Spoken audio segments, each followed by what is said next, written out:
Sicken and So Die by Simon Brett. Narrated by Simon Preble. This book is copyrighted 1995 by Simon Brett. This recording is copyrighted 2003 by Recorded Books. Things are going suspiciously well for Charles Paris. He's moved back in with his wife, and although he's not yet a permanent fixture in her bed, he has hopes. What's more, he's got a proper part in a proper play. Sir Toby Belch in a festival production of Shakespeare's Twelfth Night. Charles himself is a good old-fashioned actor who wants to play Sir Toby in a traditional way. And it looks as if he'll be able to do just that, until Gavin succumbs to a mysterious case of food poisoning and an avant-garde Romanian director steps in to take over the production. And now, Sicken and So Die.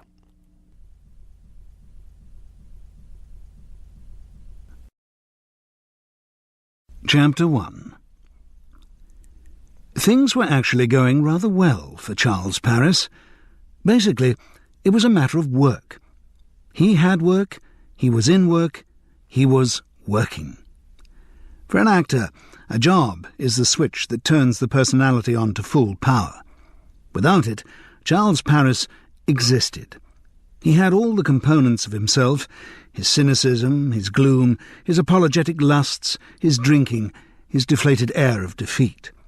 But with a job, all these elements fused, and he was energized, sustained by a galvanic charge that even incorporated optimism. What was more, he was doing good work. He was playing a good part in what promised to be a good production of a good play. Twelfth Night, by William Shakespeare. Plays don't come a lot better than that. Nor, for a slightly frayed, unravelling actor in his late 50s, do parts come a lot better than Sir Toby Belch. Playing a major Shakespearean role made Charles feel that perhaps his career had come back on course, or perhaps finally come on course. The theatre offers no obvious career structure. Indeed, its ups and downs make investing in the National Lottery look a secure bet. But there are certain milestones to which all actors aspire. To play Sir Toby Belch in one's late 50s is a necessary notch carved on the bedpost of a career, a qualification that opens up the possibility of a Henry IV, a Prospero, or even the ultimate prize of a Lear in one's 60s. Charles had played big parts in Shakespeare before, but the time or the production had never been right.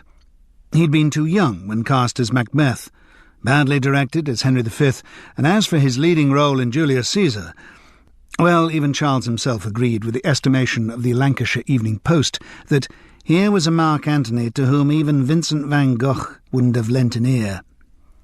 But this Twelfth Night felt right.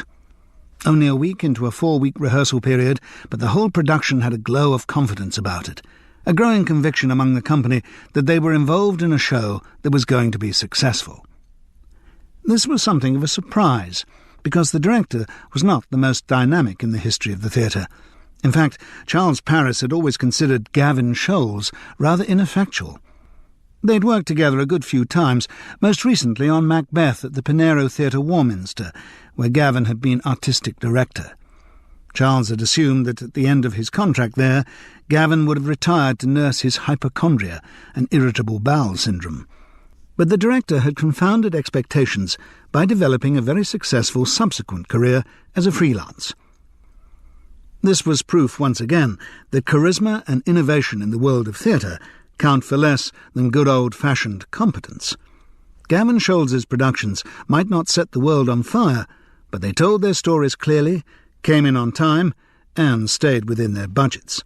These were virtues that appealed to production companies. The current Twelfth Night was being mounted by Asphodel Productions, a touring management who had risen to prominence during the previous 5 years. Their recipe of simply narrated classics, frequently Shakespeare, and almost always A-level set texts, had proved extremely successful. Clever, uncluttered set designs had made their productions mobile and suitable for all kinds of different performance spaces, One week they'd appear in a conventional theatre, the next a school gymnasium, and then a library, a leisure centre, a church hall or a warehouse. As the company's fame spread, so did the range of their touring venues, which now included foreign destinations. They were poised for greater recognition. They needed one breakthrough production to capture the attention of the national press, and Asphodel's name would be firmly fixed on the British cultural map. The designated tour for Twelfth Night was characteristic of the company's current outreach. It began early August. The first 6 performances would be open air in the gardens of Chailey Ferrers, an Elizabethan mansion in Hertfordshire. They would be presented as part of the 10-day Great Wencham Festival. Thereafter, the show would move on to a studio theatre in Norwich for 2 weeks. 7 performances in a Billericay leisure centre would be followed by 3 in a public school's own theatre near Crawley, and 3 on the boarded-over swimming pool of a Reading Comprehensive. After a week in a converted Methodist chapel near Cheltenham, the company had a few days' break before the high spot of the tour: 3 performances at the University of Olomouc in the Czech Republic. Back in England, weeks in a former corn exchange in Warwick, a temperance hall in Swindon, and a prefabricated sports dome in Aldershot would then climax in the relatively sedate booking of 3 weeks back at Gavin Scholz's former base, the Pinero Theatre in Warminster. For Charles Paris, all of this represented, with rehearsals, the rare phenomenon of more than 4 months of guaranteed work. It also offered the prospect of recapturing the excitement of constant change, which had largely vanished from the theatre since the demise of weekly rep. As well as being cautious in his interpretation of plays, Gavin Scholz was also conservative in his casting. He liked working with people he knew, their familiarity cushioning him against the potential difficulty of actors he didn't know. When he had to introduce new members into this charmed circle, he favoured performance suggested by actors he did know. He particularly liked to use recommended young actors at the beginning of their careers. They were eager and biddable, and unlikely to question the authority of their director. Charles Paris recognised that this approach was uninventive and prevented Gavin's productions from reaching the creative heights, but the system was not one he was going to complain about, since he was one of its beneficiaries. However suitable Charles Paris might be for Sir Toby Belch, he couldn't see the National or the RSC suddenly going out on a limb and casting him in the role. They'd go for someone much more starry and voguish. Come to that, Charles couldn't see himself getting the part in any lesser company where an old pal's act was not in operation. So he was all in favour of Gavin Scholz's safety-first casting policy. It brought another benefit too. There were other members of the Twelfth Night Company with whom Charles had worked before, which is always, or depending on the individuals involved, perhaps usually would be a better adverb, a comfort to any actor. 2 of the cast of Gavin's Macbeth were also in the new production. Russ Lavery had come a long way since playing Fleance and young Seward in Warminster. That had been his first job in the theatre, and his undoubted talent had been obscured then by a callow, puppyish approach to the business. But 4 or 5 years of solid stage and small television parts had preceded the breakthrough when he'd been cast as Dr. Mick Hobson in ITV's Air-Sea Rescue.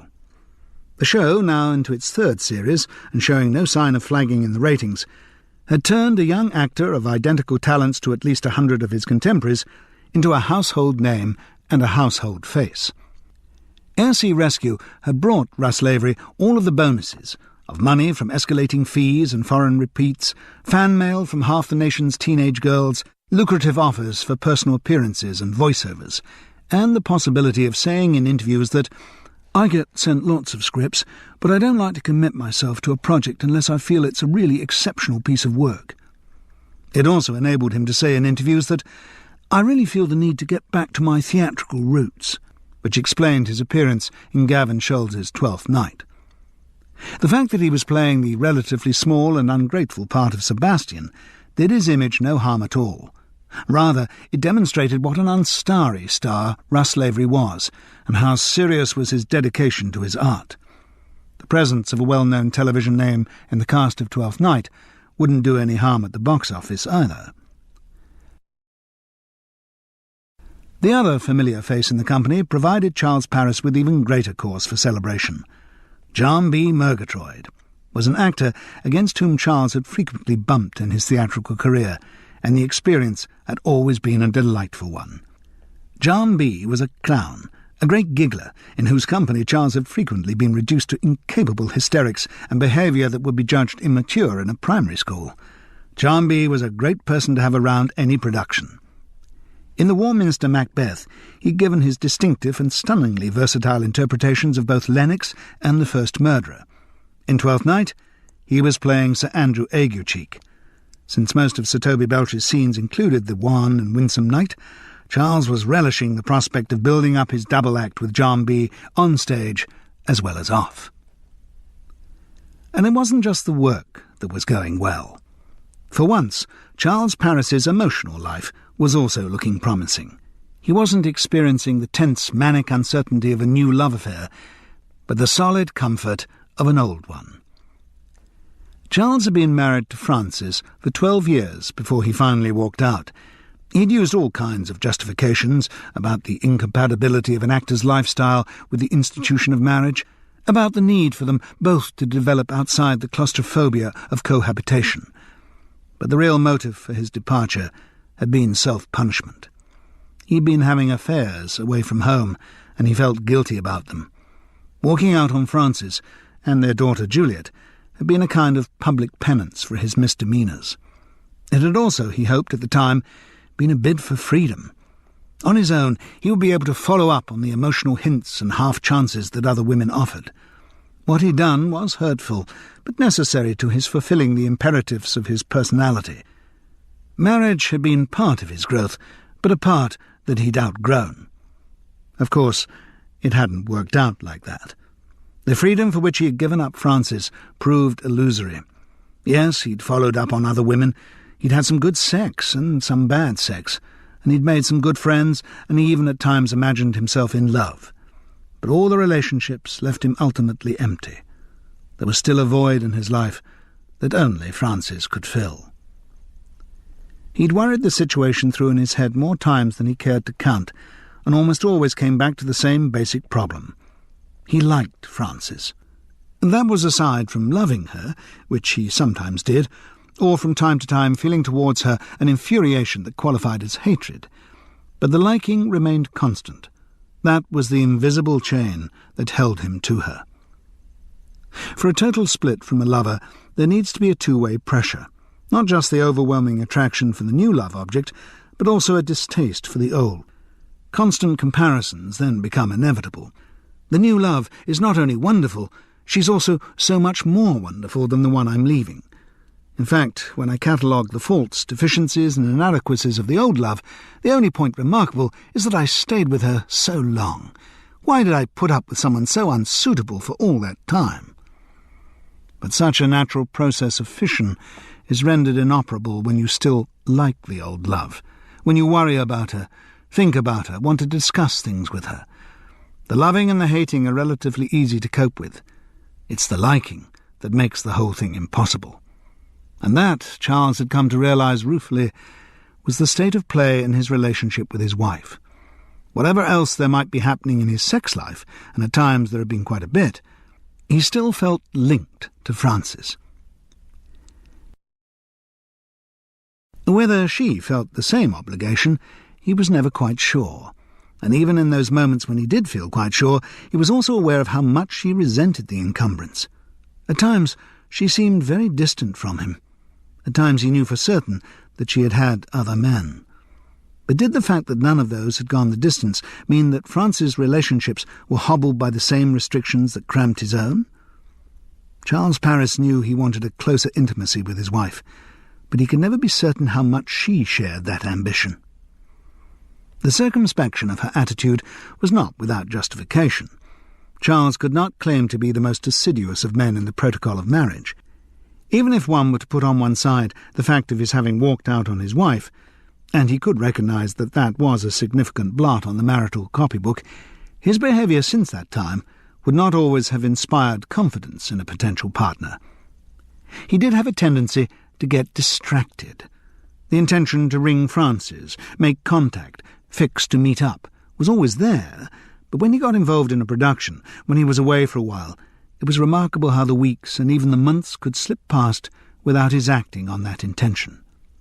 There had also been one or two regrettable incidents when he had fixed a rendezvous and been prevented by circumstance, or occasionally drink, from fulfilling his part of the arrangement, the small matter of turning up at the agreed place at the agreed time.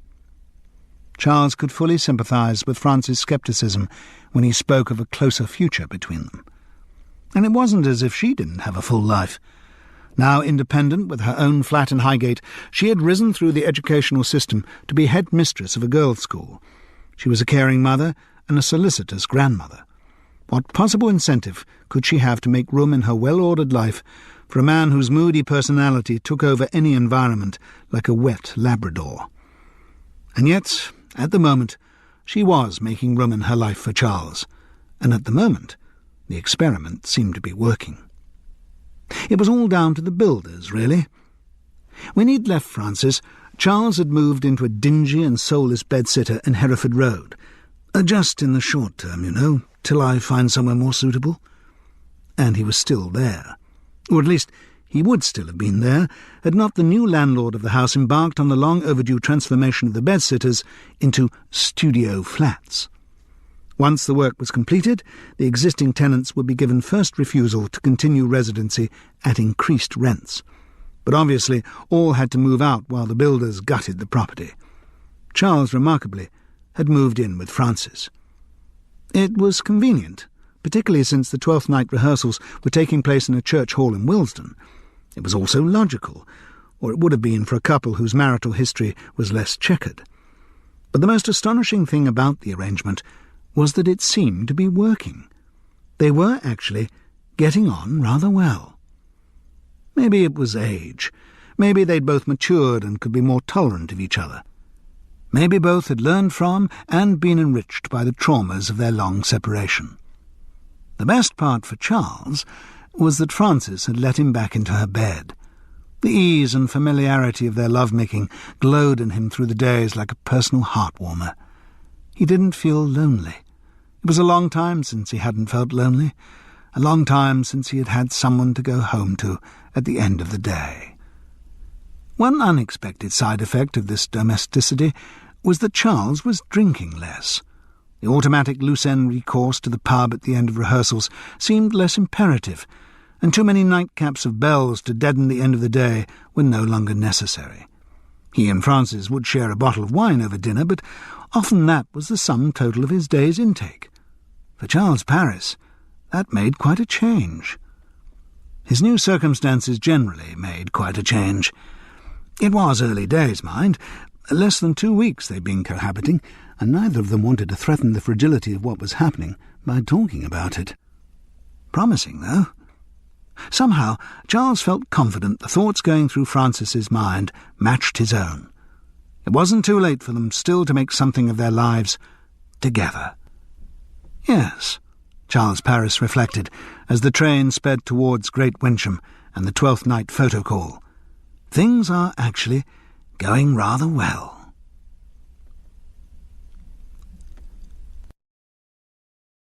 Chapter 2. The formal Elizabethan gardens of Chailey Ferrers could have been designed as a setting for Twelfth Night.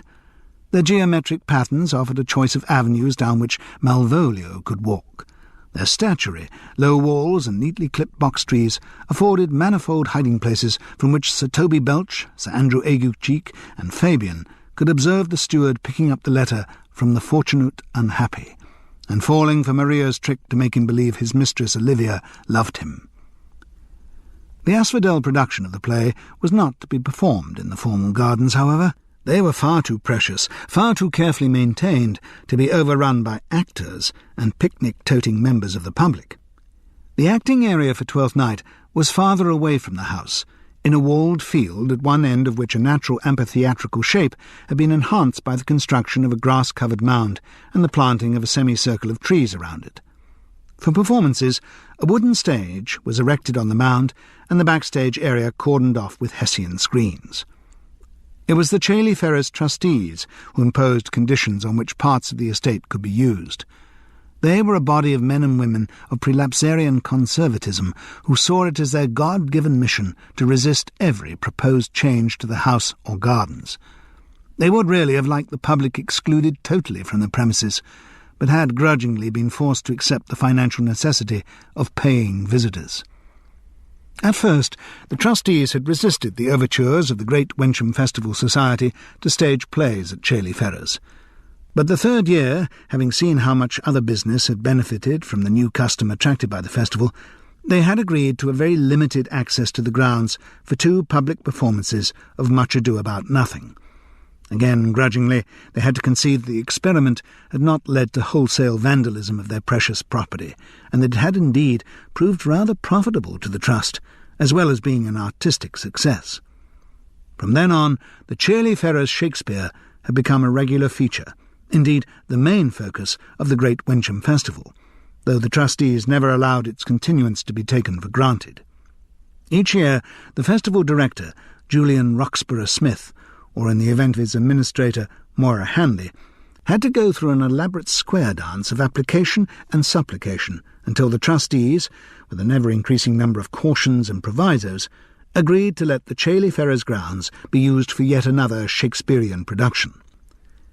It was a measure of Moira Hanley's skilful management of the trustees that though there would never be any possibility of the plays being staged in the formal gardens, she had elicited permission for the 12th night photo call to be held there. As an even greater concession, the trustees had allowed the accompanying press conference to be conducted in the Chailey Ferrers dining room. The magnitude of this honour was continually emphasised, though since Asphodel had been forced to pay well over the odds for the Chailey Ferrers in-house catering services, the trustees' attitude did seem a little hypocritical. Still, Charles Paris wasn't that worried. A photo call and a press conference had to mean a few free drinks. He'd been unperturbed by the prospect of a visit to Great Wencham, though many of the other company members had made a big fuss about it. Gavin Scholes objected to losing a day's rehearsal, even though his presence at the press conference was written into the contract between Asphodel and the Great Wencham Festival. His wardrobe mistress resented the demand for costumes to be worn at the photo call. She grumbled that it was only local press anyway. Surely they could be fobbed off with rehearsal stills. But again, a fully dressed on-site photo call was written into the contract. These complaints, however, were as nothing to those raised by the cast. Few of the principals wanted to drag out to Great Wencham for some bloody photo call. They regarded a day without rehearsals as a day off, and at the beginning of 4 months' intensive work, they weren't going to miss out on that. Russ Lavery was particularly vehement in his refusal when Gavin Scholes tried to cajole him into being part of the outing. Up until that point, he'd been very meek and unstarry at rehearsal, except for one violent blow-up with the wardrobe mistress, who wanted to give Viola's and Sebastian's costumes shorter sleeves than Russ Lavery thought appropriate. Needless to say, the star had won. The sleeves were lengthened. But the press conference prompted another tantrum. Russ's agent, the actor explained, had set up a meeting for that day with a Hollywood director who got a project Russ might be interested in. When Gavin rather tentatively pointed out that the availability for promotion of the production was written into Russ's contract, Gavin was nearly blown out of the water. "I don't have to make myself available for bloody local hacks," the star of Air-Sea Rescue stormed. "My publicists and I spend most of our time avoiding publicity, not courting it." "It's not going to be just local coverage," Gavin asserted. "The festival press officer I spoke to said they'd invited all the nationals as well." "I don't care if they've invited the Pope, Barbara Streisand and Nelson Mandela," said Russ Lavery. "I won't be there." So the party who actually did attend the photo call and press conference were the amenable ones, who tended not to make a fuss, such as Charles Paris and Tottie Roundwood, the actress who was playing Maria, and those who were desperate for publicity in whatever form it came. Vasile Bogdan, who played Fabian, Sally Luther, the production's Viola, and Talia Northcott, for whom Twelfth Night was her first professional job. Talia had been cast in the non-speaking role of Olivia's handmaiden, with the additional responsibility of understudying all 3 female parts. For someone so new to the profession, just working in the theatre was profoundly exciting, and any newspaper picture of her in costume would be religiously snipped out and scrapbooked by the worshipping mummy, to whom her conversation frequently reverted. Vasily Bogdan, a glaringly handsome, dark-haired actor in his 20s, may have had an obscure European name, but he spoke without any trace of an accent. He was fiercely ambitious, and his opinions of his talents manifested itself in a slight contempt for the rest of the company. His 12th night casting in the ungrateful role of Fabian was a stage through which he considered himself only to be passing briefly on his way to greater things. An opportunity to get his photograph in a newspaper, any newspaper, was not one that at this stage of his career he would ever pass up. Sally Luther's relationship with the publicity machine was more complex. In her early 20s, she'd been the tabloid's darling. A pretty blonde ingenue, she'd been effortlessly cast straight out of drama school as one of the leads in the ITV sitcom Up to No Good. In that show, she had charmed the nation through 4 series and become a familiar presence, failing to answer the questions on showbiz quizzes, guesting daffily on game shows, and manning phone lines on charity telethons. She described the interior of her flat to colour supplements, her kind of day to the Radio Times, and her first kiss to teenage magazines. She had all the trappings of stardom, a fan club, a rose named after her, and even the unwanted attentions of obsessive fan letters and a mysterious stalker. The public loved her, she could do no wrong, and she made a very good living. Sally Luther's fall from this state of grace was not dramatic. No messy breakups from famous boyfriends, no arrests for drunken driving, no allegations of drug abuse. She just slowly dropped out of the public consciousness. Up to No Good was not recommissioned for a 5th series. The pilot for a new Sally Luther sitcom was rejected. Guest appearances in other sitcoms became more spaced out and finally dried up. The public didn't fall out of love with Sally Luther. They simply forgot about her. Without a weekly reminder of her face on their television screens, she slipped imperceptibly out of the collective memory. She wasn't out of work, she wasn't broke, she didn't crack up. She was just brought up hard against the fact that she'd had a lucky start, and if she was going to continue in the business, then she'd have to rebuild her career from scratch. And she'd have to rebuild it from different elements. The baby face that had floated her through her early 20s had grown harder and more lined. The natural blonde of her hair had darkened to a light brown. She could, of course, have kept the colour artificially, but decided not to. The new Sally Luther was not going to be a clone of the old. She had never been as stupid as she appeared on the screen. She applied her considerable intelligence and pragmatism to starting again. Charles Paris admired the determination with which Sally Luther had hit the comeback trail. She'd immersed herself in stage work, learning the basics of a trade that her television success had bypassed. She'd taken small parts in out-of-the-way theatres, slowly building competence and experience. She had worked her way up from being a pretty face to a respectable actress, and the Asphodel Productions Viola was the highest point yet of her reconstituted career. It was Charles's secret opinion that Sally Luther, even with all her grafting away, was not really a good enough actress to play Viola, but he respected her professionalism and enjoyed working with her. The trustees of Chailey Ferrers, grudgingly, it was the adverb with which they performed their every action, allowed the 12th night cast a small room off the ground floor administrative office in which to change.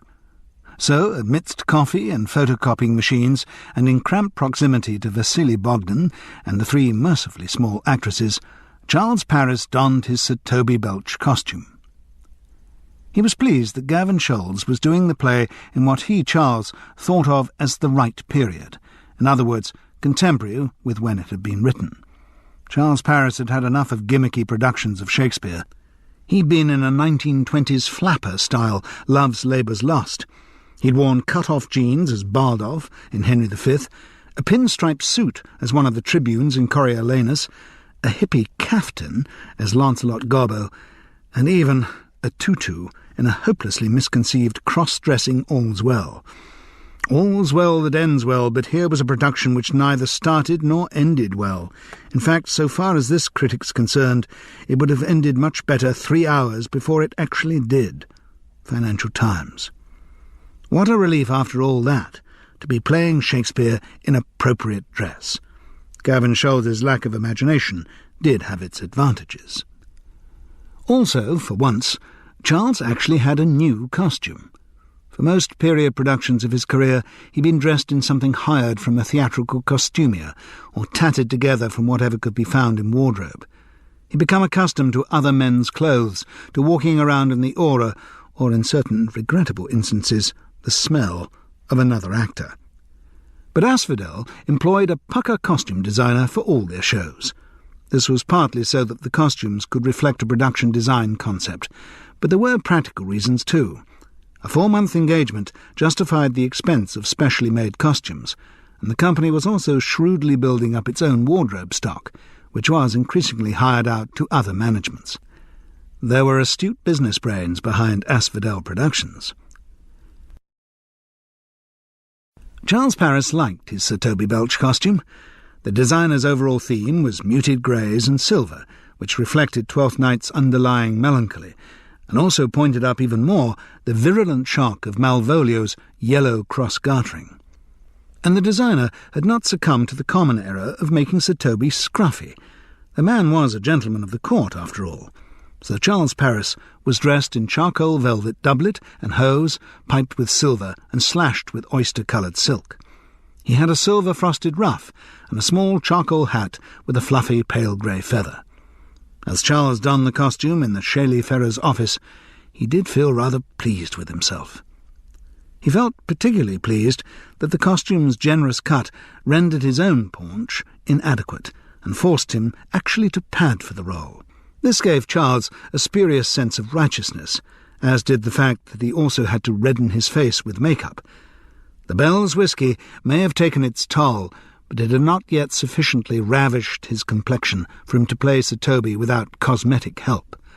All encouraging stuff.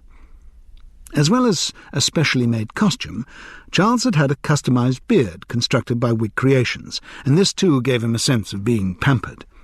As he peered into the tiny mirror, the familiar alcohol smell of spirit gum in his nostrils, and pressed Sir Toby's luxuriant moustache onto his upper lip, Charles Paris felt good.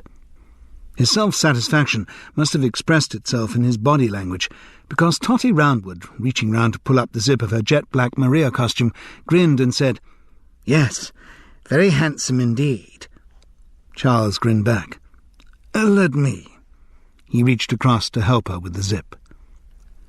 Totty Roundwood was probably around the 50 mark, short, plumpish, dark hair beginning to be streaked with grey.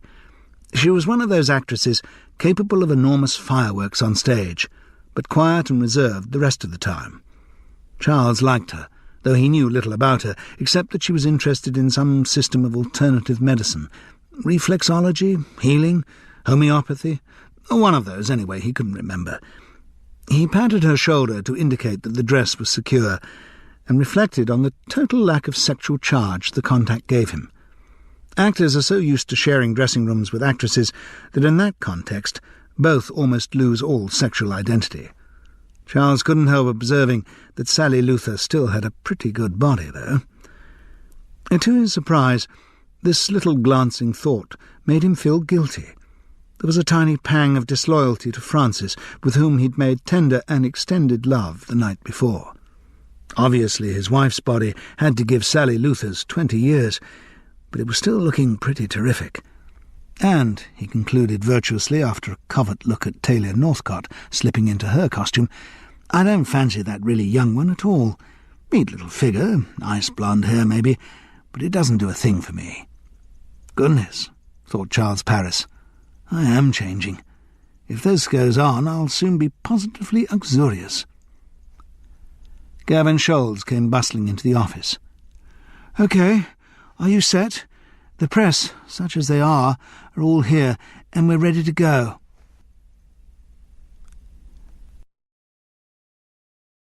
Chapter 3. But perhaps the Shakespeare is the jewel in our crown, though of course the great Wensham Festival is a crown of many jewels, as you'll be able to see from the press releases that are on the table over there. Anyway, we of the Festival Society are absolutely delighted to welcome for the 3rd year running Asphodel Productions, I'm sure you all enjoyed their Midsummer Night's Dream and As You Like It, and I'm confident that we can look forward to the same qualities of robust storytelling in this year's Twelfth Night, whose performance, incidentally, is made possible by the generous sponsorship of Mutual... At a warning cough from a dark-haired woman beside him, the festival director, Julian Roxburgh-Smith, hastily corrected himself. Of a variety of national and local businesses, which you will find listed in the press release. I would also like to acknowledge at this point the invaluable contribution made by Hertfordshire Arts Network, without which the scope of the Great Wensham Festival would be considerably less broad. As you'll see, some members of the Twelfth Night cast have been good enough to join us today. Yes, they are in costume. Those aren't their normal street clothes. A little pause for the even littler joke. No reaction. But before we become more informal and you get a chance to chat with them, I'm going to call on Twelfth Night's director to say a few words about the production. Ladies and gentlemen of the press, will you please welcome Mr. Gavin Scholes. Lady and gentleman of the press might have been more accurate, Charles reflected. Though there were lavish amounts of sandwiches and other snacks, and a gratifying number of wine bottles laid out in the dining room of Chailey Ferrers for the press conference, there did seem to be a marked lack of press. A bored-looking man in his 50s held a notebook and pencil, but he had not yet heard anything he deemed worthy of recording, and an earnest-looking girl, barely out of her teens, pointed a cassette player with great concentration at whoever happened to be speaking. Otherwise, a single photographer, burdened down by a shoulder bag of camera impedimenta, shifted from one foot to the other at the back of the hall, with the expression of someone who should already have moved on to cover the local primary school's wildfowl week. Julian Roxburgh-Smith's address had not been likely to stir much excitement among the press, even if more of them had been present. It was not what he had said that was uncharismatic, it was his manner of saying it.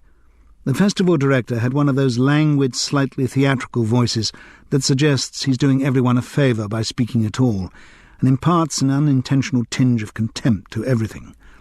He was a tall man, pushing 60 and turning to fat. His sandy hair was thinning. He wore a suit in broad pinstripe. His thick-framed glasses and spotted bow tie seemed to accentuate rather than obscure the nondescript nature of his face. Twelfth Night, Gavin Scholes began, is one of the most charming of Shakespeare's comedies, and yet, at the same time, it is one of the darkest. The treatment meted out to Malvolio alone prevents the play from being the jolly romp which it is sometimes portrayed as, he added uneasily, having got a little lost in his syntax. And in my production, I've deliberately emphasised the... Look, if you want to have any photographs, we're going to have to do them now. A harsh voice interrupted from the back of the dining hall. I'm already running late. Since, with no visual record, the press conference would be even more of a non-event than it already was, the photographer's bad manners won the day, and the 5 costume cast members were trooped out to the formal gardens to strike Elizabethan poses against the statuary. They were shepherded by a small, anxious woman who had identified herself earlier as Pauline Monckton, press officer for the Great Wensham Festival. She kept apologising for the lack of press at the conference, and while apologies were certainly in order, the way she went on about it quickly became wearing. I mean, I don't know what you can do, she said plaintively. They all got invited, the Nationals and everything. They had their invitations weeks ago, and they did say RSVP, but do you know, hardly any of them have even bothered to reply. I mean, once you've invited them and given them all the information, well, what else can you do? Hire a professional publicist or public relations company would have been Charles's answer. He'd encountered the fatal touch of the amateur at other arts festivals, and he knew it almost never worked. Publicity is a hard-nosed, cutthroat business. Any number of highly sophisticated organisations are out there lobbying for media coverage, and one earnest middle-aged woman sending out invitations, even if they do have RSVP on them, doesn't stand a chance. Goodwill can only go so far. If you want a job professionally done, you have to pay a professional to do it. Local newspaper photographers, as a breed, are not the subtlest of people, and what the one from the Great Wensham Observer was really after was a bit of cleavage. He managed to get a meagre ration from Totty Roundwood, lolling lasciviously on Sir Toby Belch's lap. He tried to persuade Talia Northcott to take up a provocative pose, but was quickly deterred by a righteous blast of political correctness, and he was disappointed to find Sally Luther, whose tits had once been quite famous, doubleted up to the neck in her male Cesario rather than her female Viola costume.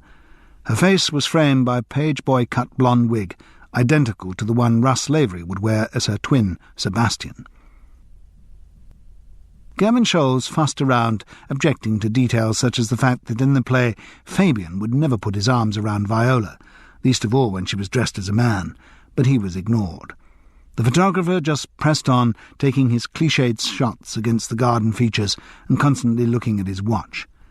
He wasn't an exemplar of the Cecil Beaton school of photography. He had more the railway station booth approach. After about 5 minutes, he shoved his camera back in its bag, pulled out an old envelope on which he scribbled down the cast's names, in a way that didn't inspire confidence he got them right, and hurried off to do the wildfowl week. Sally Luther had been a bit tight-lipped about the perfunctory nature of the photo call, but then she'd had plenty of better orchestrated ones to compare it with. Charles Paris was unworried. In his new benign mood, little worried him, and he quite enjoyed being photographed, even for the Great Wensham Observer. He felt secure in his costume, secure in his role, secure in his life. And after the photographs would come the interviews. Yes, he quite relished the idea of expatiating on his past career and his current interpretation of Sir Toby Belch. Local newspapers, he knew, were always desperate to fill space, so he'd be allowed to spread himself. It was about time Charles Paris gave an in-depth interview. When they went back into the dining hall, he was waylaid by the earnest young girl with the cassette recorder even before he had time to get a drink. "Tell me, Mr. Parish," she asked, "what's it like working with Russ Lavery?" The press didn't stay long. They did routine interviews with Sally Luther and left, saying they got all the biographical information they needed on file, or they'd get it from the press release. Vasily Bogdan glowered even more darkly at their ignoring him, and Talia Northcott looked pretty miffed. She had quite fancied the idea of a nice personality interview with her for Mummy's scrapbook. Totty Roundwood, of a naturally equable disposition and someone who'd been around the business a long time, was unflustered by the disregard. And Charles Paris couldn't complain about lack of attention, even if his whole interview had been about working with Dr. Mick Hobson of Air Sea Rescue. The two reporters departed, having drunk only 1 glass of mineral water. The girl had that, the man had nothing. The accountable 90s were really wreaking havoc with journalistic stereotypes.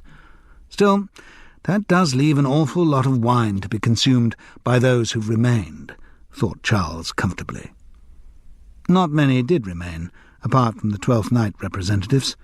For form's sake, Gavin had staged a weary little tantrum to Julian Roxburgh-Smith about the lack of press presence and the waste of a day's rehearsal, and then the festival's artistic director had gone off scolding a still apologetic Pauline Monckton for the lack of response to her invitations. "But they did all have RSVP on them," she was heard to wail as they left the dining room. The locals who stayed to drink with the Twelfth Night Company were all involved in the festival, and the majority of them were volunteers. Apart from Julian Roxburgh-Smith, the society only had one paid employee, who, in common with most people working in the arts, was paid a pittance for her services. She was the administrator Moira Hanley, the one whose cough had saved her boss from a gaffe over the festival's sponsorship. Moira was 40-ish, thin, with short dark hair. She wore black jeans, a sloppy red jumper, and that expression of sardonic long-suffering that Charles had seen on the faces of so many stage managers over the years. It said, "What you're asking for is totally impossible, but don't worry, I'll do it somehow." It was a coping expression. Charles had always found that look reassuring because of the rock-solid competence it implied. Not only that, he'd also found it rather sexy. His career had encompassed some very pleasant interludes with stage managers. Their attitude to sex he'd found equally practical, and they didn't cling. As he talked to her, Charles realised he could quite fancy Moira Hanley.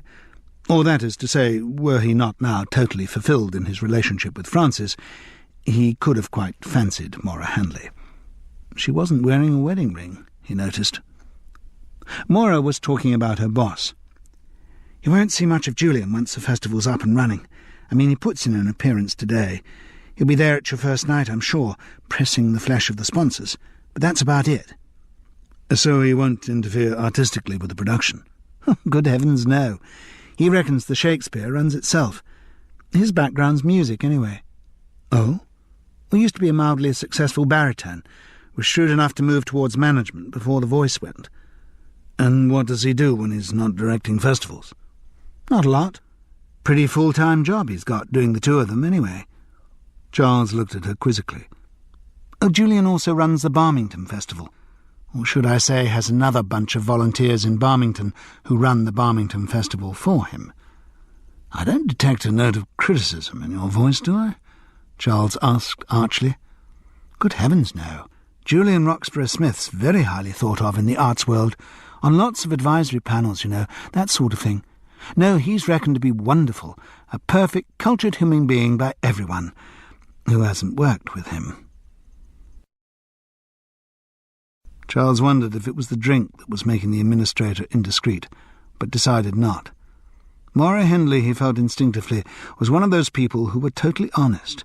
She wouldn't edit her views on Julian Roxburgh-Smith according to the company she was in. She'd say them to his face, if he was incautious enough to ask for them. "What makes him so difficult to work for?" Maura puffed out her cheeks in a kind of take-your-pick expression. "Well, in common with a lot of people who run arts festivals, he has a total inability to delegate. Julian will apportion work to others to make more time for himself, and then waste the time he's gained by looming over the shoulder of the person he's appointed to do the job. He'll agree to binding decisions made in committee one day and take the exact opposite course the next. He'll independently commit the festival to undertakings for which he has neither the mandate nor the budget. He's an autocrat who's big on the notion, though not the practice, of consultation." Charles shrugged. "Well, there are a lot of people in the theatre who are totally impossible to work with. Doesn't stop them from being very successful." "I know." "Something about channeling all that energy." Maura shook her head ruefully. "Doesn't hold up with Julian. He's the possessor of a very small amount of energy, which he husbands very carefully. In fact, Julian is basically extremely lazy. Divides his time between booking artistes who appeared at the Great Wensham Festival for the Barmington Festival, and artistes who've appeared at the Barmington Festival for the Great Wensham Festival." "But somebody must get the festivals happening." "Oh, yes, somebody does." She gave Charles a cool, appraising grin. "But that somebody isn't Julian Roxburgh-Smith." Charles chuckled. "Well, from the tone of what you've said, I wouldn't imagine you'll be working for him a lot longer. Is this the first time you've done the Great Wensham Festival?" Maura looked shocked. "Good heavens, no. I've been working with Julian for the past 16 years. "Hello, I'm Carol Whittaker from Han." "Ah," said Charles, taking the thin hand the girl thrust towards him. She had, he noticed, an unnervingly offset, hennaed hairstyle, clearly expensively sculpted, and small black-rimmed granny glasses. "I'm sorry, what's Han?" "Hertfordshire Arts Network." "Oh, yes. Julian said you were one of the sponsors, right?" "Not exactly. HAN's a body whose remit is to provide seed corn funding, which can enable and empower companies to input adequate community outreach and attain quality feedback in an arts context." "Ah, right." It was Charles Parris's first encounter with art speak. Because the trains from Great Wensham back to London were frequent, and because the day's rehearsal schedule was shot to pieces anyway, there didn't seem much point in the members of the 12th Night Company stopping drinking. They deserved it. They'd been dragged all the way out to Hertfordshire for nothing. They might as well get some benefit from the day, and after all, the booze was free. Only Sally Luther, rigidly disciplining her career back on course, stayed with the mineral water. The others, even Vasili's glowering could evidently be converted into smiles by sufficient alcohol, just got gigglier and gigglier. Charles was quite relieved John B. Murgatroyd wasn't there. The level of giggliness might then have become unacceptable. Not that there was anyone left except the catering staff to find anything unacceptable. Moira and the other Great Wensham Festival Society representatives had long gone back to their offices, leaving the theatricals to get more and more boisterous. Even Totty Roundwood came out of her shell for once, the wine making her as raucous off-stage as her Maria was on. In the illogic of alcohol, it suddenly seemed essential for her to convert everyone present to vegetarianism. Immediate support arrived from Talia Northcott, who said that she'd been vegetarian since she started drama school. "And I've persuaded Mummy to give up meat too." "Charles," Totty demanded, "do you eat meat?" "Guilty as charged," he replied, "but I do eat vegetables too." "Do you? Good." She spread a broad gesture over the Chailey Ferrers catering. "You'd eat the vegetable stuff in that lot?" "If it was something I liked, yes." Talia Northcott snatched up a plate of mushroom tartlets. "Would you eat one of these?" "I would if I were hungry. I'm not hungry at the moment." "Go on." She thrust the plate up under his nose. "What's going on over here?" Gavin Scholes, also in bonhomous mood, ambled towards them. "Go on, eat it, Charles." He grinned, shaking his head away from the proffered delicacy. "Totty and Talia are on a crusade, trying to persuade me to take up vegetarianism." "Oh, God, why?" "The more relevant question is, why not?" Totty Roundwood countered. "Why aren't you a vegetarian, Gavin?" "Because I like meat. I actually like the taste of bloody meat." "What about cooked meat?" asked Charles facetiously. "Any meat. I'm a meat-eater. I'm a carnivore." Gavin's voice wobbled over the word. He was actually quite pissed. Maybe relief from the tensions of rehearsal made him more susceptible. "But you like vegetables too," Totty persisted. "Yes, I like vegetables," Gavin agreed. "In their place." He paused, then giggled. "And their place is beside a dirty great big slab of meat." "No, come on, you taste this." Totty Roundwood picked up one of the mushroom tartlets. "Yes," Talia urged. "Go on." "It's purely vegetable, and yet the taste is 100% more subtle than any meat you're ever going to find." Totty Roundwood pressed the tartlet towards the director's mouth. "Go on, eat it." "I'm too full," said Gavin. "Too full. There's so much meat in my stomach that there's not much room for anything else." This ancient pun made him laugh even more loudly. Yes, he really was pissed. And Totty took the invitation of his open mouth to cram in the mushroom tartlet. Talia Northcott giggled. She was quite pissed too. Gavin spluttered for a moment, but swallowed the delicacy down. "What do you think?" demanded Totty. "What do you think of the taste?" "I think—" There was a silence before Gavin Scholes bawled out, "It needs a bit more meat with it." The alcohol endowed this sally too with infinite wit, and they all giggled even louder. It was then that the Chailey Ferrers catering staff decided they had had enough. Discreetly they started tidying up and edging their guests towards the door. Charles dozed on the train back to London. At St Pancras, since he seemed to have revived a taste for the stuff, he downed a couple of large bells. That evening he fell asleep halfway through the meal that Frances served him in front of the television. So he didn't see the pursed expression on his wife's face as she closed the sitting-room door and went alone to her bed. Charles Paris had a wretched headache the next morning when he arrived at the rehearsal room to the news that Gavin Scholes had been taken ill with severe abdominal pains.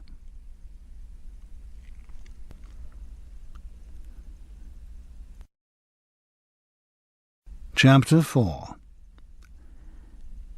"He's always had problems with his digestion," said Charles.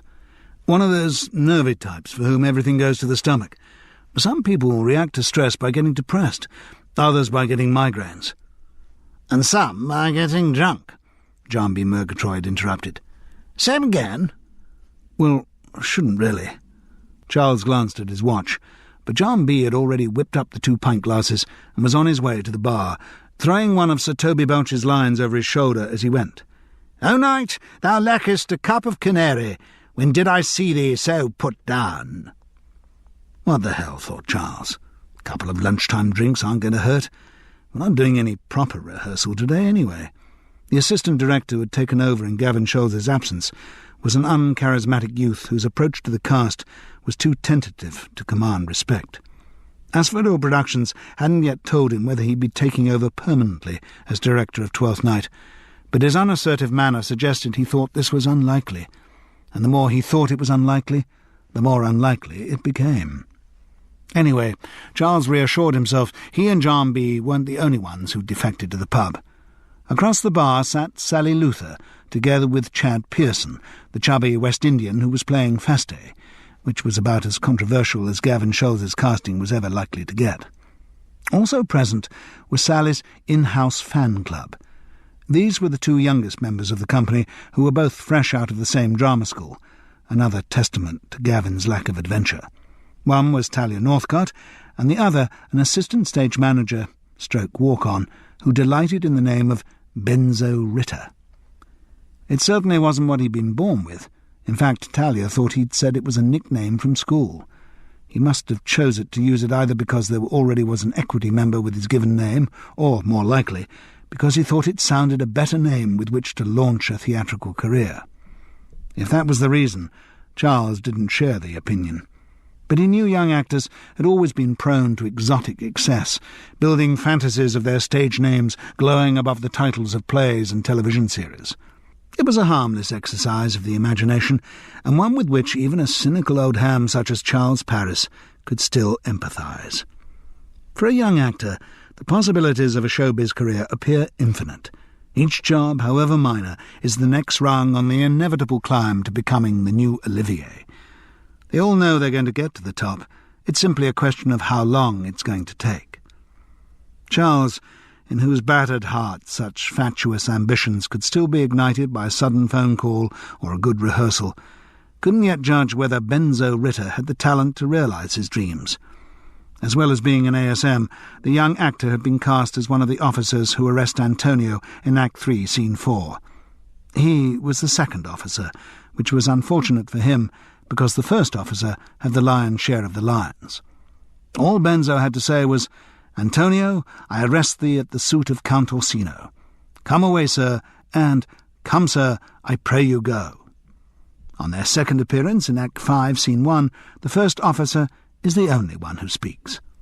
So the only opinion Charles had formed was that Benzo Ritter, in common with most young actors in their first parts, had a tendency to make too much of his minimal contribution to the play.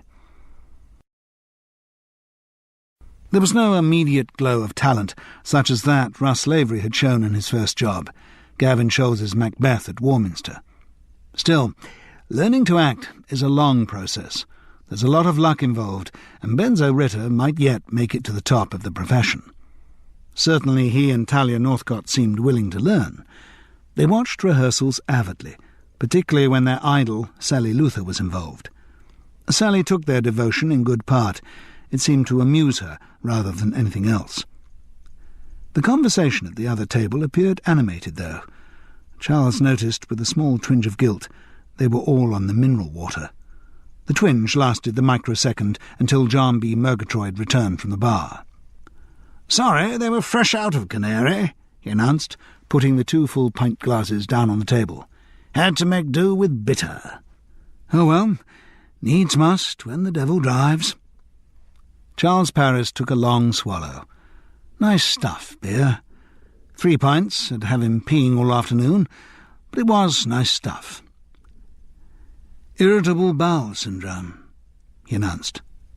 John B. Murgatroyd cocked a quizzical eyebrow. "You too, mate?" "No, irritable bowel syndrome is what Gavin was told he got last time he went to the doctor about it. He's always been a bit of a hypochondriac, and he seemed quite relieved to actually have a name given to his condition." "So he's got irritable bowel, has he? Well, I guess so. I must introduce it to my grumbling appendix," said John B. "I'm sure they could have a wonderful time moaning away at each other." Charles gave the joke a token chuckle, then looked pensive. "Mind you, what Gavin's got now sounds a bit more serious than just irritable bowel. I mean, that wouldn't put him right out of the production, would it? I suppose it depends how irritable it is. If his bowel's absolutely bloody furious, then I'd imagine—" Charles shook his head. "Wouldn't be hospitalised with just that. Wouldn't be all this talk of tests. No, I reckon it sounds a bit nasty." He took another substantial swig of beer. "Oh, well, no doubt we'll get more details in time." His tone was rueful. The news of Gavin's illness had cast a shadow, threatening his uncharacteristically upbeat mood of recent weeks. Maybe things have been going too well, he thought gloomily. Can't last. "Come on, Charles, perk up," John B. quoted Sir Toby again. "I'm sure care's an enemy to life." "Yes, I'm sure it is too." The other 12th night party was moving across to the door. Benzo Ritter, Charles noticed, glowed with excitement. Was it just the thrill of being in a professional production, or had it something to do with being with the undoubtedly dishy Sally Luther? "You two coming?" asked Chad Pearson in his lilting Caribbean tones. "In a minute." Charles raised his glass. "Just finished this." "See you then." Charles watched Chad and the others out of the pub, then turned back to confront an exaggerated expression of reproach on John B. Murgatroyd's face. "What's up?" "You just don't care, do you?" said John B. in a voice of camp petulance. "I just give all the time, and you just take. Charles grinned, wondering what this latest performance was all in aid of. "I mean, I don't ask a lot, Charles, but I would have thought there were certain basic reciprocal rules of friendship that just ought to be observed." John B. Murgatroyd flicked back a peaked eyebrow and gave a little snort of martyrdom. "What are you on about, you idiot?" "Well, I'd have thought it was obvious. We came to this bar, an hour ago, and I bought us 2 drinks. When we drunk those, you went and bought us 2 more. When we drunk those, I went and bought 2 more. And now—" John B. drained his beer glass and turned to his friend with a smug grin. "You're round, I think, Charles." "But we shouldn't—" All too easily, Charles Paris caved in. "Same again?" "You bet."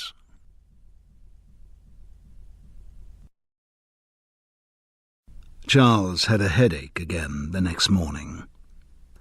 The trouble was, once he started drinking, he did have a tendency to continue.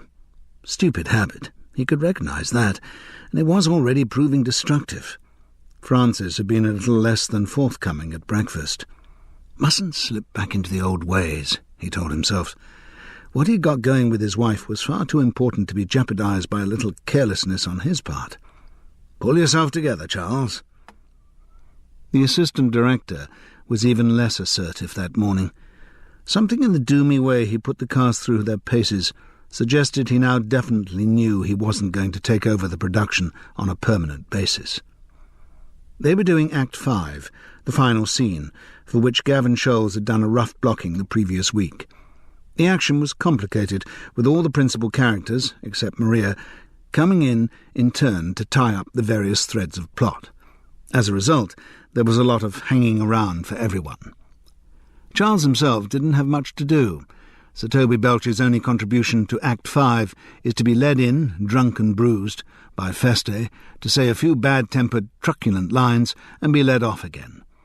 In Charles's current state, little acting was required. While the rest of the cast were reminded of their moves, he sat slumped in a chair, head aching too much even to contemplate the Times crossword. Totty Roundwood sat beside him, but mercifully didn't seem in a mood to chat. Charles's mind alternated wearily between 2 familiar poles, swearing he'd never touch another drop of alcohol, and looking forward to the first life-restoring drink at lunchtime. John B. Murgatroyd seemed unaffected by the excesses of the day before. Indeed, he was infuriatingly bouncy and on top. He'd probably been sensible and not continued drinking into the evening. If only Charles could learn to do that. The atmosphere in the rehearsal room was bad, even for those who weren't hungover. Though the 12th Night Company had all bitched behind Gavin Scholes's back about his lack of imagination, they had found him an unchallenging, reassuring presence. They liked the way he gave them only minimal notes on interpretation. Few actors object to being allowed to play parts as they want to play them. And while he was around, they'd all shared the communal warmth of a show that felt good, a production that was going to work. Without him, they were bereft, and their mood was further weakened by the faltering suggestions of the assistant director. Tensions came to the surface. The one in whom they were most evident was Russ Lavery. Having taken the decision to get back to his theatrical roots, in the surprisingly minor role of Sebastian, he'd been extremely obedient and self-effacing under Gavin's direction. Except for the blow-up over attendance at the press conference, he demonstrated none of the starry behaviour that might be expected from someone so used to being the centre of attention. With Gavin removed, however, Russ Lavery became a very different creature. He seemed wound up, impatient when the assistant director spent time with other actors. Suddenly he seemed to think that Sebastian was the only person in the play who mattered. He injected into the rehearsal room that unease that only a discontented star can bring. Even when he was sitting silently away from the action, no one could be unaware of his seething resentment. The awareness was greatest in the assistant director, who looked frankly terrified and winced visibly, anticipating an outburst every time Russ Lavery shifted in his chair. Charles Paris was reminded of a story, maybe apocryphal, maybe not, of the great Edith Evans. One day at rehearsal, she decided that the director had been taking too much interest in a speech delivered by one of her supporting actors. So swanned up to him and demanded, "And what am I meant to do in this long pause while he's talking?" The cast member of whom Russ Lavery seemed most jealous was Sally Luther. Every time the assistant director gave a note for Viola, the star of ASC Rescue sighed with exasperation, as if commenting on the incompetence of someone who needed so much guidance. This was completely unfair. It was early days of rehearsal. The notes Sally was given were largely technical ones relating to movement or position, but Russ still implied that she was at fault. Charles suspected a hidden agenda in all this. Maybe Russ Lavery and Sally Luther had known each other before. Maybe it was some resentment born of television, the rising star not liking to be yoked in with the forgotten one. Perhaps Sally Luther's presence in the company was too vivid a reminder of the fickle nature of the medium that had puffed Russ Lavery up so high. Whatever the cause of the friction, it was strange that it had never manifested itself before. The climax of bad feeling came at the moment when Viola, dressed in male clothes as Cesario, and Sebastian come face to face and catalogue the coincidence of their lives. "My father had a mole upon his brow," said Sally Luther. "And so had mine," Russ Lavery agreed. "And died that day when Viola from her birth had numbered 13 years. Sally stopped. "Do you think she should be sad here?" "Sad?" echoed the assistant director uneasily. "Yes, I mean sad because she's remembering her father, who she loved, and—" "Oh, for Christ's sake!" Russ Lavery erupted. "She's not bothered about her father now. She's over the moon because she thought Sebastian was dead and she's found him alive. But has she actually realised Sebastian's alive yet? I mean, is she actually sure that—" "Sally, of course she's bloody sure. You have to remember Viola's not as stupid as you are. You've got to play her intelligent, for God's sake. Tricky for you, perhaps, but maybe it'll help if you think of it as a character part." The whole rehearsal room reeled at the sheer rudeness of Russ's attack. The assistant director, the one who should have diffused the atmosphere, stood fidgeting awkwardly. But one voice did leap to Sally Luther's defence. Surprisingly, it came from the second officer. "Russ, that was an unforgivable thing to say. Apologise at once." "What?" The television star rounded on Benzo Ritter. "And just who the hell do you think you are to speak to me like that?" The boy stood his ground. "And just who the hell do you think you are to speak to Sally like that?" "I am an experienced actor with a lot of good work under his belt, not some incompetent teenager with no talent and a silly name." "Now listen, Russ, don't you dare—" "Stop it! Stop it!" came another voice as the two squared up to each other. "Let's just get on with the rehearsal, shall we?" It was Sally herself. She was a pragmatist. Russ slavery had been extremely offensive to her, but Sally saw that as his problem rather than hers. Certainly nothing to stop the rehearsal for. Benzo Ritter and his opponent edged away from each other. With bad grace, Russ Lavery resumed his rehearsal position. The younger actor gazed hopefully at Sally Luther, perhaps seeking some accolade for his intervention, but she didn't look at him, just resumed her place facing Sebastian. She was not going to let temperament and bad manners from other members of the company get in the way of her performance. Murmured Totty Roundwood to Charles Paris. "That young man may not be going the best way to further his theatrical career." "How do you mean?" "Well, Russ Lavery thinks of himself as very important because of the television and everything. Trouble is, he probably is quite important. Now Gavin's not there to rein him in a bit." She shook her head. "No, I would say this show is in serious need of a director." Charles nodded. "Wonder who it'll be. Not him, will it?" He nodded towards the assistant director, who stood awkwardly chewing his fingers and looking down at his copy of Twelfth Night. "No way." Totty Roundwood grinned confidently.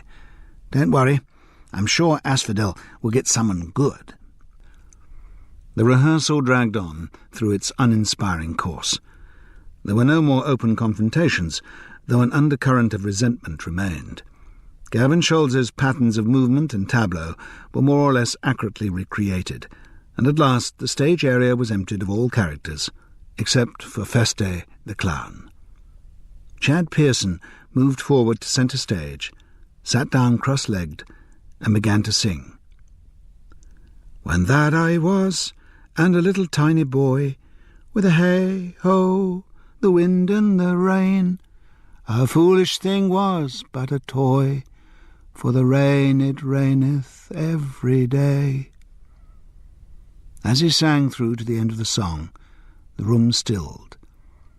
He had a beautiful light voice, and the tune either was or sounded a traditional English one.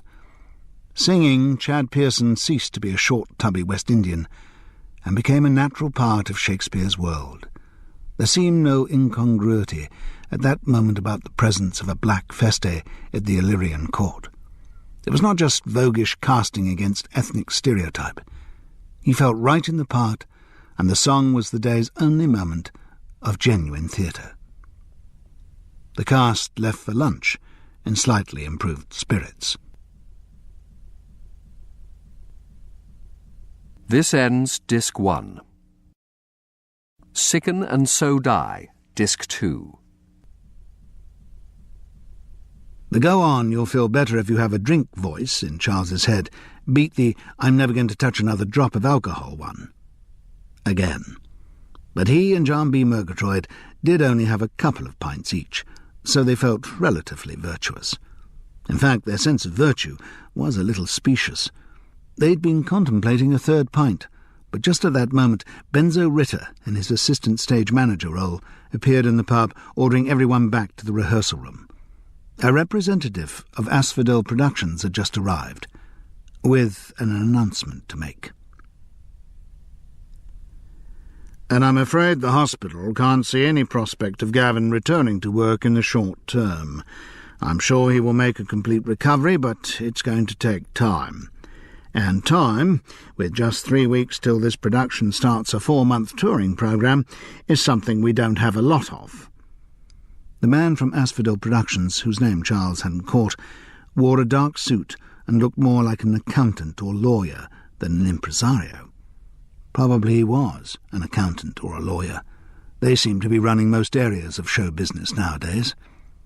Charles felt a twinge of regret for the more colourful characters he'd worked for in the past. His memory instantly summoned up a gallery of producers, agents, managers and fixers. A rogues' gallery, it had to be said. Many of them had fabricated completely indefensible contracts. Many had inexplicably disappeared just when the company was due to be paid. Many had screwed everyone they worked with, particularly the leading ladies. But Charles Paris couldn't help feeling nostalgic for the dead, gone days.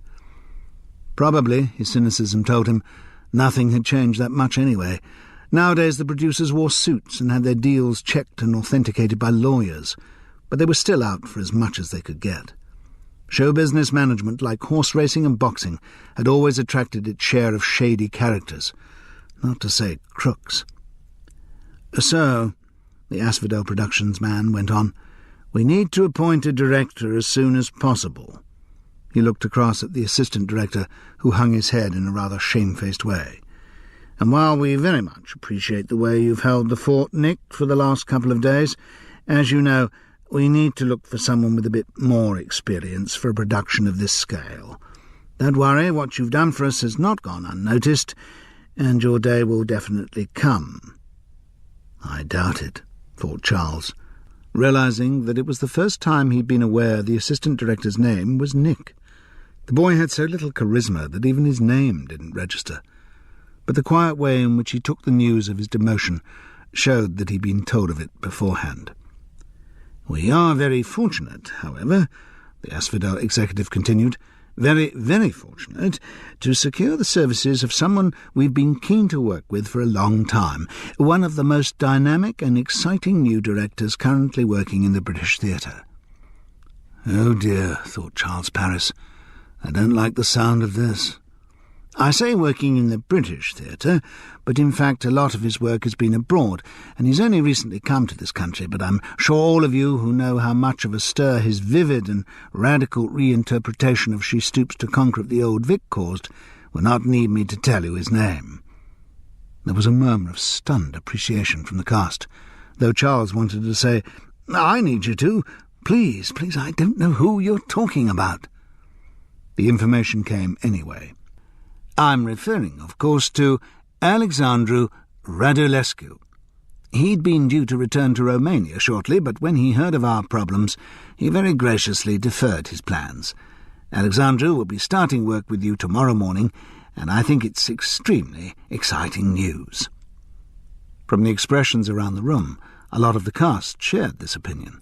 In particular, Russ Lavery, Vasila Bogdan, and Totty Roundwood were positively ecstatic at the news. The name had impressed Talia Northcott and Benzo Ritter, too. Sally Luther, Charles noticed, looked considerably less keen. So, though of course we at Asphodel are very sorry about Gavin Scholz's illness, I feel that this particular ill wind is going to blow us all a great deal of good. Alexandru Radulescu is the sort of director whose productions really put a company on the map. And when I talked to him about the project this morning, he was already full of ideas.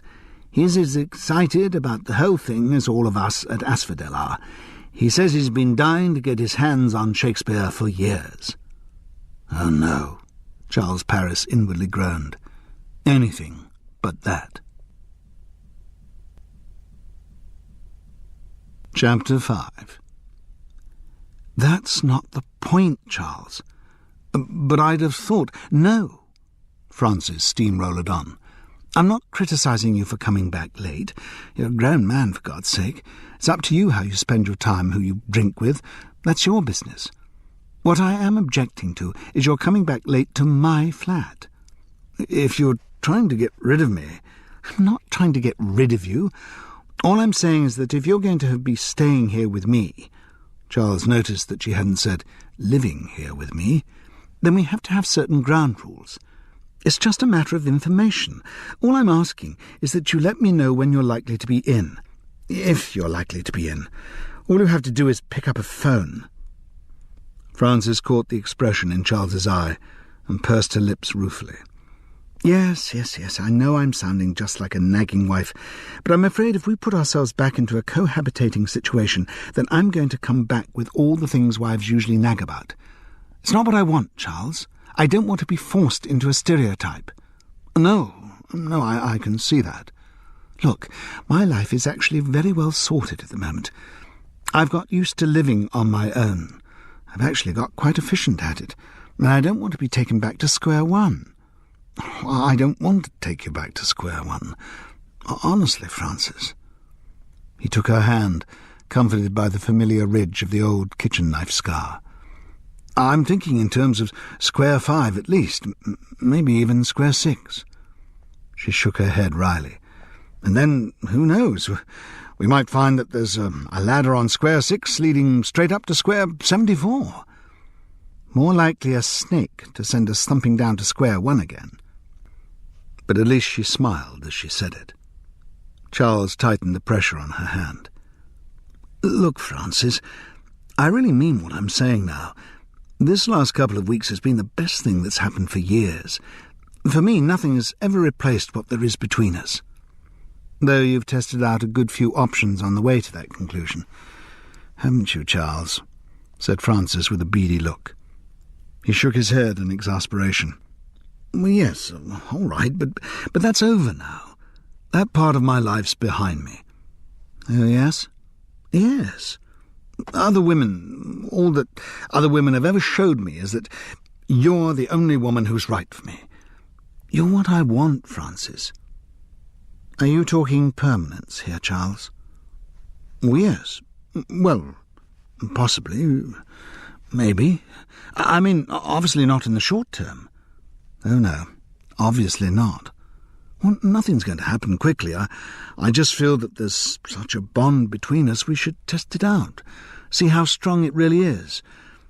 Try and get back together. Francis was silent, but her expression didn't show wholehearted conviction about what he was saying. Look, I know there have been times in the past when I've been inconsiderate, when I've hurt you. He let the pause lengthen. Then Francis said suddenly, I'm sorry. Well, you're not expecting me to disagree, are you? No, of course I'm not. Mind you, some token contradiction wouldn't have hurt. But this time, I'm really determined to make it work. We've got so much to give each other, and I think we should try to make the best of the time we have left, and make the best of that time together. The trouble with actors, said Francis, removing her hand, is that they're all full of shit, and full of half-remembered lines from shows they've been in. Go on, tell me, where did that last line you said come from? Charles looked shamefaced. Comedy called The Twang of a Heartstring. Hornchurch in the early 70s. Can still remember quite a lot of the lines from it, actually. He could also still remember the review that the Hornchurch Herald had given his performance. If Charles Paris was meant to be love's young dream, it suggested love had been eating rather too much toasted cheese before going to bed. He took her hand again. All right, what I said was garbage, but the intention wasn't garbage. I'm really determined to make this work, Francis. Her face was still a conviction-free zone. Even if it means making concessions? Well, of course. Living by the rules I dictate? Sure. Allowing me to continue having a life of my own, to have parts of my life that are not your business. Yes, all that. Francis was pensive for a moment, then came to a decision. OK, let's give it a whirl. Great. Charles squeezed her hand. Right, she went on briskly. Tonight I don't want you here. Oh? Till after midnight. You can come back then. Oh, thank you. A silence. May I ask, I thought you just agreed to allow me to have parts of my life that are not your business. Well, yes, but all right then. I've got a friend coming round. Oh, anyone I know? No, Charles. Nobody you know. After Francis had gone to school, Charles was left with a little niggle of disquiet. Not jealousy, surely. No, she'd just been playing a game with him. It was a small revenge for her. You'll come back late and pissed, I'll be mysterious about some unnamed friend I've got. Tit for tat. What worried him more was that the niggle might presage a shift in his mood. He'd been so positive the last few weeks. Everything had been going so well. Now suddenly there was the professional threat of the unknown in the form of Alexandru Radulescu, and privately a new edginess in his relationship with Francis. Oh well, if I'm going to go down, I may as well go down properly. To compound his mood, he rang his agent, Maurice Skellen. "Yes, I had heard. I do keep my ear to the ground on my client's behalf, you know, Charles." Morris's voice was full of reproach at the idea that he wasn't aware of Twelfth Night's change of director. "And do you know anything about him?" "Not a lot. Hasn't been in this country long. Comes from Bulgaria, doesn't he?" "Romania. Same difference. And he's done a couple of productions over here that got the chattering classes very excited. Gets all those reviews which use words like radical and mould-breaking." "Yes," said Charles gloomily. And Radulescu's production made one feel one was seeing an entirely different play. "That's right. Now, what paper was that in?" "I just made it up." "Really? I could have sworn I'd read it somewhere quite recently." "You probably have," Charles groaned. "Oh, well, might as well lower his mood even further. Anything on the horizon, you know, work-wise?" The reproach in Maurice Skillen's voice was now ladled on with a trowel. "Greedy, Charles, greedy. Let me get my breath back. After all, I've secured you a 4-month contract with Asphodel." "Gavin Scholes rang me direct and offered me that, Maurice. I told you about it." "Oh, maybe, but I was the one who sorted out the deal." "You accepted the first offer they made." Charles, when will you realise? What I do is very finely tuned business. Involves a lot of very delicate decisions. Sometimes you have to push like mad, scrabble for more and more money from them. Other times you have to be subtle, sit back, hold your fire, live to fight another day. Funny it's always other clients you do the scrabbling for. When it comes to me, on the other hand, you always seem to be holding your fire. Charles, that's very cruel. If I didn't know you so well, I'd find that extremely hurtful. You've no idea how much I do behind the scenes on your behalf." "I have a nasty feeling I have, Maurice." "Charles, trust me." How many times must Maurice have said that over the years? And every time Charles had heard the words, they'd have prompted the identical reaction. "I assume you're joking." And yet in all their long association he'd never once vocalised the thought. "If I didn't know what I was doing," Maurice went on, "ask yourself, would you still be one of my clients after all these years?" "Yes," thought Charles Paris, savage with self-contempt. "I would." "Approach, Sir Andrew. Not to be abed after midnight is to be up betimes, and deluculo surgery thou knowest." "Nay, by my troth, I know not. But I know that to be up late is to be up late." "A false conclusion," Charles bellowed, wishing he hadn't been up quite so late the night before. It had been stupid to engage Frances in conversation about how she'd spent her evening. The sensible course would have been to take the hint of her closed bedroom door and go off to sleep in the spare room. And that's what he would have done, if he hadn't drunk so much. Still, he told himself with the wounded logic of someone who knows he's in the wrong, it was her fault. If she turfs me out and I'm not allowed back in till after midnight, well, how does she imagine I'm going to spend the evening? "I hate it as an unfilled can," Charles continued, thinking how much he'd welcome a filled can to irrigate his desiccated brain. He felt a bit gutty, too. That really meant he'd had too much the night before. "To be up after midnight and to go to bed then is early, so that to go to bed after midnight is to go to bed betimes. Does not our life consist of the 4 elements?" "Faith, so they say," Jarnby Murgatroyd Sir Andrew Aguecheek weedily agreed. "But I think it rather consists of eating and drinking." "And sex," thought Charles wistfully. He shouldn't have put his hand on Frances' shoulder the night before. He should have respected her privacy rather than trying it on. His behaviour had been juvenile and crass, and she'd been absolutely right to tell him to leave her alone. Oh, God!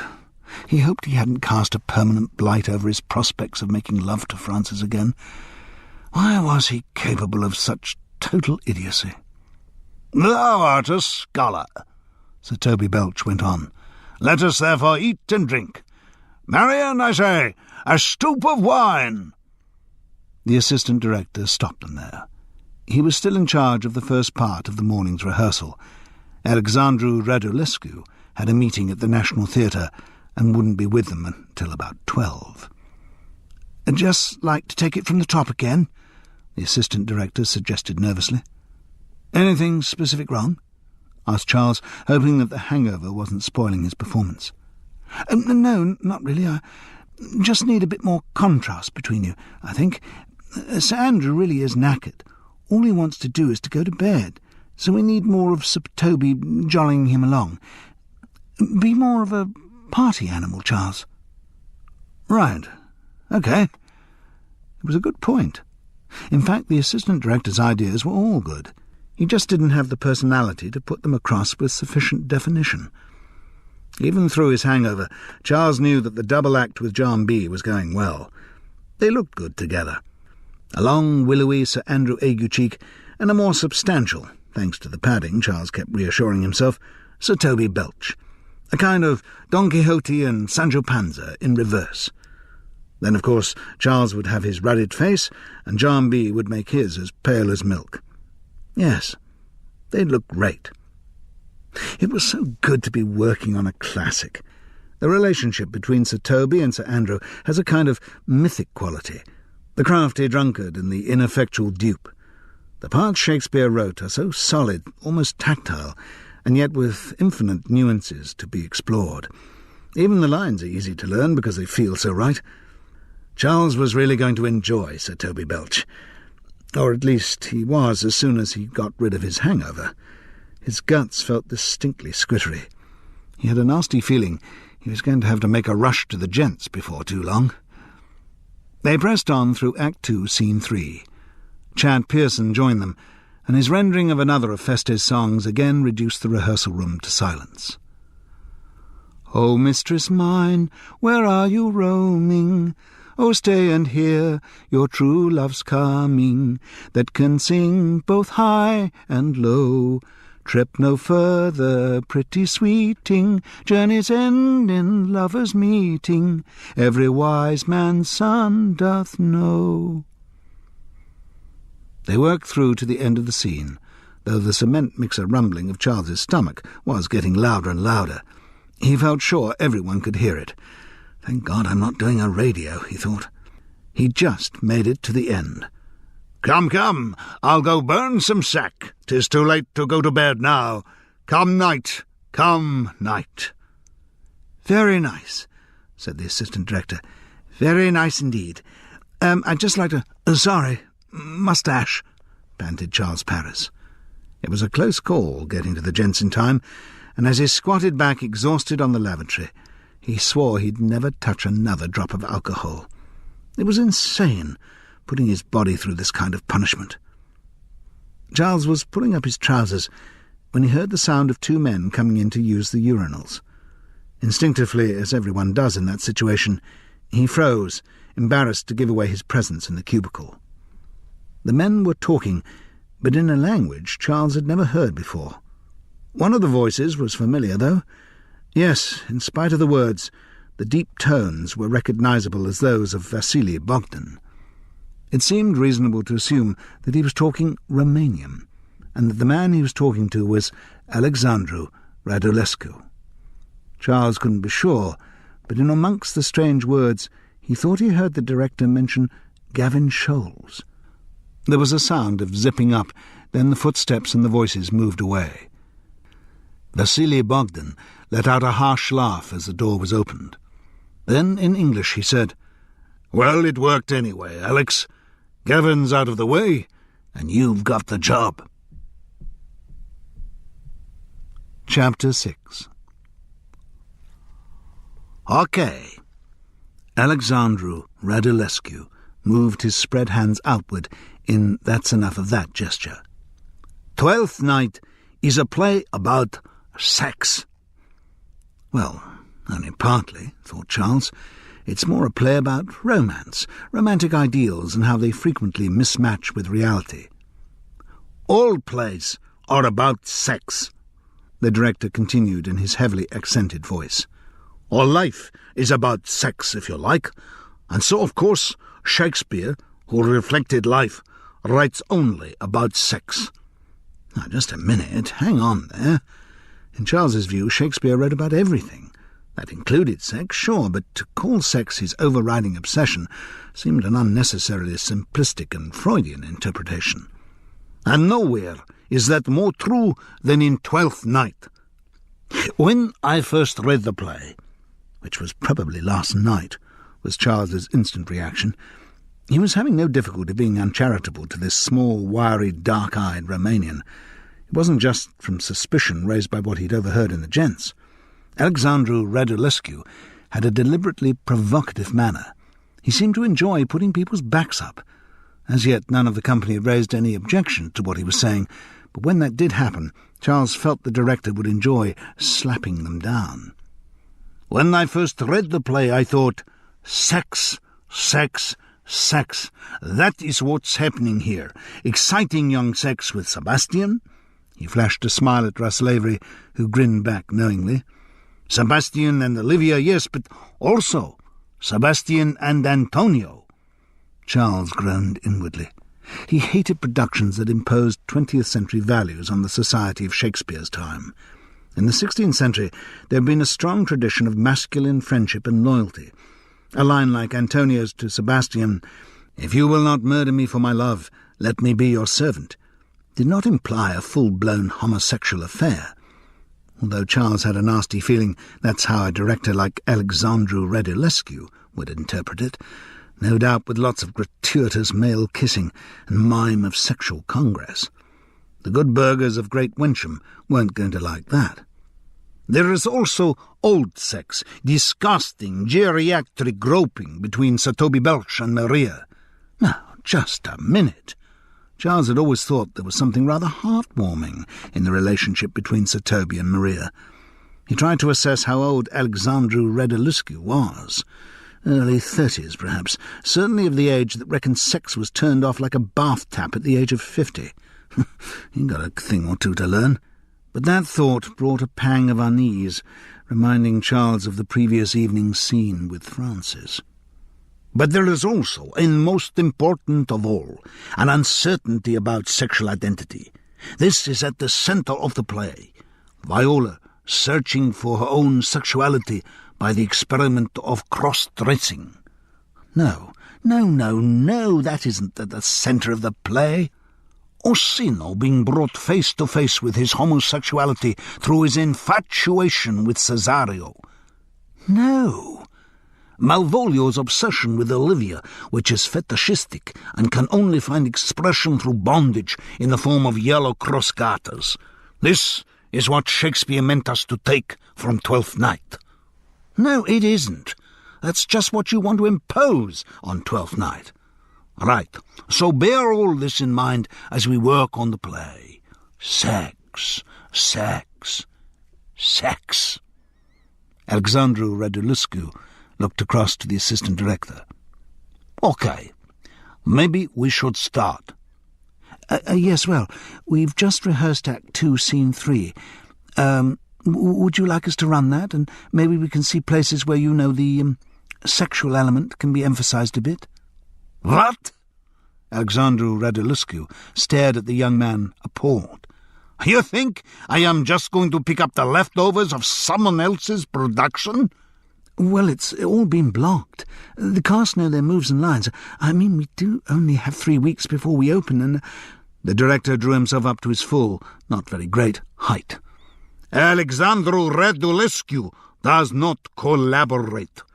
When Alexandru Radulescu directs a production, he does it his way. And anyway, Alexandru Radulescu does not just direct. He reinterprets a play. It'll end in tears, thought Charles Paris. It'll end in tears. It could have meant anything, said John B. Murgatroyd. They were sitting over drinks at the end of that day's rehearsal. John B. had a pint of bitter. Charles was on a large Bell's. For him, beer spelled relaxation, and an afternoon in the company of Alexandru Radulescu had rendered him desperate for whiskey. "Well, it worked anyway," John B. quoted again. Well, Vasily probably just meant that Alexandru had cracked the British system, made himself the natural candidate to take over when Gavin got ill. Equally, it could have meant that their plan to make Gavin ill had worked. "Oh, for heaven's sake, Charles, you're the last person I'd have expected to be a conspiracy theorist. What, so you've also got proof that Kennedy was assassinated by Elvis Presley and Marilyn Monroe because he threatened to tell Martin Luther King about their love child? Is that right? You're being paranoid." Or don't you think this afternoon's events justify a little paranoia? John B. Murgatroyd took a thoughtful swallow of his beer. "It'll probably be all right. Look, he hasn't got time to make too many changes. I'm sure he's mostly talk. That sort always are. What we'll end up with is a straight telling of Twelfth Night with a couple of trendy flourishes." You have the sound of someone trying very hard to convince himself and failing. I've worked with directors like this before, said Charles darkly. Various unpleasant memories bubbled to the surface of his mind. Charles Paris liked the words a playwright wrote to be the mainspring of a production. He couldn't stand directors who regarded the text as an obstacle that had to be negotiated on the way to their personal glorification. Wincing, he remembered a production of Richard III in which Richard alone remained handsome and upright, while all the other characters had to be played with various disabilities. The director's point that deformity is in the eye of the beholder might have some validity in another context, but it sure as hell made nonsense of Shakespeare's play. Charles rather treasured the notice the Wigan Gazette had given his one-legged Duke of Clarence. Jesus, he'd been grateful to be killed off so early. The strapping was agony. Charles Paris's resolute swimming in the Malmsey Butt suggests a promising nautical future for him as Long John Silver. "Oh, God," Charles groaned, dragging himself out of this unwelcome recollection. Just wait till Alexandra Radulescu starts exploring the homosexual subtext of Sir Toby Belch's relationship with Sir Andrew Aguecheek.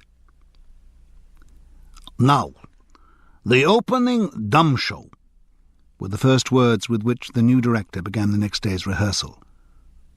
"But there isn't an opening dumb show," Sally Luther objected. Charles had been about to make the same point, but the coward in him was relieved she got the words in first. No point in antagonizing Alexandru unnecessarily. Charles had a gut feeling there would be plenty of other issues over which he'd really need to take issue with the director. "The dumb show," said Alexandru patiently, "is a very common feature of Elizabethan theatre. Many plays were started with a dumb show prefiguring the action to follow. Indeed, the play that Hamlet organizes to be performed before King Claudius begins with a dumb show," he concluded, as if closing the argument. Charles couldn't let that go by. Yes, but the whole point there was that Shakespeare was deliberately presenting an archaic convention. In the same way that the first player's language is dated and overblown, the dumb show is put there to show how unfashionable this particular troupe of travelling players are. Shakespeare always knew what he was doing. If he'd intended Twelfth Night to begin with a dumb show, he'd have specified a dumb show. Charles didn't look directly at Alexandru Radulescu until the end of the speech. What he then saw was chilling. The director's black eyes were two focused pinpoints of hatred. Up until that moment their relationship had been wary but polite. Now Charles felt he had made an enemy for life. "God, that's all I need." Alexandru spat out the words. "Actors who think they are experts on Shakespeare. Listen, I do the thinking around this production. All that is required of you is to say the words the way I tell you to." Charles felt as if his face had been slapped. He wanted to come back, fierce and hard, with the fact that he did actually know quite a lot about Shakespeare, that he got an Oxford degree in English to prove it, but he restrained himself. Time enough. No need to go out on a private offensive. Soon the rest of the company were bound to join forces in resistance to Alexandru Radulescu's fatuous innovations. But no other members of the cast made any complaint about the idea of the dumb show. It was understandable that the youngsters such as Benzo Ritter and Taylor Northcott might eagerly lap up Alexandru's suggestions, but the more mature cast members also seemed placidly content to do as they were told. Charles often marvelled at the ridiculous hoops actors will go through at the bidding of a forceful personality. Twelfth Night's assistant director, whose ideas were actually rather good, couldn't command obedience, while Alexandru Radulescu, whose ideas were clearly crap, could lead the entire company by the nose. Sometimes Charles could empathise with Alfred Hitchcock's well-known view that actors are cattle. The only objection that did arise was when Alexandru Radulescu announced that for the opening of the play the stage area would be converted into a huge double bed. And the objection came not from a cast member, but from the Asphodel representative, who had appeared to see how rehearsals were going. "No," he said quietly but firmly. The Romanian whirled furiously round at him. "What?" "No room in the budget for more scenery. You've got to work with the sets as built and with the costumes as already made." "But how am I expected to express my vision of the play if I am saddled with unimaginative sets and traditional costumes?" The Asphodel accountant shrugged his shoulders. "Oh, that's your problem. It was made perfectly clear in our agreement that you had to work with the existing sets and costumes. There isn't the time, apart from there not being the money, for any changes to be made there." "But this means I will have to compromise my entire artistic perception of the play." The accountant shrugged again. "Well, there you go," he said coolly. Charles Parrish wished some of the cast had the nerve to take that approach to Alexandru, because it clearly worked. Faced with a will as strong as his own, the director could only huff and puff petulantly. "I thought you employed me because I would bring something fresh, something radical to this production. People who employ me do so because they know they will get a play that has the Alexandru Radulescu stamp all over it." "I'm not interfering with your stamp," the Asphodel man replied without changing his lazy intonation. "I'm just saying that that stamp will have to appear with the existing sets and costumes. That's all. I'm not going to interfere with what you do artistically." "But for a director like me, the art comes in the total look of the production. It's not just the acting, it is the movement, the music, the setting, the clothes the actors wear." This bluster produced no more than another shrug. "You knew the deal when you started, Alex. I'm here to control the budget, and I say you can't change the sets or the costumes." Though the director huffed and puffed a little more, it was only token resistance. He knew he couldn't beat the money men, but his defeat seemed to make him determined to put his cast through more irrelevant hoops of artifice. "Right. The Dumb Show," he announced again, once he'd given up grumbling as a bad job. "As I said yesterday, Twelfth Night is a play about sex, and I want the opening mime to reinforce this message, so it will take the form of a ritualized orgy." Charles Parris shook his head in disbelief.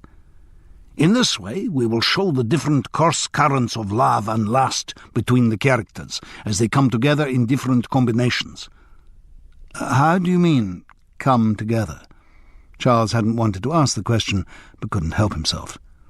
"I mean, obviously, Charles, come together as in acts of sexual congress." "Simulated sex?" "Exactly." With the word, Alexandru Radulescu turned a withering look on Charles. What was more worrying was that most of the cast also directed withering looks at him. Good God, they actually seemed prepared to go along with this madman's ideas. "And," the director continued, intrigued by a new idea, "if we can't afford new costumes, then maybe we do without costumes. Yes." Charles's mouth dropped. "Are you suggesting we do all this simulated sex without any clothes on?" "Of course." "But no." Once again the authoritative monosyllable came from the Asphodel representative. "You said you would not interfere with the artistic content of my production." "This is not artistic, this is financial. A Twelfth Night that opens with a naked orgy will be death at the box office, particularly at Great Wencham. Sorry, you can't do it." This second rejection produced only minimal remonstrance from Alexandru. He knew when he was beaten. If things started to get really out of hand, Charles comforted himself, the Asphodel man would be the person to talk to. The director, accepting his defeat, moved on. "So, we will think which characters have lusts towards which others. Yes?" He looked ingenuously at his cast.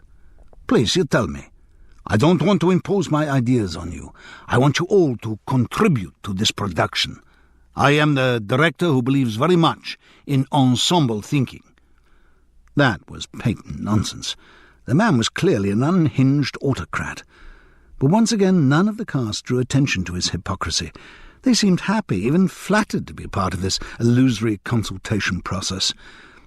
A lot of them sat forward eagerly as they tried to think of potential sexual connections within Twelfth Night. Benzo Ritter and Talia Northcott were particularly enthused. This was what they'd gone into the theatre for, the creative white heat of workshopping in the rehearsal room.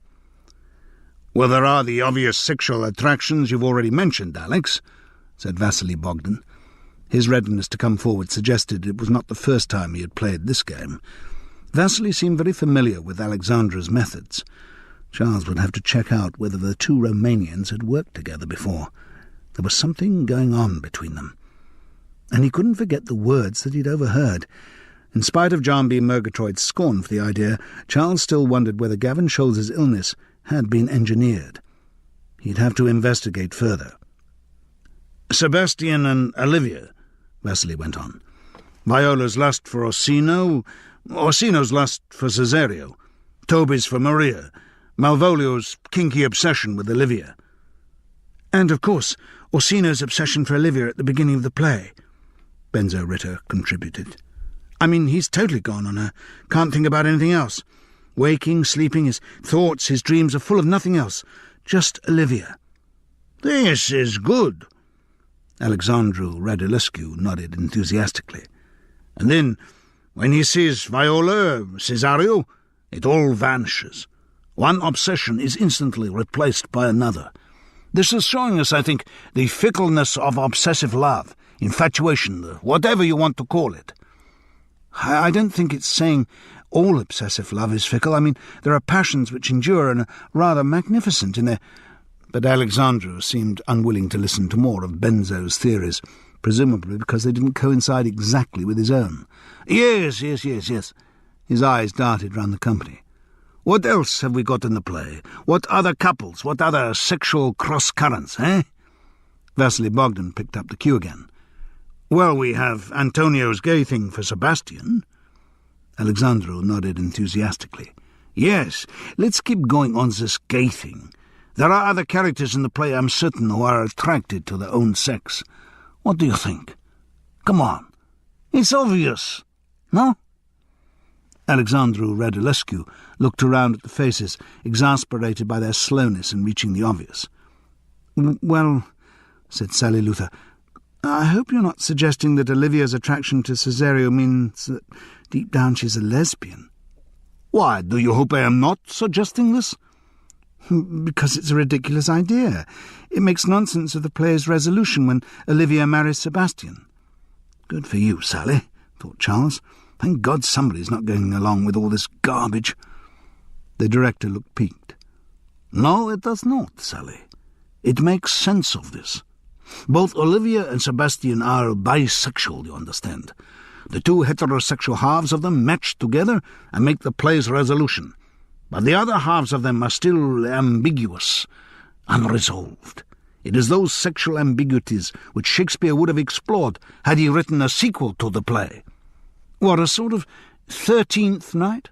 John B. Murgatroyd suggested.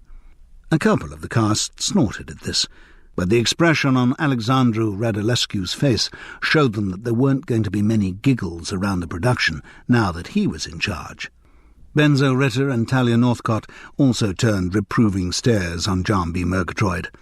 So far as they were concerned, he was being inappropriately trivial in the presence of genius.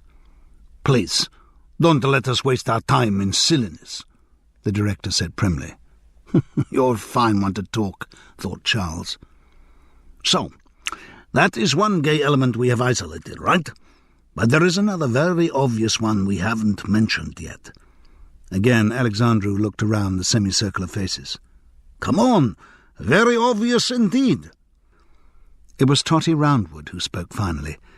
As she did so, she looked at the director with a respect that verged on devotion. "Could you possibly mean Sir Toby Belch and Sir Andrew Aguecheek?" "Yes, said Alexandru Radulescu. Exactly. I don't believe this is happening, thought Charles Paris. Chapter 7. Alexandru Radulescu's mind made a butterfly's look like a model of consistency. He behaved like a child playing in a toy shop of ideas, and perhaps after the artistic restrictions he'd experienced in his native Romania, that was how he felt. He came into rehearsal every morning brimful of new thoughts, derived from anything he'd happened to have observed or heard or seen. He was into everything, just deep enough to get the soles of his shoes wet. For instance, he saw a mime artist busking at Covent Garden and was so impressed he brought the guy in to advise the cast on movement. Then, in an Indian restaurant, by chance he heard some Eastern muzak, which he decided had an authentic dying fall. He immediately engaged a sitar player to do the 12th night music. Worse than that, he got the musician to reset feste songs in some approximation to raga style. Chad Pearson gamely tried to ride the unfamiliar rhythms. He succeeded pretty well, but at the expense of audibility. The atmospheric, melancholy words of the songs were lost. It was, all in a way, very exciting, so long as you didn't care about Shakespeare's 12th Night. Charles Paris did, and he found rehearsals agonizing. Every few minutes, it seemed, some other felicity of the play was sacrificed or obscured for a theatrical effect.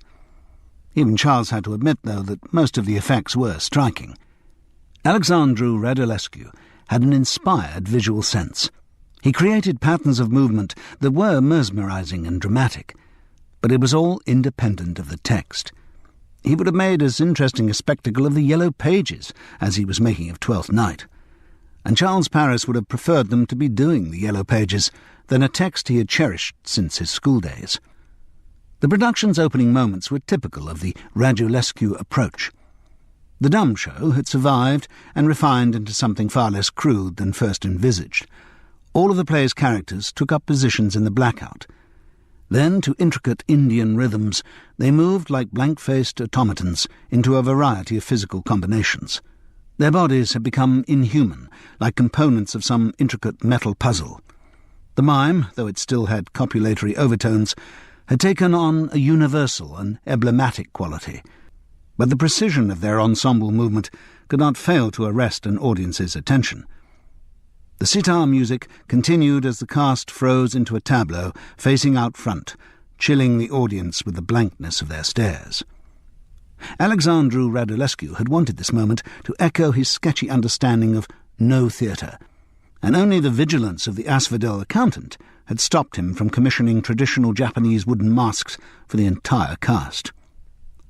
While his fellow actors stayed immobile, Orsino then stepped forward and with his staff struck the stage 3 times, a convention borrowed from classical French theatre. He then intoned, "If music be the food of love, play on. On, on, on, on." The rest of the rigid cast echoed in unison, their words tapering off to silence. "Give me excess of it, that surfeiting the appetite may sicken and so die. Die, die, die, die," came the dwindling echo. "That strain again, again, again, again, again. It had a dying fall, fall, fall, fall, fall. Oh, oh, oh, oh, oh. It came o'er my ear like the sweet sound that breathes upon a bank of violets, stealing and giving odour. Odour, odour, odour, odour." This time the echo was as soft as breath. "Enough! No more!" Suddenly Orsino slammed his staff down onto the ground. All of the cast, except for the Duke and Curio, scattered off to the sides of the stage with the exaggerated flickering movements of silent film.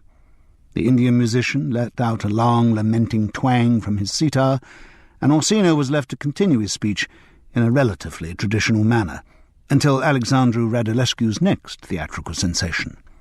The effect was undeniably dramatic, but it had nothing to do with 12th Night.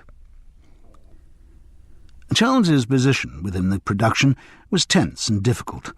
Sir Toby Belch was a part he'd longed to play all his life, and he was now at the ideal maturity to do it justice. He wouldn't get another crack at it, and he didn't want this chance buggered up by a director with no sensitivity to Shakespeare. John B. Murgatroyd and Charles had prepared tactics over various long sessions in the pub. Basically, they both intended to play their parts as they'd been playing them under Gavin Scholz's direction, and in their view, as Shakespeare intended them to be played. So, though they listened politely to Alexandru's suggestions, and even went through the motions of trying out his new ideas, after a couple of runs at a scene, they would revert to doing it exactly the way they had before. This did not make for a good atmosphere between the two actors and their director. A typical moment of conflict occurred when they were rehearsing Act 2, Scene 3. Maria, having described her plans to dupe Malvolio, has just exited, leaving Sir Toby Belch and Sir Andrew Aguecheek united in admiration for her ingenuity. The following lines then ensue. Sir Toby. Good night, Penthesilea. Sir Andrew.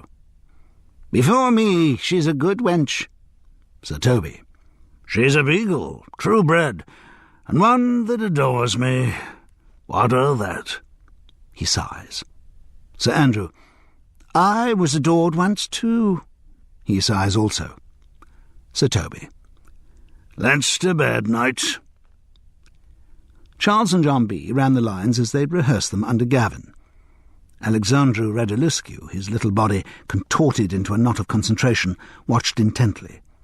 As soon as Charles had said his "Let's to bed, knight," the director waved his hands in the air. Okay, we stop. There is a lot here. It is a very good moment, this, I think. Certainly is, Charles agreed. For him, it was the most poignant in the play. One of those many in Twelfth Night where farce is suddenly shaded with melancholy. He loved the wistfulness with which John B. Murgatroyd played his "I was adored once too," and was pleased with the way he, as Sir Toby, put his arm round the ineffectual knight's shoulder and led him off. It was a brief instance of closeness between the two characters. For a second, Sir Toby suspended his cynical campaign of exploitation and showed Sir Andrew a flash of human sympathy.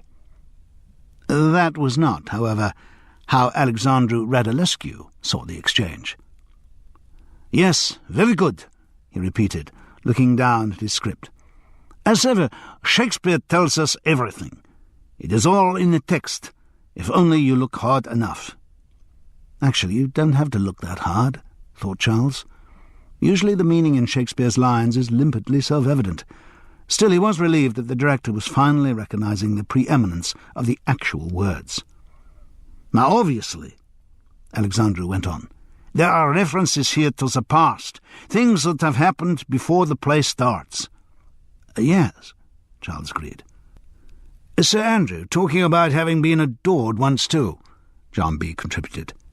"And," the director concluded triumphantly, "an unequivocal confirmation of the homosexual relationship between the two knights." What? What?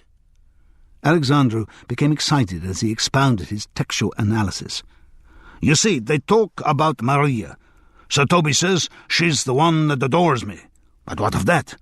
In other words, he is saying she fancies me, but what of that? Since I'm gay, she's wasting her time."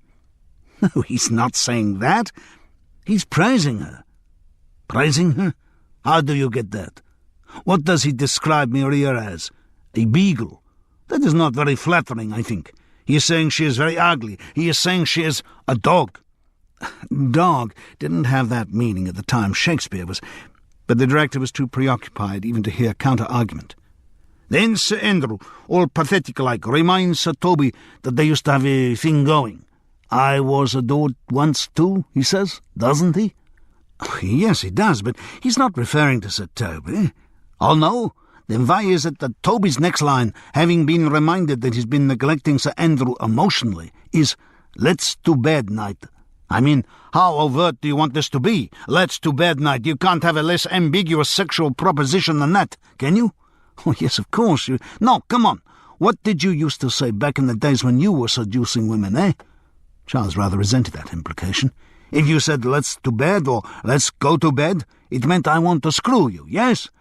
Look, yes or no? Did it mean I want to screw you or not? Well, yes, in that context it probably did, but see! The director spoke with the satisfaction of an ontologist into whose sitting room God has just walked.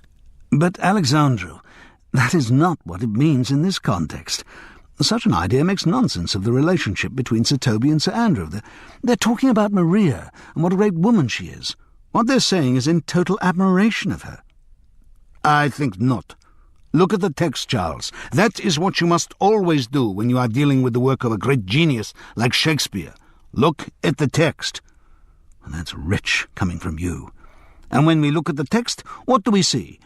Good night, Penthesilea. Who is this Penthesilea, by the way? Penthesilea, said Charles patiently, was the queen of the Amazons. Hence any forceful or effective woman. Sir Toby describes Maria by that name as a tribute to the skill with which she set up the plan to fool Malvolio. Charles looked up, anticipating apology in the director's face, but instead saw glee. Wagging a triumphant finger, Alexandru shouted, You see, that proves it. You've said it out of your own mouth. Amazon means any forceful or effective woman. In other words, a dominant woman. In other words, the dominant mother whose sexuality so frightened the son that in self-protection he becomes homosexual. That is psychological claptrap. Apart from anything else, it's been proved that there's no connection between... What is more, Alexander rolled on with satisfaction, Amazon often means lesbian. I think maybe we are also getting the key to Maria's character here. He looked thoughtfully across to Totty Roundwood. To Charles's annoyance, she didn't immediately point out what balls this all was. She looked pleased, even honoured, to be sharing the wisdom of the guru. Okay, Alexandra clapped his hands. Now let's run the lines again, bearing in mind what we now know. We don't know anything we didn't know before, Charles protested. No? So what are you saying? Are you saying that there is no attraction between Sir Toby Belch and Sir Andrew Aguecheek? Are you flying in the face of William Shakespeare's text? No, I am not. I'm saying there is affection between them, and this is the moment in the play where that affection is most overtly expressed. But that is all. Alexandru Radulescu's mouth pursed in annoyance. It is very difficult, you know, for a director to direct when his actors will not take direction. I'll take direction as well as the next actor, said Charles with dignity, but not when I think that what's suggested is destroying the sense of the whole play. The black eyes sizzled up at him. It is not impossible for this production to be recast, the director hissed. Oh, yes, it is, said a cool, unemotional voice. Thank God, thought Charles, that the asphodel accountant was once again monitoring rehearsals. Budget doesn't allow it. Sorry, Alex. You work with the cast you've been given. They're all contracted, so except in case of illness or accident, they all do the full 4 months. Okay. Charles Paris met the stare of Alexandru's ferocious black eyes, and could see the rich variety of illnesses and accidents they were wishing on him. Chapter 8. Charles was annoyed, for many reasons. Not least among them was that Alexandru Radulescu was efficient. All the arguments Charles wanted to bring forward, that this endless mastication of the text and addition of gratuitous business slowed down the whole production process, were diffused by the fact that the schedule was well up to time. Considering his late start on the production and the amount of new stuff he was bringing into it, Alexandru Radulescu was showing himself to be a very well-organised director. Even Charles Paris was grudgingly forced to admit a rather good director. Not for this show, of course, not for Twelfth Night, nor in fact for any show where the text was important, but for the presentation of spectacle, of individual theatrical moments independent of a play's overall structure or the internal logic of characters, Radulescu came up with the goods. This guy should be directing musicals, thought Charles sourly. It wouldn't matter there. But still his major source of annoyance was the way the director imposed interpretation on the text. In the second week of rehearsal, Alexandra became obsessed with the sexual ambiguity of Viola and Sebastian. They express, you see, the male-female duality that is inherent in all of us. They look identical, and yet one is male and the other female. Yet at the same time both are attracted to their own sex, and both can inspire attraction in their own sex. I feel that this is something we need to explore. Charles had become very wary of the director's use of the word explore. It invariably led to the discovery of something that had never been there in the first place. But there was no dissent from either of the two characters who were being discussed, or from anyone watching the rehearsal. The three who seemed always to be on hand, Totty Roundwood, Benzo Ritter and Talia Northcott, nodded enthusiastically at Alexandra's latest suggestion. Presumably they all paid such rapt attention because they hoped to pick up from the Romanian's table crumbs of genius that might help their theatrical development. Such an idea seemed to Charles excusable in the naive youngsters. Totty, he would have thought, was old enough to know better. "Now," the director announced, "I think it will help enormously if Viola and Sebastian play some of each other's scenes." What? Sally Luther was quick to pounce on this idea. Was Alexandra suggesting that they share up the scenes between them? She had come a long way on the path of her rebuilt career to get the part of Viola, a leading part. She wasn't about to sacrifice any of the characters' preciously won lines. Sebastian was an important but minor character in the play, even when he was being played by the star of ITV's Air-Sea Rescue. The star in question, Russ Lavery, was, unsurprisingly, much more intrigued by the suggestion. "I think it could be good, Alex. Exploring the duality of the other character could give us a new dimension on how we play our own parts." "Yes, that is my idea." "I can't see why you're not keen, Sally," said Russ ingenuously. She ignored him, but demanded suspiciously, "Alex, what are we talking about here? Testing this out as a kind of rehearsal method, or actually playing some of each other's scenes in performance?" "Oh, only as a rehearsal method," the director reassured her. But the pensive expression on his face added an unspoken gloss. "For the time being." And to Charles's annoyance, the idea did work rather well. Russ Lavery sat in on rehearsals for Viola's scenes, and every now and then took over for a run. Sally Luther did the same on Sebastian's scenes. It was a gimmick, but it enriched both performances. Their speech patterns and body language grew more alike. The concept that in Illyria the twins could be mistaken for each other became less fanciful. And again, to Charles's annoyance, the experiment was somehow fitted in without putting the rest of the production behind schedule. Much as he would have liked to dismiss Alexandru Radulescu as a time-wasting poseur, he couldn't. It was an afternoon rehearsal in the third week. Outside, the rain fell, matching Charles's mood. The first week's atmosphere of excitement had dissipated. Perhaps it would have gone anyway by this stage of the production, but Charles couldn't help feeling wistful for the days when Gavin Scholes had been in charge. What upset him was being out on a limb. While he had never been one of those actors who can see nothing outside the show he's currently working on, Charles Paris had always been a popular member of the companies he was in. Not one of the most boisterous ones, a bit quiet sometimes, possibly even a loner, but one of the team. What Alexandru Radulescu had achieved was to make him unpopular. The trouble was that the rest of the cast had been charmed by the director, colonised, subsumed. They'd begun to share Alexandru Radulescu's own self-belief. They thought his ideas were good. They thought Twelfth Night would be a better production for its director transplant. Even Sally Luther, once she had been assured none of her lines were at risk, had started to get excited about the changes. Only Charles Paris and John B. Murgatroyd held out for the old ways, and John B.'s allegiance was definitely wavering. Charles knew the attitude he'd taken wasn't doing his image and the company any good. It showed his age, his inflexibility. He would overhear cast members talking about how exciting it was to get a different perspective on a classic rather than just rely on old-fashioned storytelling. Then he would look away to avoid their gaze of mild contempt at someone who still valued old-fashioned storytelling.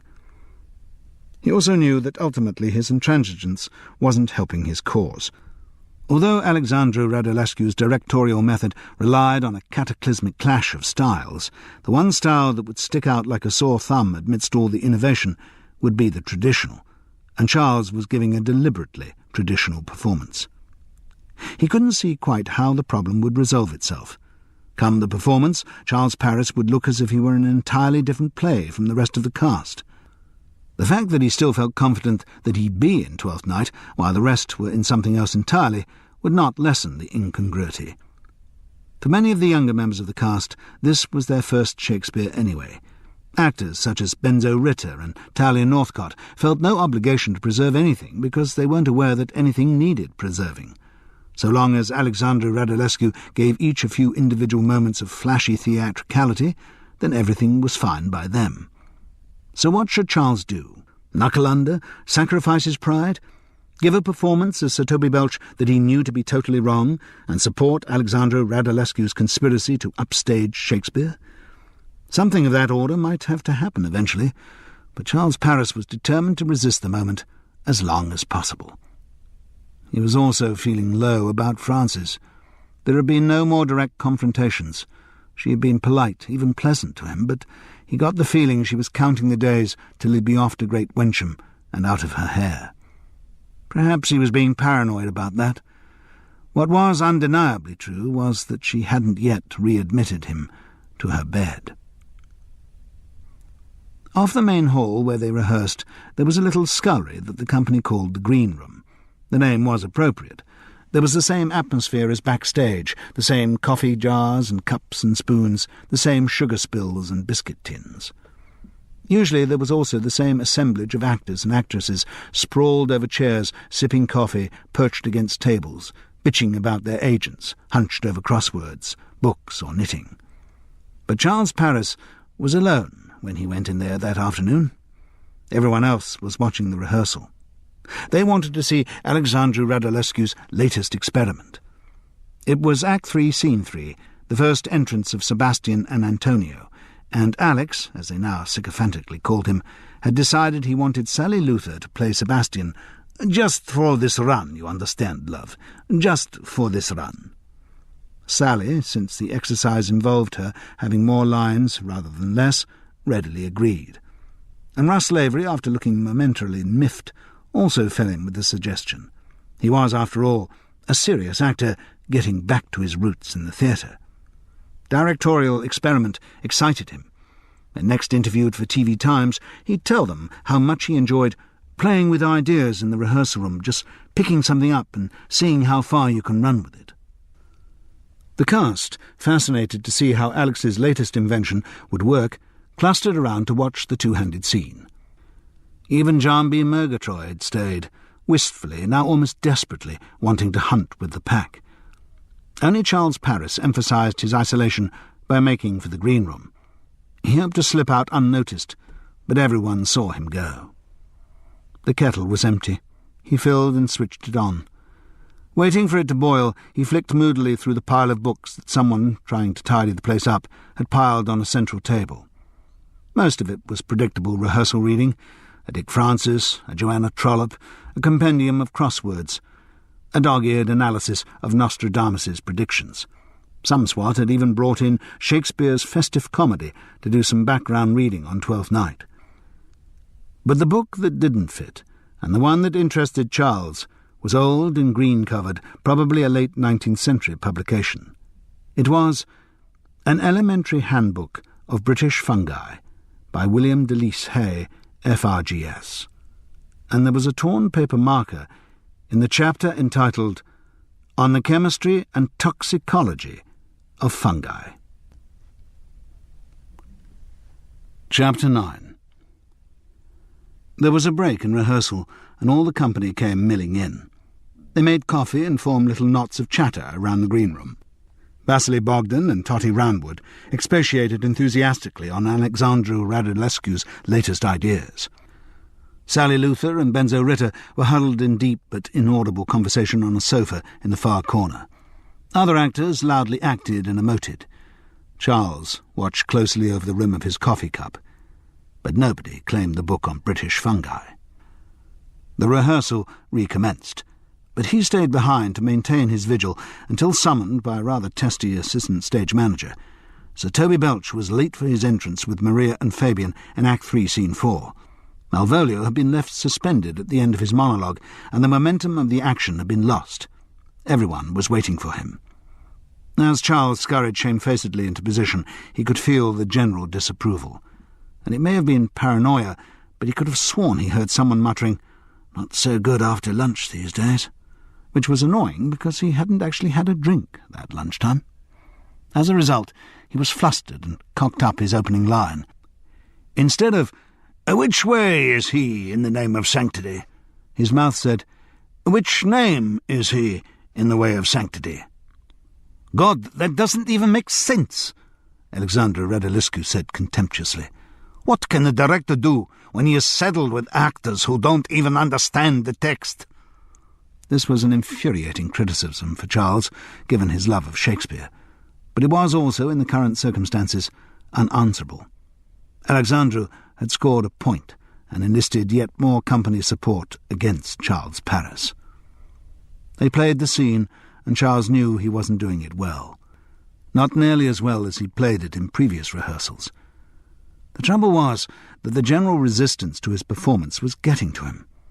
Charles shared the undermining weakness of far too many people. He liked to be liked. An atmosphere of disapprobation wormed away at his confidence. He started to wonder whether perhaps he should be playing Sir Toby as Alexandru demanded. He even started to wonder whether he actually had any talent at all as an actor. Act 3, Scene 4 is a long one, and one of Sir Toby Belch's biggest, as he hurries on and off stage, setting up the elaborate mechanics of the duel between Sir Andrew Aguecheek and Cesario. Charles usually enjoyed playing the scene, but not that afternoon. His mind was in the green room, wondering who, if anyone, had picked up his or her book on British fungi. When at last he would leave the stage, his exit line proved prophetic. "I dare lay any money, 'twill be nothing yet." For nothing was what he found. The book of British fungi was no longer in the green room, and there was no way of knowing who had reclaimed it.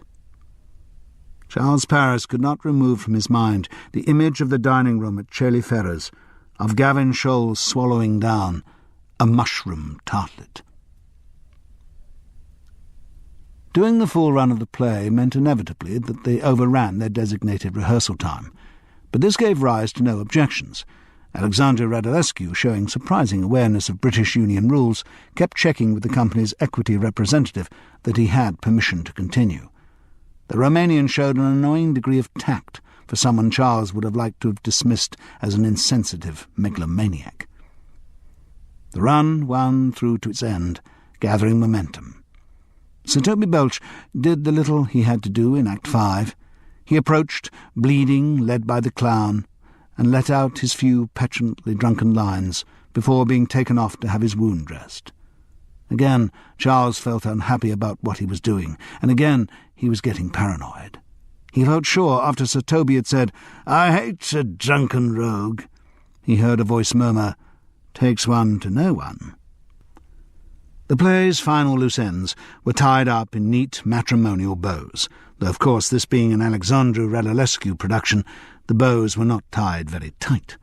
The impression was left that after the play's end, the characters faced lives of serial infidelity, with partners of both sexes. Then Chad Pearson, alone, on stage, came forward to sing, "When that I was and a little tiny boy." The words, to Charles's continuing annoyance, remained indistinct, but the moment was still theatrical, its wailing Indian music compounding the melancholy that lies at the heart of Twelfth Night.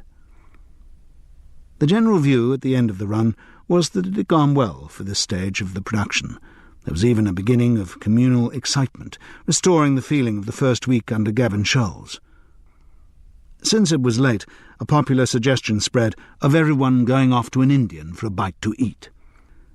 There was much discussion as to how many were going. A hardcore committed themselves immediately, while some thought they ought to get back home, but lingered and were persuaded. Sally Luther was among these. "I really shouldn't," she said. "My flat's in a hell of a mess, and we're going to be away for months." "Oh, go on. Do come," urged Benzo Ritter. He sounded truculent, his tone implying that she'd be letting him down if she refused. Sally looked across at the boy and grimaced. "Oh, all right. I'll come." Benzo looked marginally more cheerful. Charles was torn. He didn't really want to go. He'd enjoyed many riotous post-performance dinners over the years, but he wasn't in the mood that evening. Also, he had a vague recollection of having hinted to Frances that he might take her out for a meal. He was always better on a one-to-one basis, and a little fence-mending with his wife was certainly overdue. Also, he wasn't that keen on Indian food. That is to say, he liked it while he was eating it, but he didn't like the aftertaste that seemed to stay in his mouth for the ensuing 24 hours. And pathetically, his stomach was very old-fashioned about spicy food. As a result, he would never go to an Indian restaurant by choice, and on the rare occasions when he did, always had to be guided through the unfamiliar menu. So there was a lot of arguments for just slipping away at the end of rehearsals with a casual, "I got to meet someone for dinner. See you in the morning." Against that was once more the dreadful pressure of wanting to be liked. Fences certainly needed to be mended with Frances, but he didn't want to break any more with the 12th Night Company. These were the people he was going to be spending the next 4 months with. Some kind of working relationship with them had to be recaptured. Charles Paris didn't relish being ostracised. It wasn't his style. A measure of how far his isolation had already gone was that, as all the cast shuffled off, chattering and pulling on their coats, it was only John B. Murgatroyd who asked, "You're not going to come, are you, Charles?" If ever there was a question expecting the answer no, that was it. "Yes," Charles Paris replied. "I'll come." This ends Disc 2. Sicken and So Die, Disc 3. So, let me get this right. Is it the Kerma that's mild and the Vindaloo hot? Yes, said John B. Murgatroyd dismissively, and turned to his right to talk to Talia Northcott. "And the Madras is somewhere in the middle?" asked Charles. He felt rather pathetic for not knowing, and he also worried that John B. Murgatroyd was sitting next to him only out of pity. His friend much rather be on the other side of the table, in the raucous, sycophantic crowd that surrounded Alexandru Radulescu. The director was flanked by Russ Lavery and Vasily Bogdan. Sally Luther and Totty Roundwood spread out from them. Benzo Ritter was beside Totty. He looked a little marginalised, rather the way Charles felt. Chad Pearson, seated beside Sally, was in the middle of some scatological anecdote about a slow-witted Jamaican immigrant. It was all right for him. He was black. Anything he said against black people was politically acceptable. Chad reached his punchline with immaculate timing, and the area around him erupted with laughter. When it subsided, Alexandru Radulescu was full of congratulations. "Excellent, Chad, excellent. You are a very good comedy actor. It's a pity that Festi doesn't have more comedy in the play. Maybe we work out some extra business to use your talents properly, eh?" Chad Pearson responded to this with some line in his dumb Jamaican patois, which again set the table on a roar. Charles wasn't near enough to hear what was said. He hadn't been near enough to hear more than the odd word of the original story. His spirits sank lower. Pity Osbert Sitwell had used the title Laughter in the Next Room for a volume of autobiography.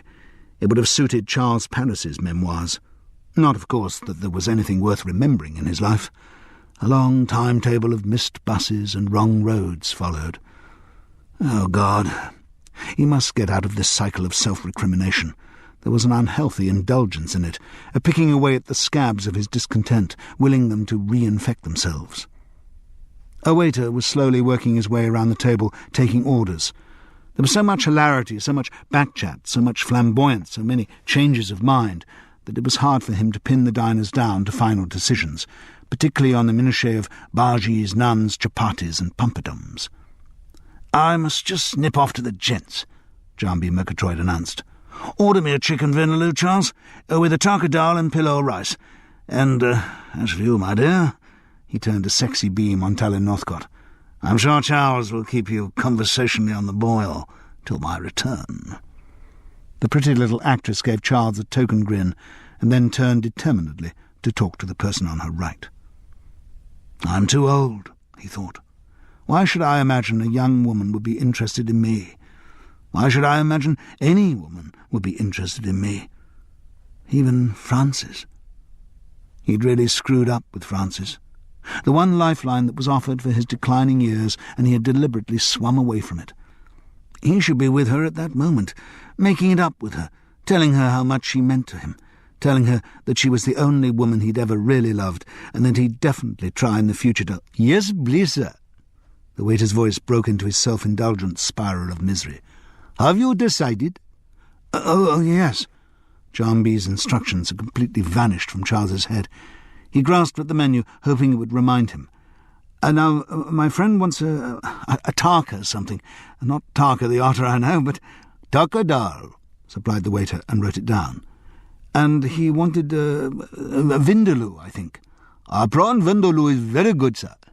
"Yes, fine, and I'll have which is the mild one?" "Gama is mild." "Oh," a note of contempt came into the waiter's voice. "The piazza is so mild, it hardly deserves the name of curry." "Chicken du piazza for me, please," said Charles wimpishly.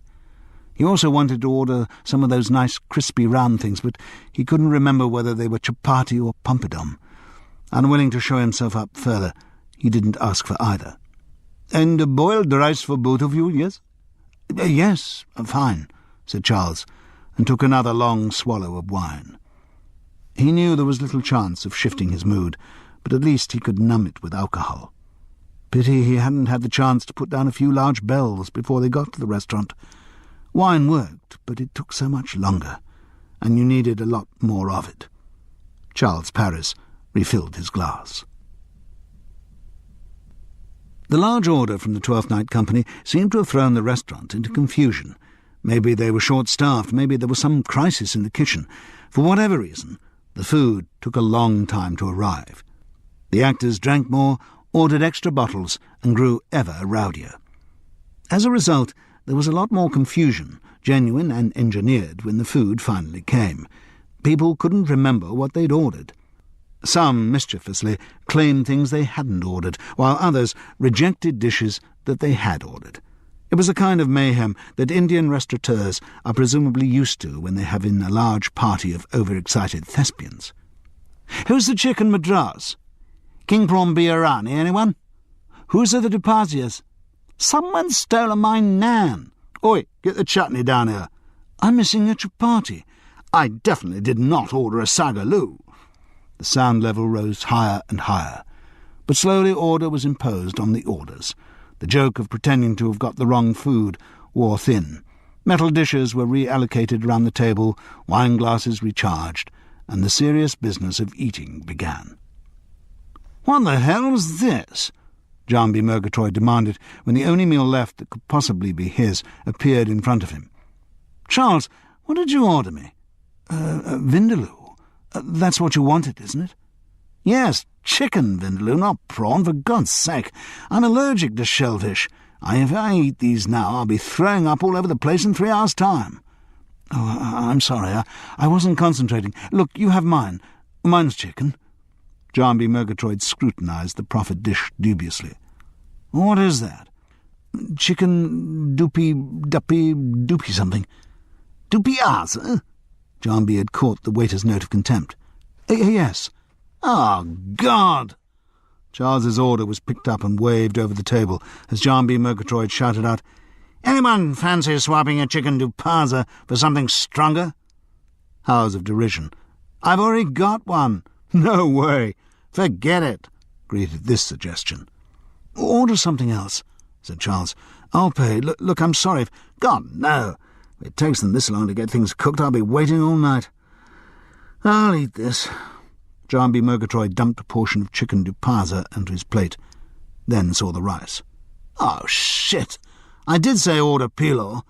I'm sorry, But John B. Murgatroyd turned his back on his friend and spent the rest of the meal strenuously and unambiguously chatting up Talia Northcott.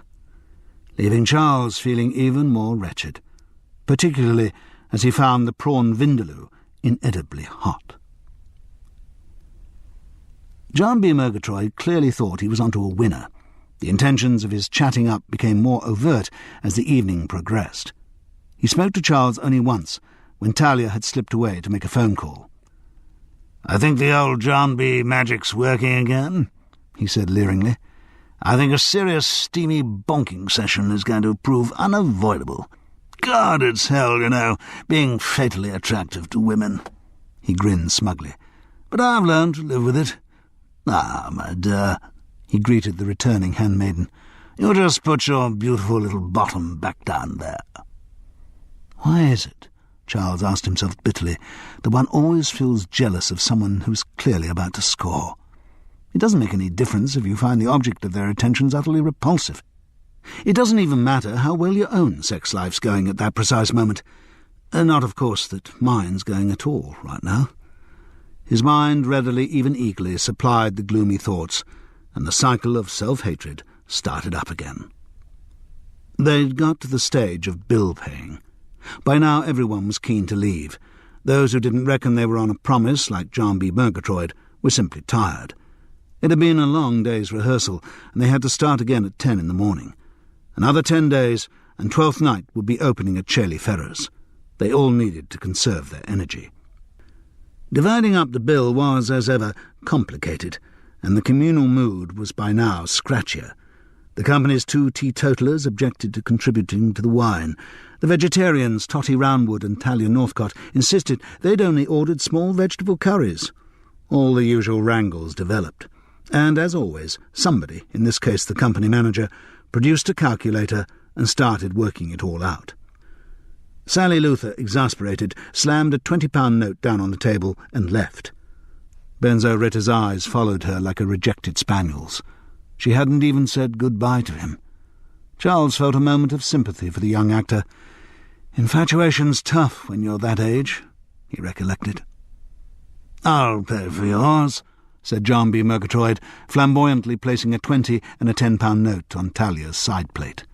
"Oh, thank you very much," she giggled. John B.'s proprietorial hand was on her shoulder. "Come on, let's move. See you, Charles," he threw back as they strolled to the door. Wistfully, Charles watched them across the room.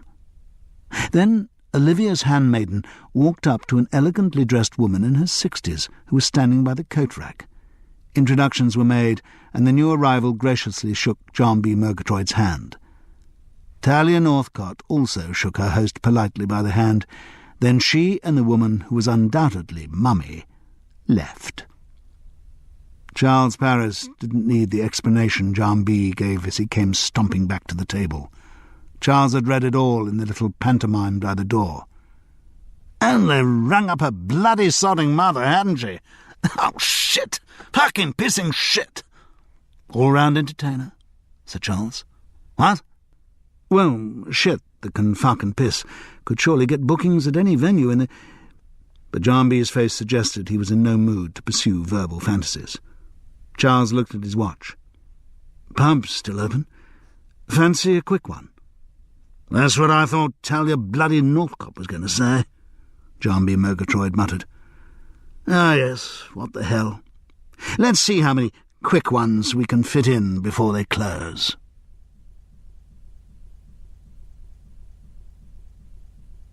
Chapter 10. "What we're doing isn't working, you know," said John B. Murgatroyd as he sat down with their second round of drinks. The pub had recently been refurbished, decked out with all those brass rails, coloured glass lamps and sporting prints that are meant to give character, but are now so familiar they drain it all away. "It is," Charles protested. He took a substantial swallow from his large bells. "We're doing the play as Shakespeare intended it to be done. We're making sense of our scenes. We're still sticking out like sore thumbs in this production." "Well, that's the production's fault, not ours. Everything else is just flashy theatrical tricks. We're actually telling the story." "Still sticking out like sore thumbs?" John B. Murgatroyd took a reflective swig from his second pint. "So what are you suggesting? That we cave in, do as Alexandru tells us, make nonsense of the play? Well, listen, I'm not denying he's talented. He is. He has some very good ideas. Some very good ideas. But not all his ideas are good, and it needs someone to stand up to him and tell him that. He'll listen. I doubt it. He listens to that guy from Asphodel.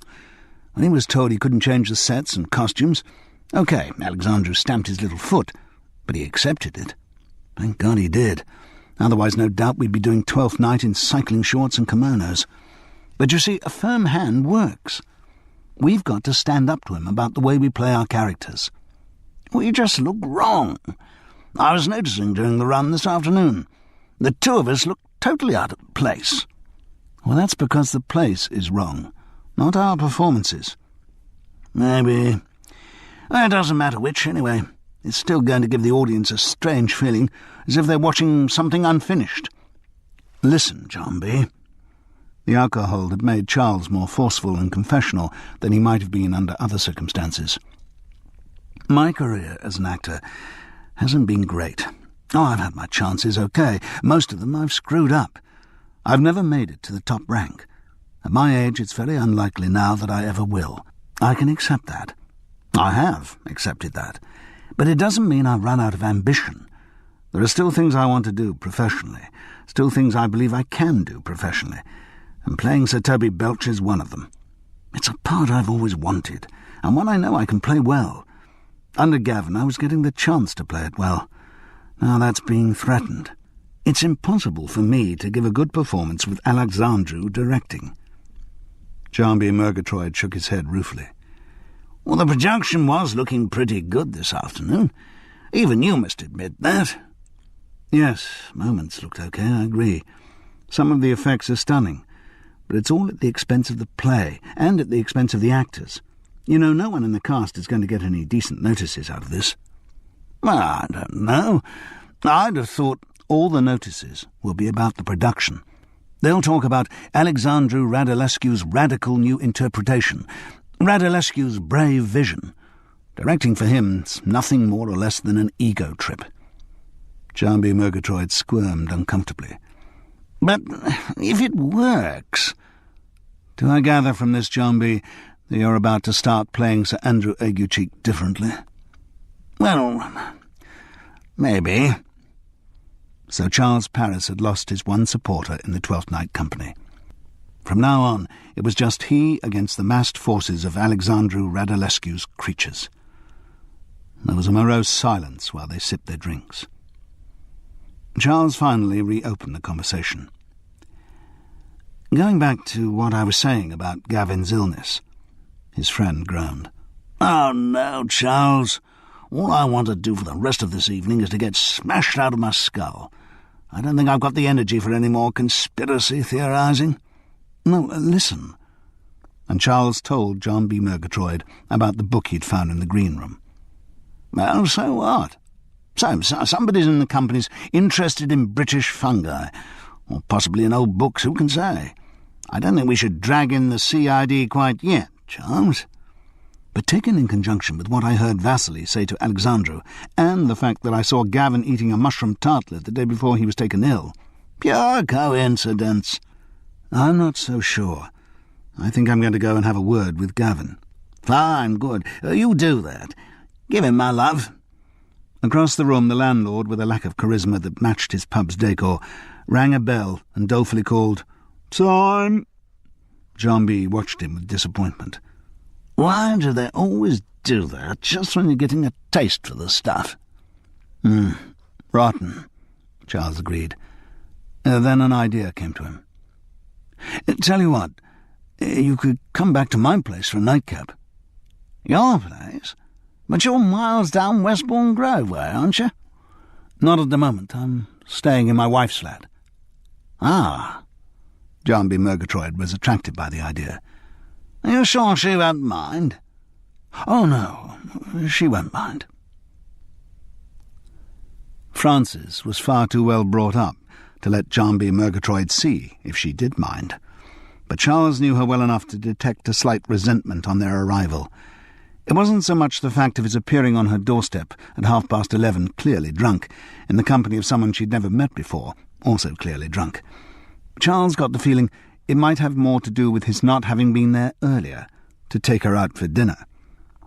Maybe what he'd thought of as a to-be-confirmed possibility had been a definite arrangement. That would certainly justify Frances' frostiness. But he admired the way she didn't let on to John B. His friend was made to feel extremely welcome and not allowed to sense any edge in her refusal to join them for another drink on the grounds that she had to be at school early in the morning. Charles somewhat mournfully watched her go. He had a feeling that when he did finally make it to bed, he'd find her bedroom door once again closed. All in all, he'd made rather a cock-up of the evening. "Lovely woman," John B. Murgatroyd commented as he slumped onto her sofa. "You never told me you were married. Recent thing, is it?" "No, we've been married quite a time," replied Charles, unsnapping the top of a new bottle of Bell's. "Are you all right on the scotch?" "You bet. Seal in the beer. So, how long?" "How long?" "How long have you been married?" "Oh, God." Charles totted it up in his head. Surely it couldn't be that long. He rechecked the figures. No, it was. He told John B. "Jesus, lots of people don't live that long." "No, well..." "And you've actually been together all that time?" Pretty much." Charles handed across a large scotch. "I mean, inevitably there have been gaps, with me working in the theatre and, you know." "Well, good on you, mate. And good on her, too, eh?" John B. Murgatroyd raised his glass in salutation. He was already too fuddled to ask why, if Charles was locked into an ongoing marriage to Frances, he actually lived on his own in a bedsitter in Hereford Road. They drank on steadily, their conversation, in the way of such conversations, circling round the same points and recycling them. They both agreed, many times, that Twelfth Night was a bloody good play. They both bemoaned, many times, that they hadn't been allowed to act their parts as they ought to be acted. John B., who had by now given up all pretence that he was going to continue his resistance to Alexandra Radulescu's ideas, said dolefully many times how little he was going to enjoy the rest of the rehearsal period, while Charles Paris asserted vehemently, and many times, that he was going to continue playing Sir Toby Belch the way Shakespeare had written the character. It was about 1:30. They were at that stage when the conversation filled with lacunae as one or other dozed off. Getting a taxi for John B. had been mentioned at least 4 times, but the effort of moving to the phone seemed insuperable to both of them. Then suddenly, John B. Murgatroyd sat bolt upright on the sofa. His hand shot up to cover his mouth. "My God, I think I'm going to be sick." Charles stumbled to his feet. "I'll show you where the bathroom is." But John B. didn't make it that far. In the middle of Frances's neat hall, all over her new oatmeal carpet, he began to spew his guts out. He clutched at his stomach and sank down against the wall, but still the flow spurted from his mouth. Charles heard the door of Frances's bedroom open behind him and turned apologetically. She was standing, belting up her dressing gown, with a hard look in her eyes. "I'm sorry, just a little bit too much to drink. He's not usually—" Charles babbled. Frances moved across to assess the damage to her carpet. Charles followed uselessly behind her. Good God! The shock in Frances's voice made him look down. Amidst the mess that still pumped relentlessly out of John B. Murgatroyd's mouth, Charles could see bright flecks of blood. "I'm going to call an ambulance," Frances announced.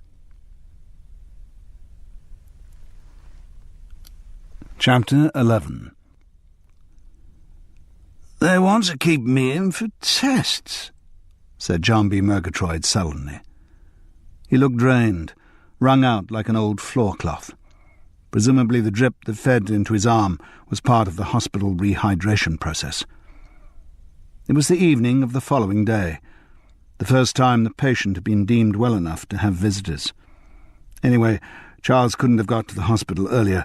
He'd been locked into a heavy day of hungover rehearsal.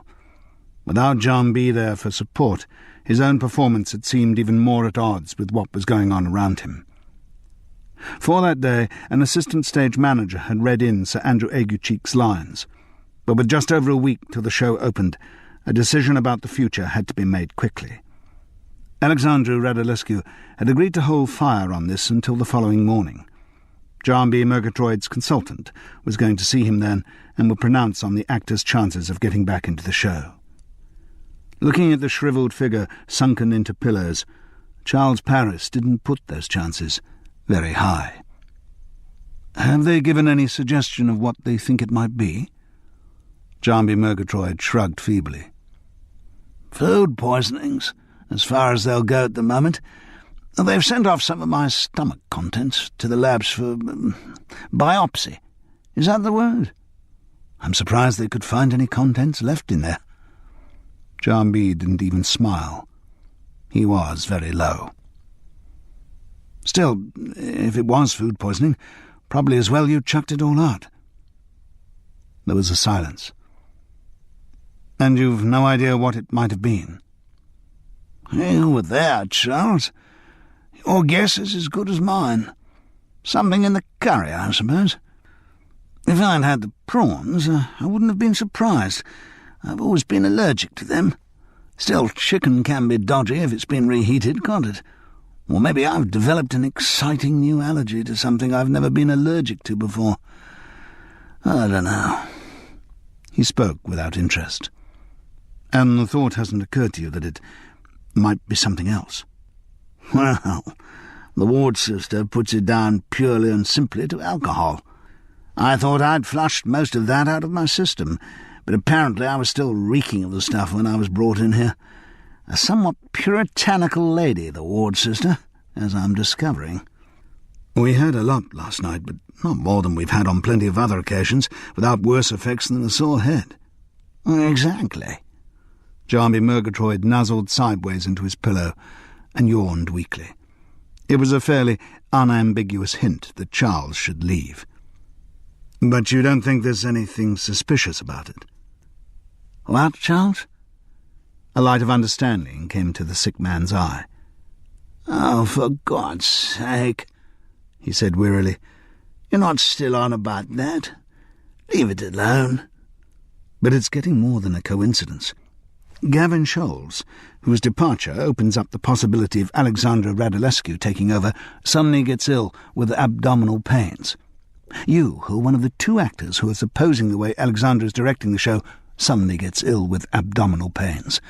Well, call me a conspiracy theorist if you like, but at least there seem to be grounds for my having a conspiracy theory." "Charles, as I said, leave it alone. It's happened. I'm ill. Whatever the reason, it looks like I'm out of the show." Charles began a token remonstrance, assurance that his friend would soon be fine, and "Don't bother. Look at me. There's no way I'm going to open in 12th Night next week, is there?"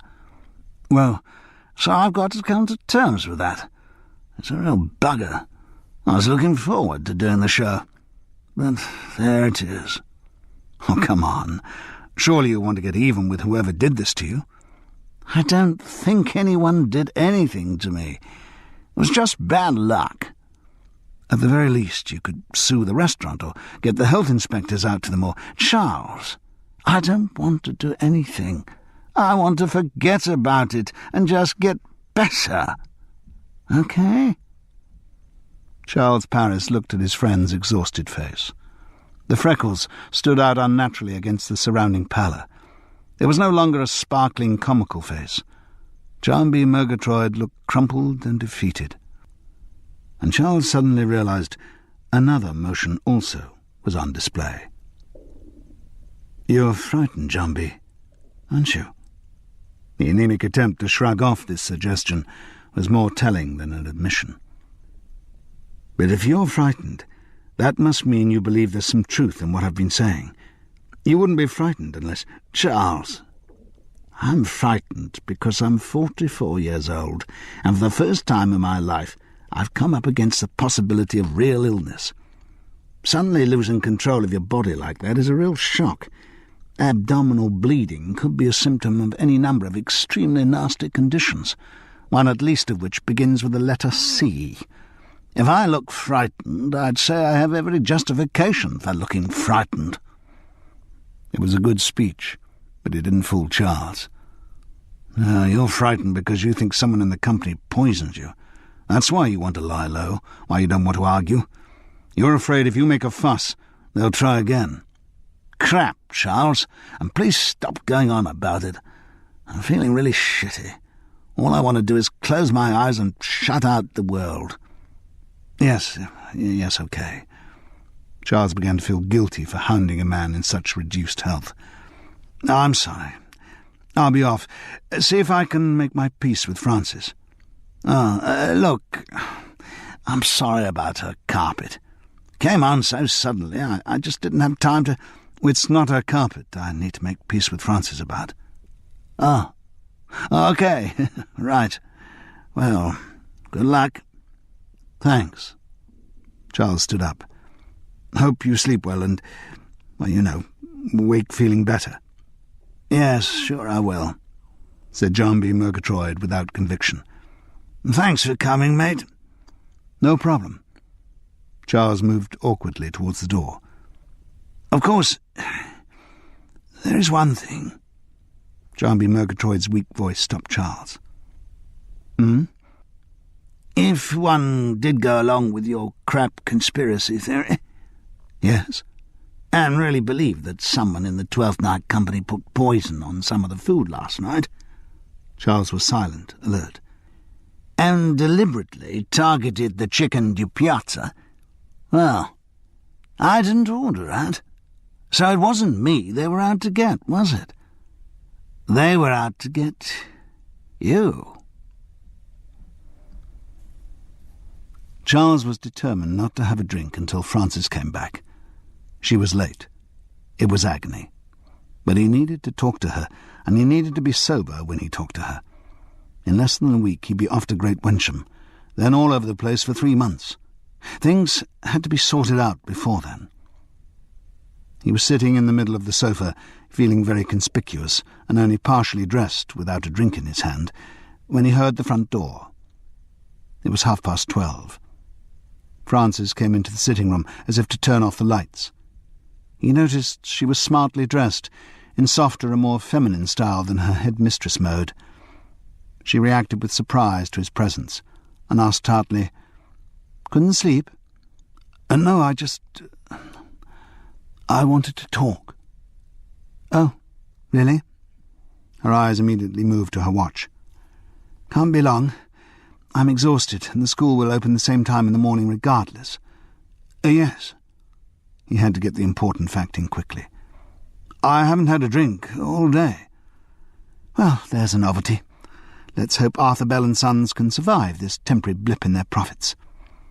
She still didn't sit down, but lingered by the door as if keen to be away. "I've been to see John B." "How is he?" "Pretty washed out, but conscious." "Oh, yes, on a drip. The consultant's going to see him in the morning. Know his immediate prospects then." She nodded. "They got any idea what it was?" "Talk of food poisoning." In the past, Charles had sometimes shared with Frances his suspicions about criminal activities. Now there were more important subjects to discuss. "I don't think he's going to make it for the show." "Ah, bad luck for him." "Yes. You have a good evening?" "Yes, thank you." She deliberately hadn't volunteered any more information, which should have been a signal to him, but Charles couldn't stop himself from asking, "What did you do?" "Had dinner with an American friend." An interrogative. "Ah?" "Someone I met at an international teachers' conference." "I didn't know teachers had international conferences." "Well, you learn a little something every day, don't you, Charles? If you ever showed any interest in my work, I might have told you that as a headmistress I get invited to an increasing number of conferences of one kind and another." The rebuke was justified. "And do you go to many of them?" "If the subject's interesting, and I can fit it into my schedule, yes." And this American you met tonight, does she teach in the States? He. Yes. Ah. A silence loomed between them. Francis, about what happened last night. I thought we'd just been talking about what happened last night. John B. Murgatroyd's conscious and on a drip. I mean, before he got ill. The fact that I brought him back here for a drinking session. The fact that I forgot you and I were meant to be going out together. Or that it was as definite an arrangement. It was insensitive. Yes, Francis agreed. And I wanted to say I'm sorry, and it won't happen again. No, I shouldn't think it would. Charles looked up, blinking with hope. Did she actually believe him? Had she accepted that he really, genuinely intended to turn over a new leaf? I shouldn't think it would, Francis went on, because by this time next week you'll be away doing 12th night at wherever it is, and I wouldn't imagine even you would have the gall to do a repeat performance here in one of the intervening evenings. Francis, and after that, who you bring back to drink at wherever you may happen to be staying won't be my problem. Oh, Francis. He took in the familiar outline of her face and realized how much he loved her. Had always loved her. Would always love her. Tears prickled at his eyes, and he wasn't even drunk. I really thought we could get back together this time. You know, make it work. So did I, Charles, said Francis softly. Then, with a sharp, "Pity we were both wrong," she turned on her heel and left the room. Charles did have a drink then. Quite a few, actually. There was no surprise in the rehearsal room when the message from the hospital came. John B. Murgatroyd was going to be out of action for at least a week, and probably a lot longer. He would be unable to play Sir Andrew Aguecheek for the Great Wencham Festival. I have, of course, been prepared for this eventuality, Alexandru Radulescu announced to the hushed company. Ah, yes? For how long? Charles wondered. And I do not at this stage wish to introduce new members into our cast. We have a good ensemble feeling here. Almost all of us. Charles looked down to avoid the inevitable glances cast in his direction. Are working together well to make a production that is really going to register with its audience. If not with lovers of Twelfth Night, Charles thought for the 1000th time. So, I'm not going to regard John B.'s accident as a problem. I'm going to look on it instead as a positive creative opportunity. It can spur us on to a new pitch of excitement in the show if we accept the challenge we are offered. So, we will have someone new to play Sir Andrew Aguecheek. During the pause that Alexandru Radulescu left for dramatic effect, Charles tried to predict who would get promoted. Since he had so many scenes with Sir Andrew, the outcome was of considerable importance for him. Mind you, he didn't think there was much chance of getting anyone who'd play the part right. Even John B. Murgatroyd had been on the verge of defecting to Alexandru Radulescu's camp, and the rest of the company were already firmly installed there. He looked around the room. Everyone was expectant, but the most feverish glow showed on the faces of the youngest male cast members. Benzo Ritter, in particular, sparkled with anticipation. Charles felt sorry for the boy. He knew how potent the mythology of the theatre is. One day you're a walk-on. One of the leads is taken ill. The director points at you. You rise magnificently to the challenge, and a star is born. If that was what was going through Benzo Ritter's mind, and it almost certainly was, then he was due for a disappointment. None of the male attendants or officers had showed sufficient talent to justify their promotion to a part as important as Sir Andrew Aguecheek. No, the logical thing, Charles reckoned, would be to move Vasily Bogdan up to the role and give Fabian to the best of the walk-ons. In spite of his arrogance and self-regard, Vasily was a good actor. As Fabian, he was in a lot of the Sir Toby, Sir Andrew scenes, so he would be familiar with the lines and moves. He was tall, too, which was right for the part. His complexion was a bit dark, but that could be paled down with makeup, and presumably he'd be given John B. Murgatroyd's floppy blonde wig, so that his hair could, as the text demands, hang like flax from a distaff. Charles didn't relish acting so closely with Vasily. The young man was totally under Alexandru Radoluscu's spell. He'd play everything exactly as the director told him.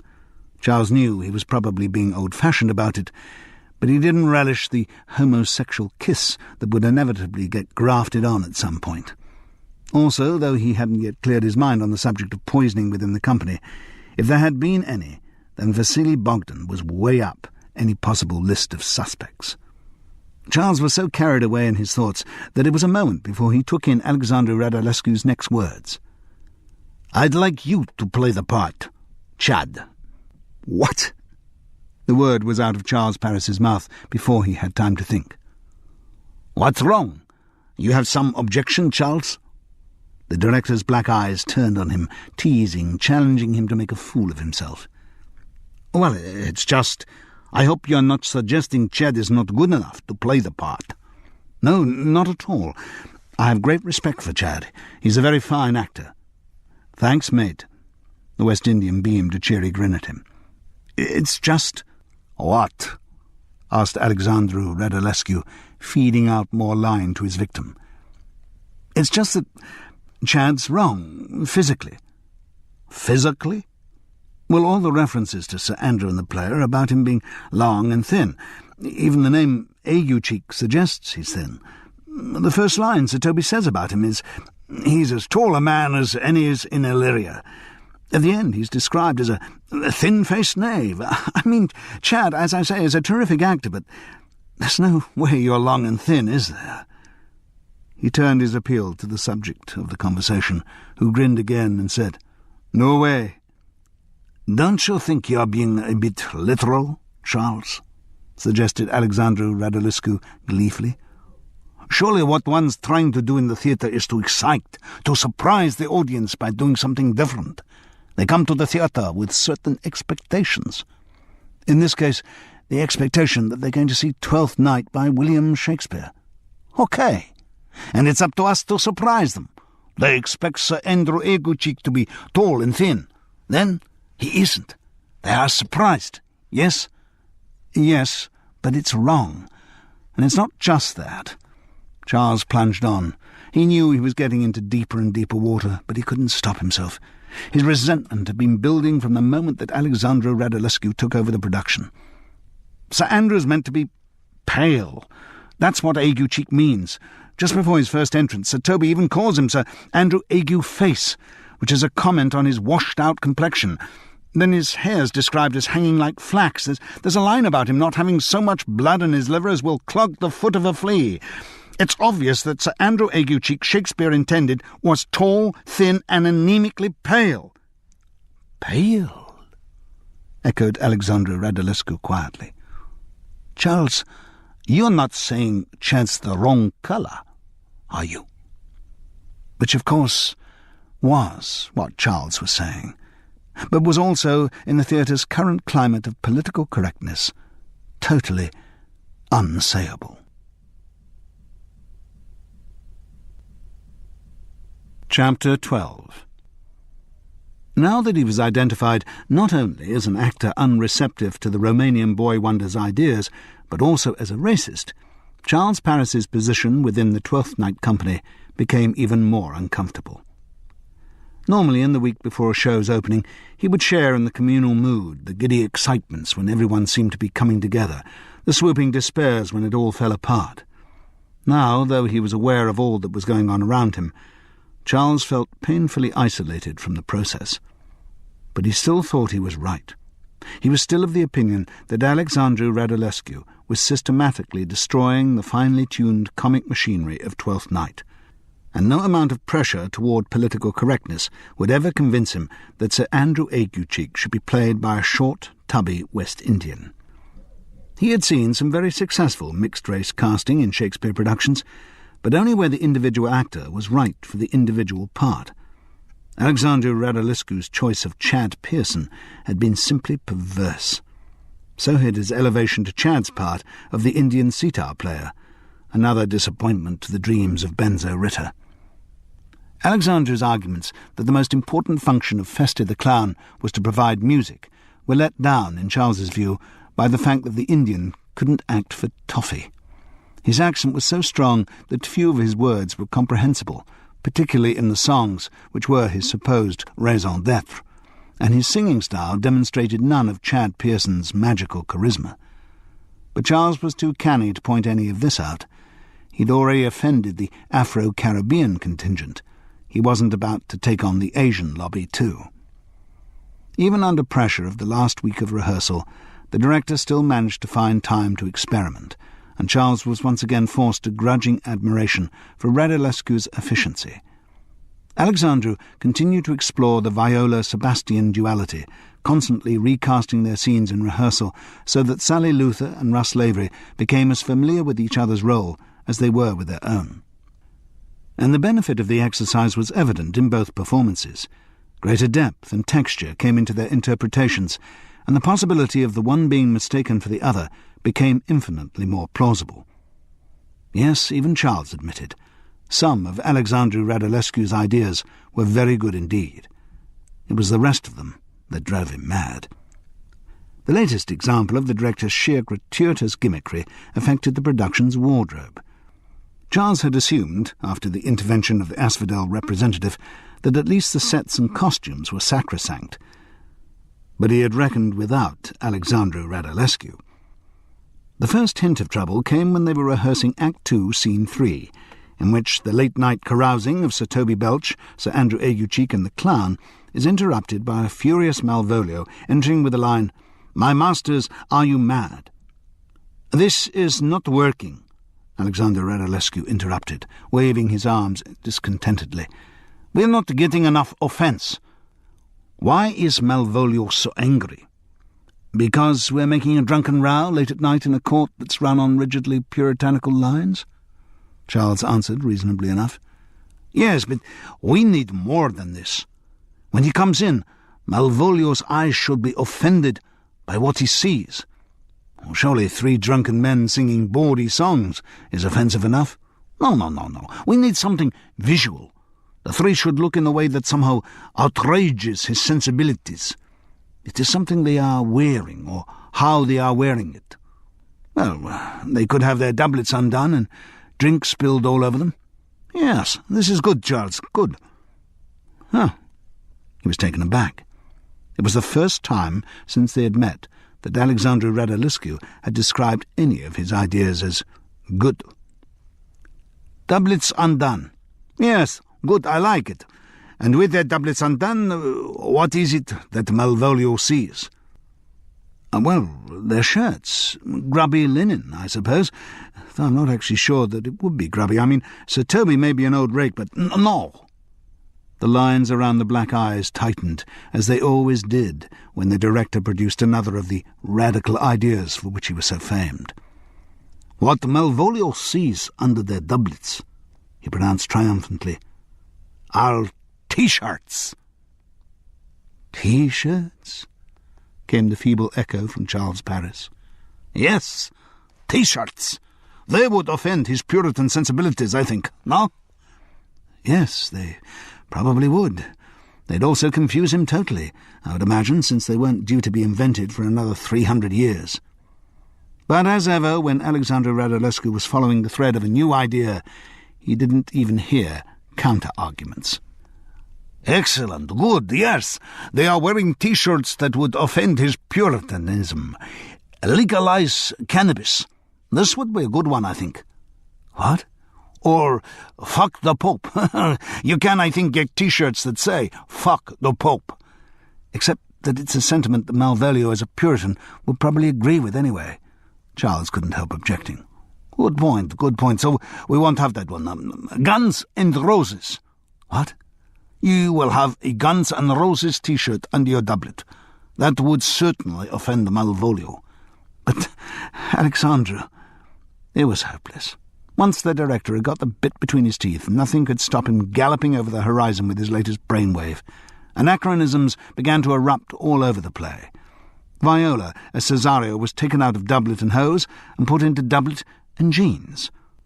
to stress the refreshing informality of her approach to Olivia. Antonio was to wear a leather-peaked cap and biker's jacket over his puffed-sleeve shirt and slashed hose. To emphasize the gay thing.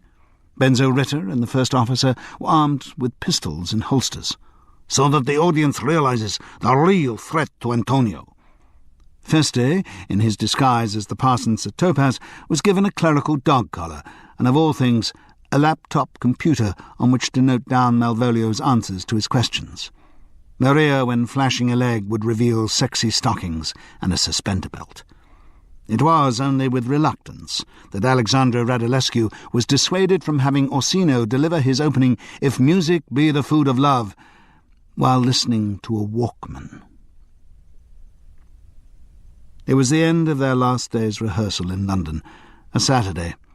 Sunday off, then all reassembling at Chailey Ferrers on Monday morning for a no doubt agonising sequence of technicals and dress rehearsals before the Tuesday night opening. They'd done a full dress run in the rehearsal room that day, and the general view was that it had gone very well. Charles Paris did not share that general view. Chad Pearson had been encouraged to put all kinds of new business into his performance as Sir Andrew Aguecheek, and the whole balance between the dominant, manipulative Sir Toby and his petulant dupe had been lost. Alexandru Radulescu's policy of challenging accepted stereotypes had resulted in something merely eccentric. The homosexual kiss had not yet been written in, but it had already been discussed. Charles had the ominous feeling that its inclusion was only a matter of time, and no doubt if, when the moment arose, he objected, he would once again be branded as racist and homophobic. People of Charles's age found mere survival tricky as bulls in the china shop of modern political correctness. The cast dispersed quickly at the end of the run. Benzo Ritter was once again left droopy like a rejected spaniel as Sally Luther shot off with the most perfunctory of goodbyes. But everyone was in a hurry. Once they moved to Great Wensham, the 3-month tour had effectively started. Most of them had sex lives to put on hold or partners to placate. Charles Paris, left wondering whether his partner could ever be placated again, and indeed even whether the word partner was still appropriate, lingered. He'd persuaded Frances to let him take her out for dinner that evening, but he didn't approach the encounter with enthusiasm. Then, on the Sunday, she was going to visit their daughter Juliet, husband Miles, and 3 grandchildren. Charles had been assured that he'd be welcome too, but somehow didn't see himself going. So he recognised he was close to some sort of goodbye to Frances. How permanent a goodbye, he couldn't be sure, but he didn't feel optimistic. He tried to pinpoint the moment during the last few weeks when things had started to go wrong. It really all dated from Gavin Scholz's illness. Uncertainty over the change of director had got Charles drinking again, and the drinking had once again been a contributory factor to his soured relations with Frances. As he moved morosely towards the green room to pick up his bag, the decision formed in Charles's mind to stop for a couple of large bells on his way back to the flat. He had a feeling he might need bracing for the evening ahead. He was about to enter when he heard voices from inside the green room. He wouldn't have stopped if he hadn't heard a mention of his name.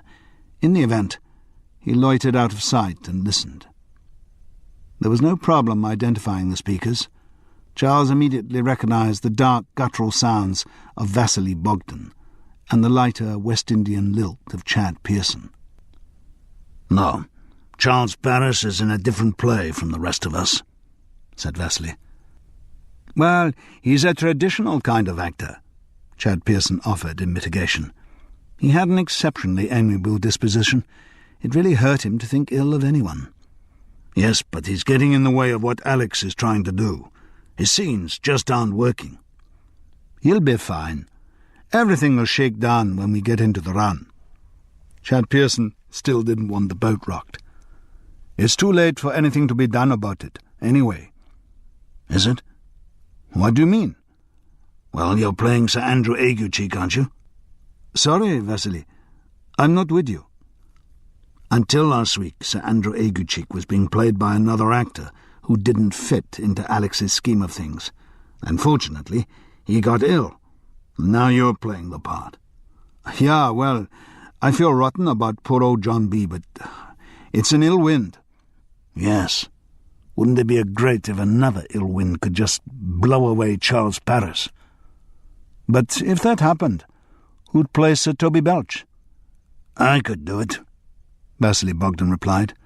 I'd do it bloody well, actually, if only Charles Paris wasn't around. There was a silence. Still, better be moving. Charles backed away from the green room door and tried to look as if he were fascinated by a copy of the Daily Mail somebody had left lying about. But he knew it was a bad performance, and the look Vasily Bogdan gave him in passing only confirmed that. Vasily knew his words had been overheard. In fact, Charles got the distinct impression Vasily had spoken as he had only because he knew Charles was listening. His words had been a deliberate threat. It's just the predictability, Charles. They were in a Hampstead bistro they'd often been to before. Soon Charles would feel the need to order a second bottle of wine. On the previous occasions they'd happily knocked back 2 and then moved on to the Armagnac. But this evening Frances was only sipping at her glass. The order for a second bottle was likely to prompt a sigh and a raised eyebrow. How can you call me predictable? You can accuse me of a lot of things, Frances, but not that. We make an arrangement. I may turn up, I may not turn up. I say I'll call you tomorrow, and you may not hear from me for 3 months. Well, that's the secret of my great appeal. You never know where you are with me. Had he looked into her face earlier, Charles might not have completed the full speech. He'd clearly chosen the wrong tack. Light-hearted irony was not what the occasion demanded. Frances shook her head wearily and pushed the hair back out of her eyes. It's the predictability of your unpredictability I'm talking about, Charles. That's what gets me down. I mean, how many new dawns am I expected to greet? How many times am I supposed to believe in you as a born-again, dutiful husband? How many good intentions am I meant to listen to while all the time I hear the Hell Paving Company truck revving away in the background? Charles grinned at the conceit, then looked serious. Look, I do mean everything I say at the moment I say it. Oh, thanks. That's a lot of help, isn't it? I'm sure a goldfish is surprised every time it does a circuit of its bowl and sees the same bunch of weed. Oh, what's that meant to mean? That, okay, maybe you do mean everything you say at the moment you say it, but that doesn't mean you're always saying it to the same person. He looked puzzled, so she spelled it out for him. Charles, it's very difficult for me to believe anything you say to me, anything caring, anything about loving me, for instance, when I know the next day or the day before you'll either say or have said exactly the same words to someone else. Oh, Frances, that was ages ago. I've grown out of all that. I now know what I want in life, and it's you. So all those other women, well, there never were that many, and none who really meant anything to me. Must have been nice for them to know that, mustn't it? Frances, you should never worry about me and other women. I agree, and generally speaking, I found the best way of not worrying about them is to close my mind to the fact of their existence, which is a lot easier to do when I'm not being constantly reminded of the fact of your existence. You mean when I'm not around? In a word, yes, she replied brutally. But Frances... He knew he was sounding pathetic. He didn't want to sound pathetic, but that was how the words came out. There's still so much between us. Is there?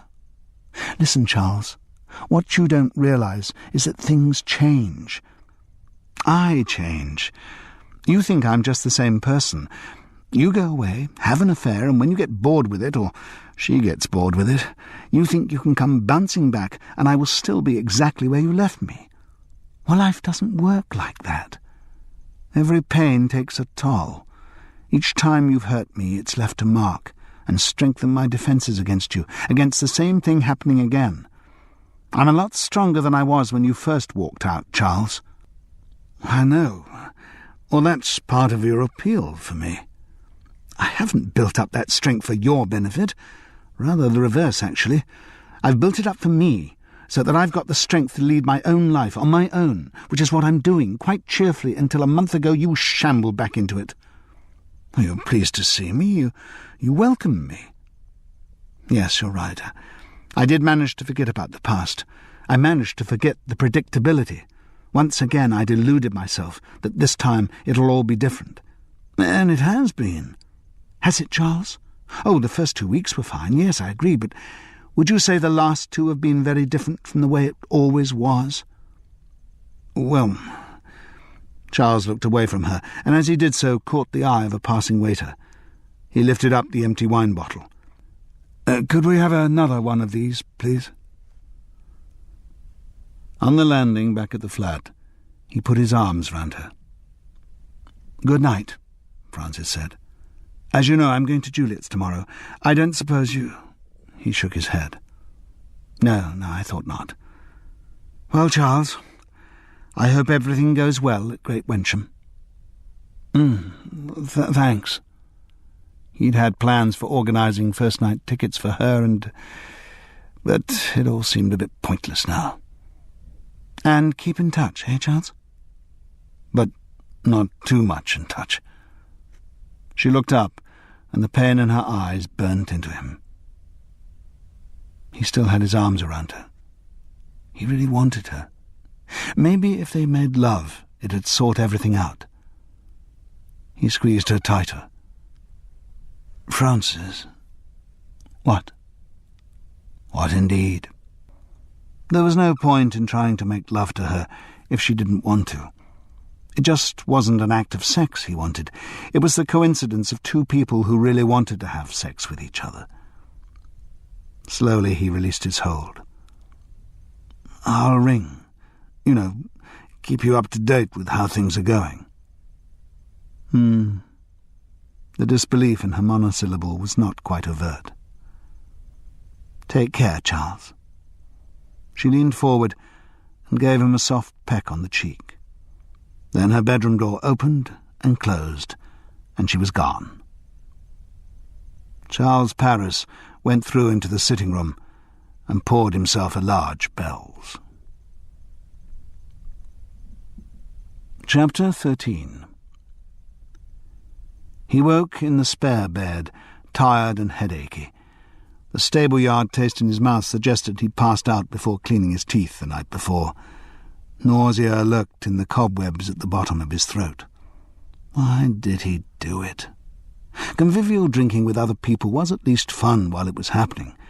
Drinking alone was nothing more or less than self-punishment. There was an empty stillness in the flat. He glanced at his watch. 10:30. God knows what time he'd fallen into bed. He didn't want to move, but his straining bladder insisted. Being upright didn't help the headache. In the bathroom he peed copiously, sluiced his face in water, and cleaned his teeth. The mint wasn't strong enough to swamp the other taste in his mouth. The door to Francis's bedroom was closed. He knew she wasn't there, but still tapped on it before entering. The room seemed almost clinically neat, the edges of the bedspread regulated into neat parallels. The whole place smelled of Francis. A strong whiff of her favourite perfume in the air suggested she might only just have left. Maybe the closing of the flat's front door was what had woken Charles. He sat on the bed, hunched in misery. This time, he really had screwed up. Francis had given him a chance, and he'd blown it. What was more, it felt ominously like a last chance. They'd made no plans to meet again. He could have stayed there, marooned in self-pity all day, but he forced himself to stand up. His weight had left a semicircular indentation on the bedspread. He smoothed it out.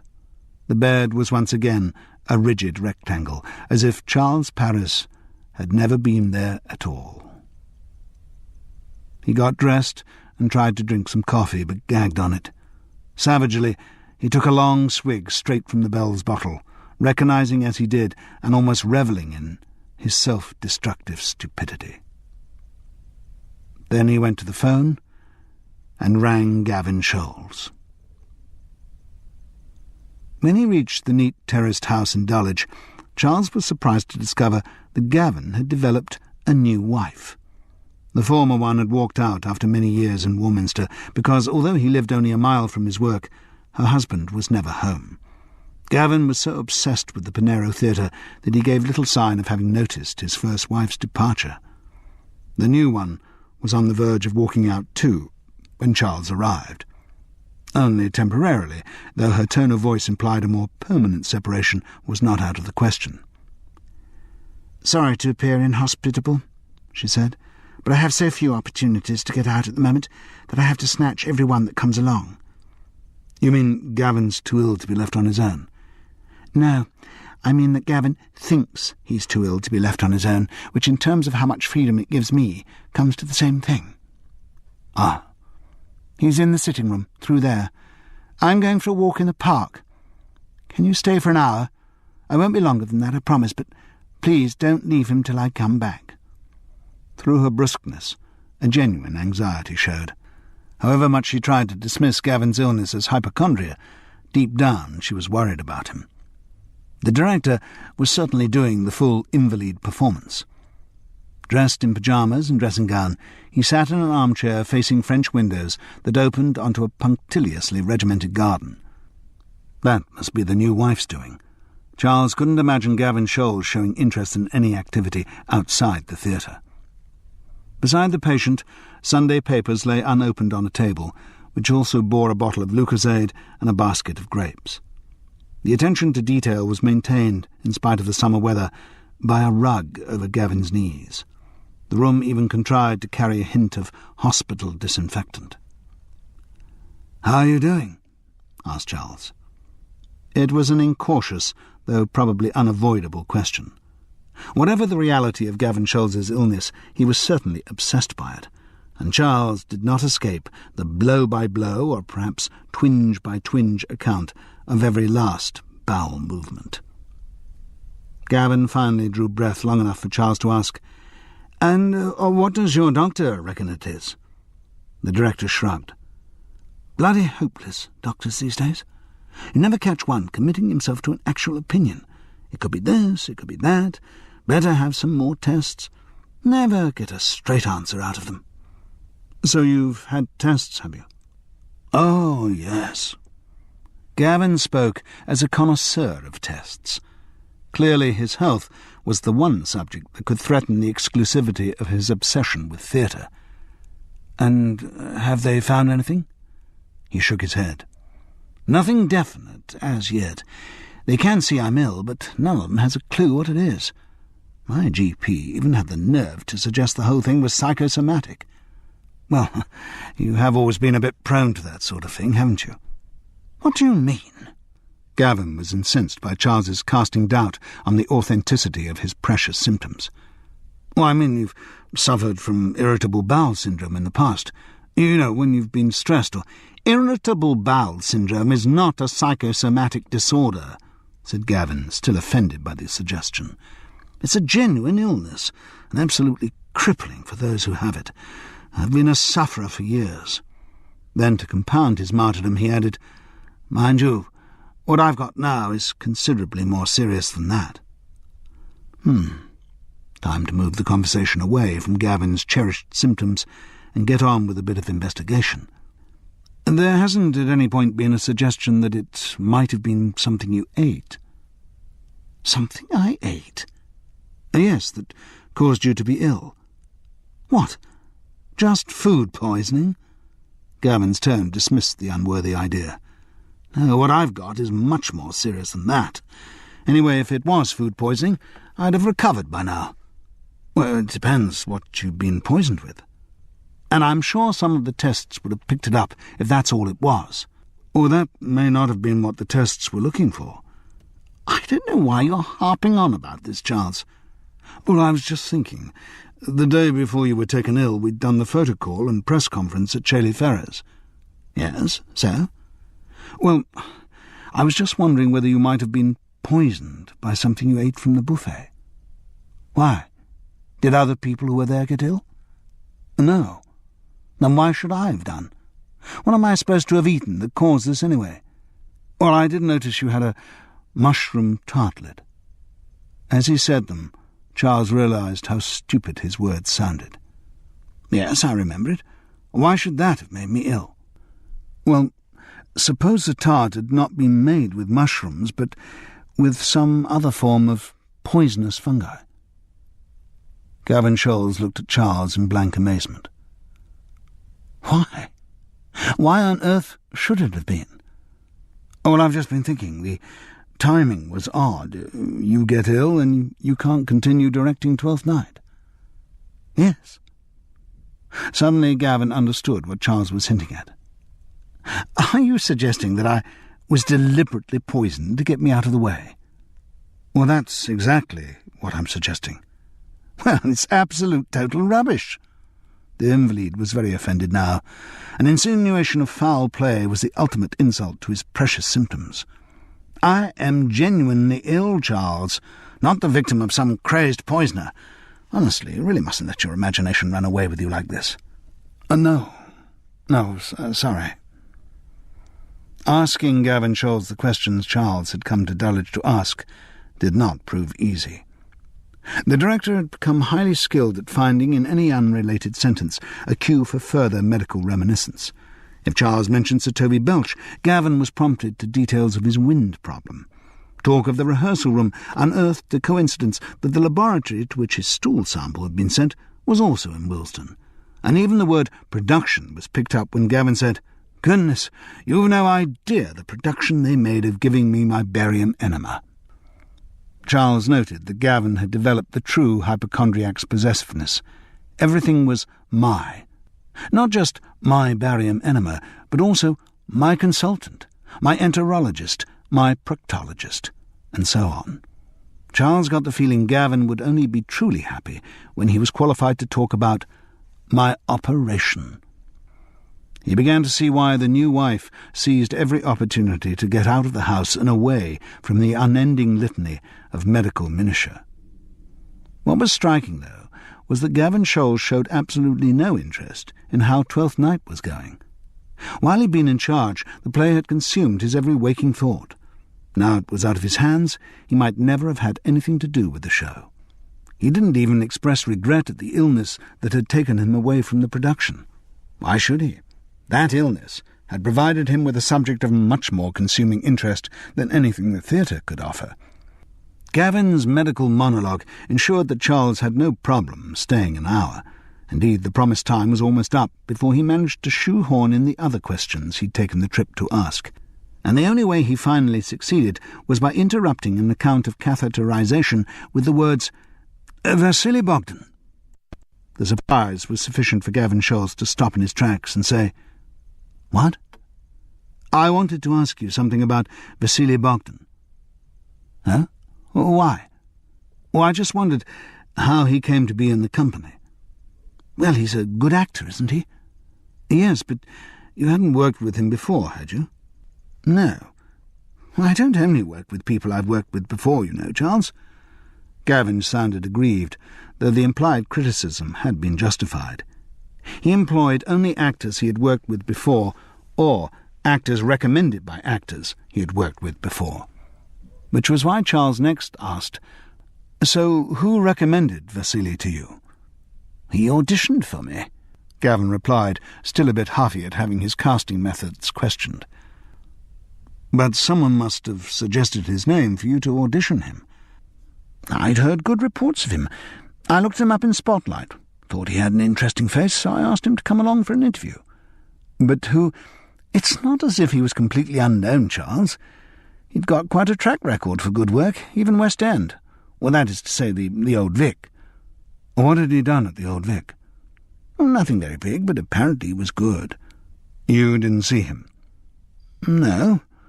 A defensive look came into Gavin's eyes. "When you're busy directing, it's difficult to see every show that opens, you know." "Sure."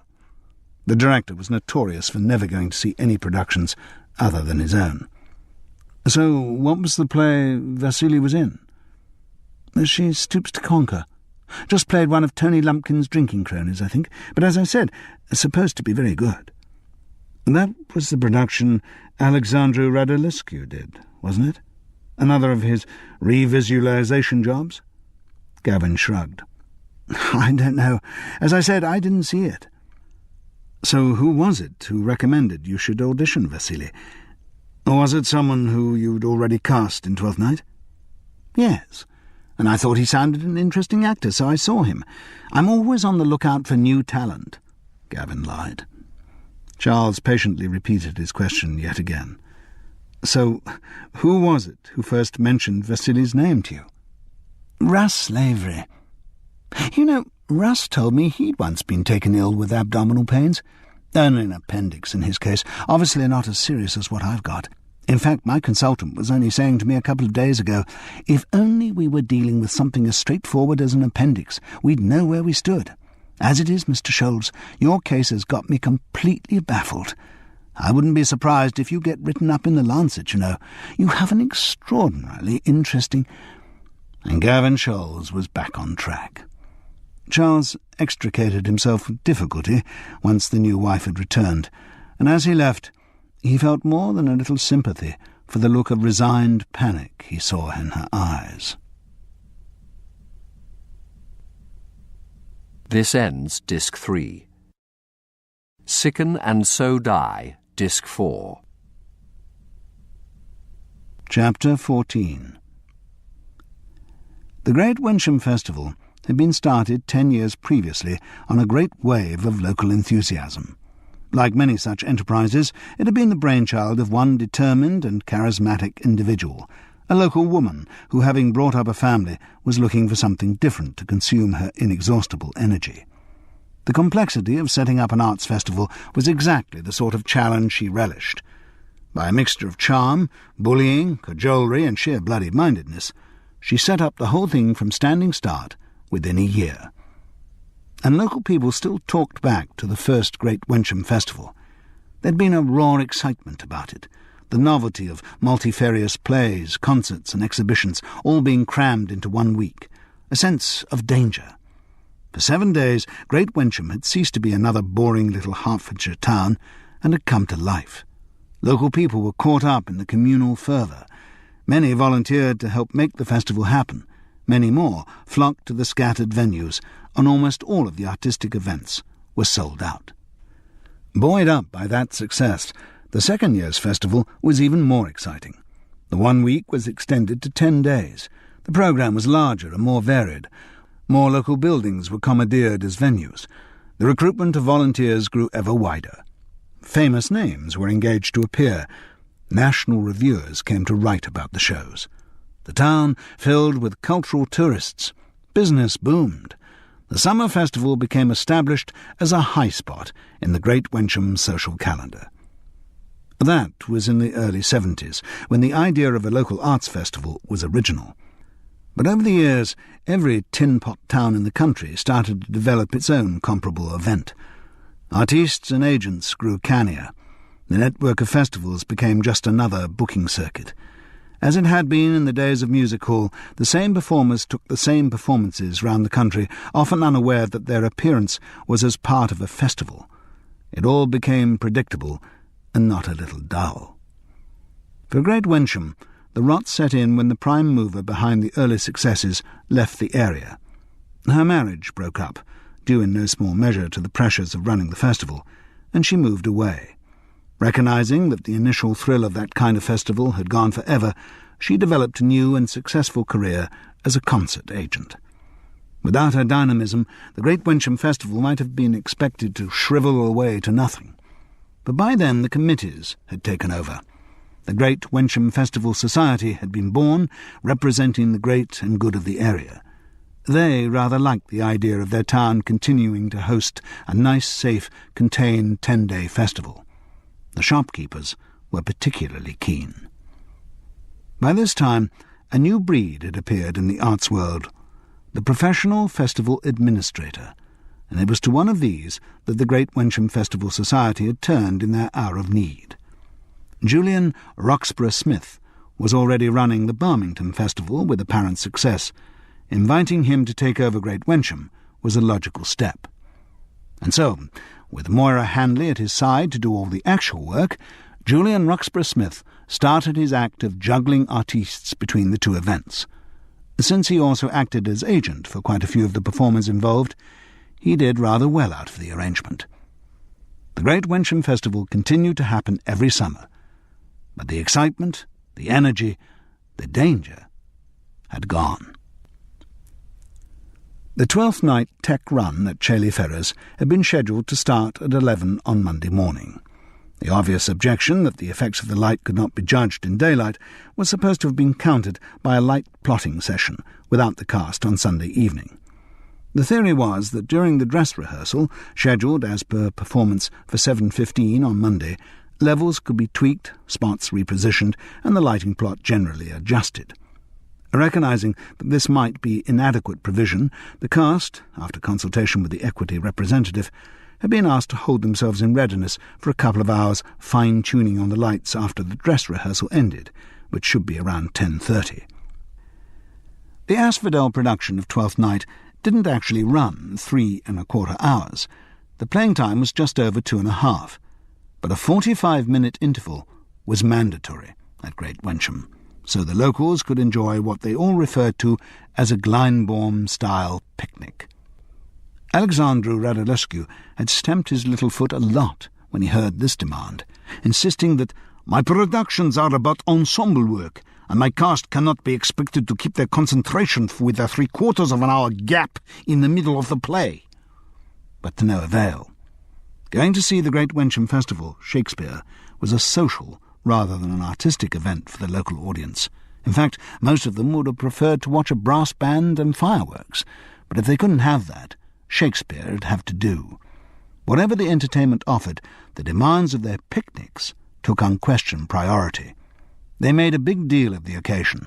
Some parties would arrive hours before the performance started, weighed down with folding tables, chairs, hampers, linen, cut glass, and even, in a few cases, candelabra.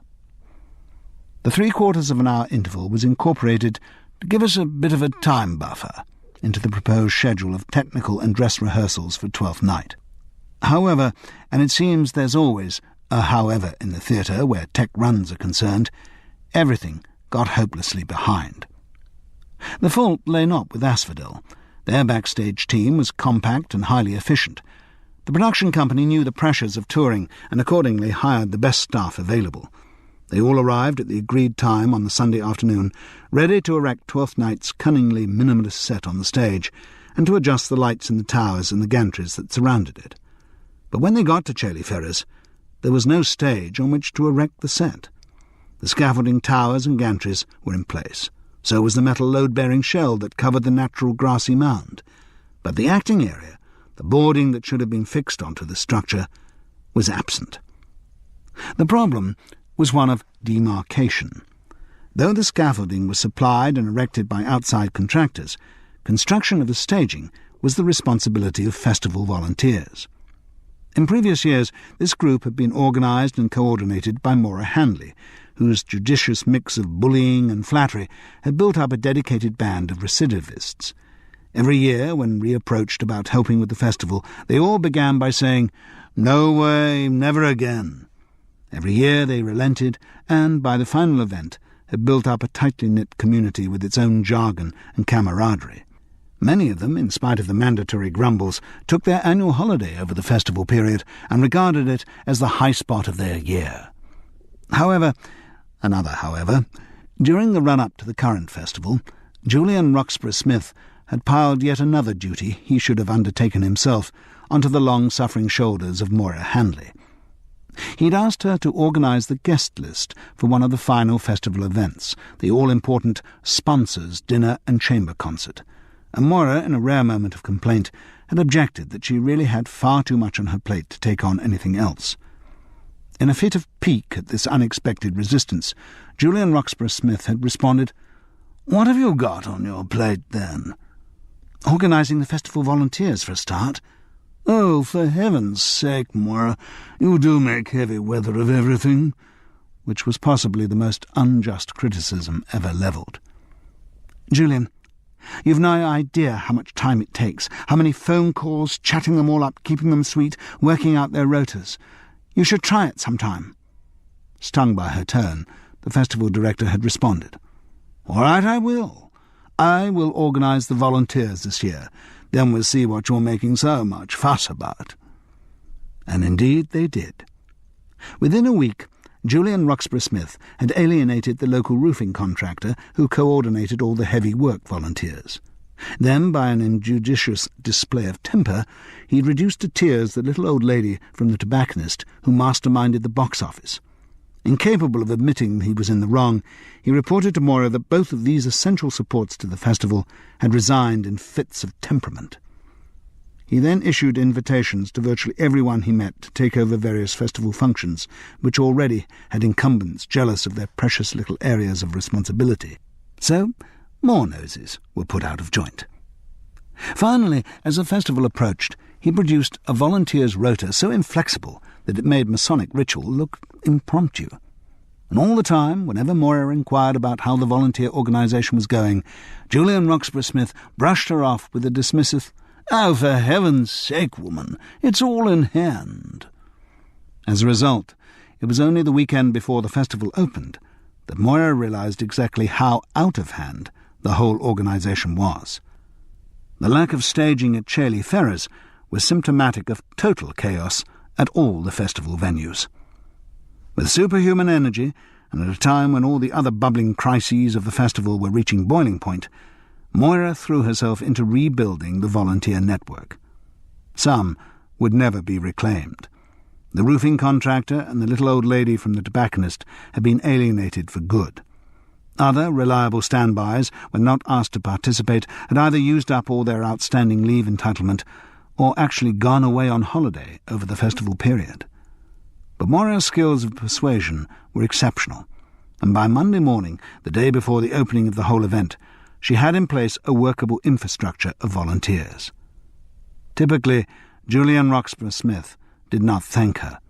In fact, if the subject of the chaos came up, he implied that it had been an error in Moira's organisation rather than his own. The result of all this for the Asphodel 12th night was that by the time the stage was in place, it was late on the Monday afternoon. With no time available for preparatory work on the lighting plot, the tech run began at 6:45, and it had been raining in Great Wensham since Saturday morning. "What's a drunken man like, fool?" Olivia demanded. "Like a drowned man, a fool and a madman," the clown replied. "One draught above heat makes him a fool, the second mads him, and a third drowns him. Go thou and seek the crowner, and let him sit of my cause, for he's in the 3rd degree of drink. He's drowned." Olivia's words could not have been more apt. The cause in question, Sir Toby Belch, was drowned indeed. He would have given anything to be in the 3rd degree of drink too, but Charles Paris hadn't touched a drop all day. The rain had by now soaked through the thick charcoal velvet on his shoulders and was trickling down his back, between his stomach and its padding, everywhere. His tights felt as though they'd been recently painted onto his legs. Water still dripped incessantly off the brim of Sir Toby Belch's hat, from which the light grey feather dangled like a dead fledgling. The canvas awning under which he stood offered no protection. It was as porous as a sieve. The allocated wing space was cramped and suddenly pitch black after the brightness of the lights on stage. The trees surrounding the stage area were thought more important by the Chailey Ferrers trustees than the comfort of mere actors, whose entrances and exits had to be fitted around them. A kind of Hessian tunnel led off from the stage towards the caravans that served as dressing rooms. Because of the trees and limited sight lines, the tunnel was narrow, and actors had to press themselves against the walls to get off stage. Needless to say, the Hessian was also wet. On stage was even wetter. Olivia blinked to keep the water out of her eyes. It dribbled off the ends of her straggled hair, sending little rivulets into her ample décolletage. The bell-tipped horns of the sitar-playing Festus headdress drooped limply around his ears. Still, Charles had actually exited. Unless there was a sudden summons back, he would be free to go off and find some shelter. And a drink. He'd been very good all day, but now, hell, he needed one for medicinal purposes, if nothing else. Hold it there for a moment, can we? Alexandru Radoluscu immediately dashed Charles's hopes. The director's voice came out of the darkness beyond the lights, which illuminated the cross-hatching of rain as it fell relentlessly onto the stage. Charles peered out into the auditorium, though field might have been a better word to describe what he was looking at. Julian Roxburgh-Smith's cock-up over the volunteers meant that the raked audience seating had not yet been delivered.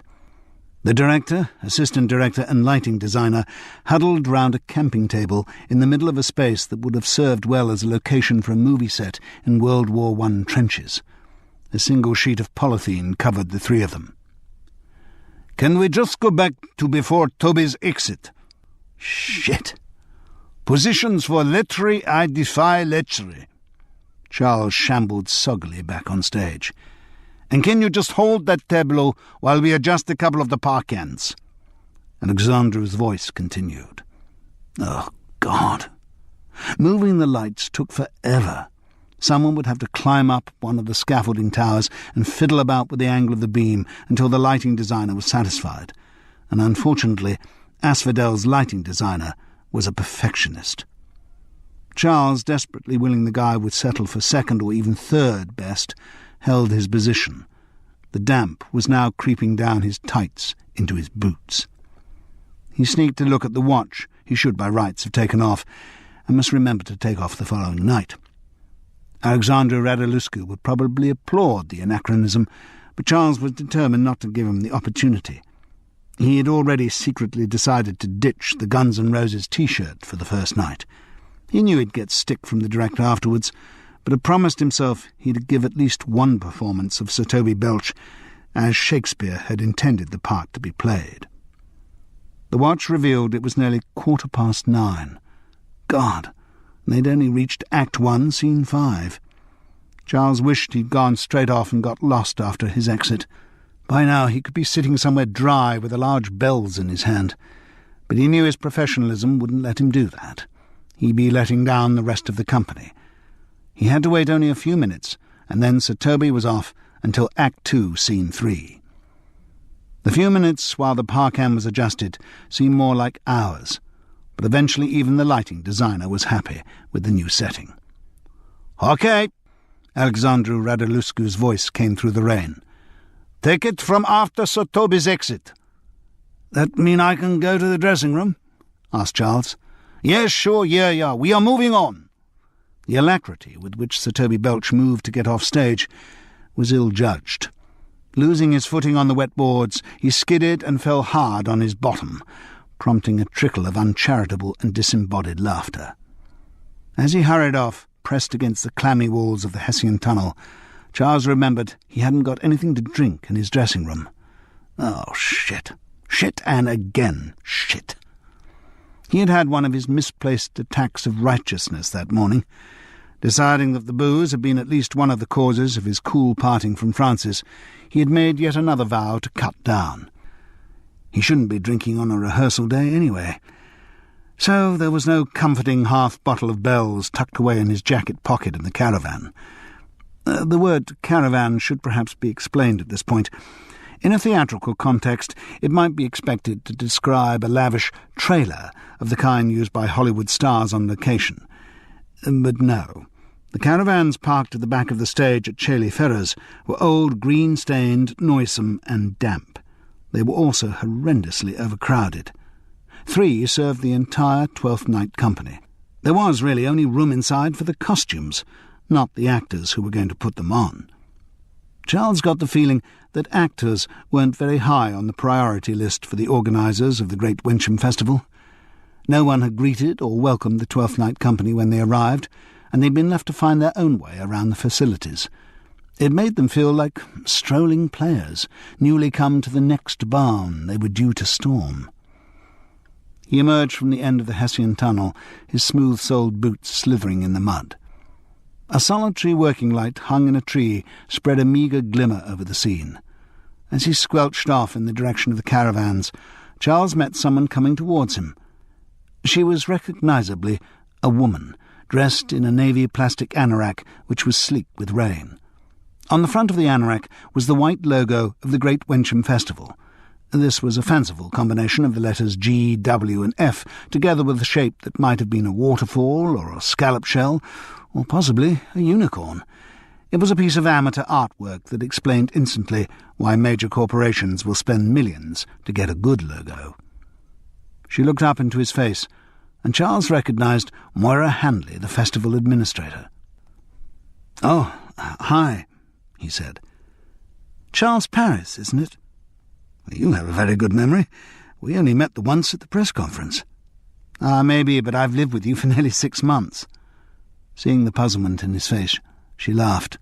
"Well, lived with your photograph." "Oh, that was flattering." Charles Paris didn't have that many fans, but all comers were welcome, particularly when they were as attractive as Moira Handley. Her next words quickly disillusioned him. "It's one of my jobs to get all the programme copy together, so my office is spilling over with photos and biogs." "Ah, right. God, you look drowned." She giggled. "How's it going out there? The underwater 12th Night, starring Esther Williams as Viola." "It's absolutely disgusting, but I don't see anyone stopping it. If the show's to open tomorrow, we've somehow got to get through this tech." Moira nodded.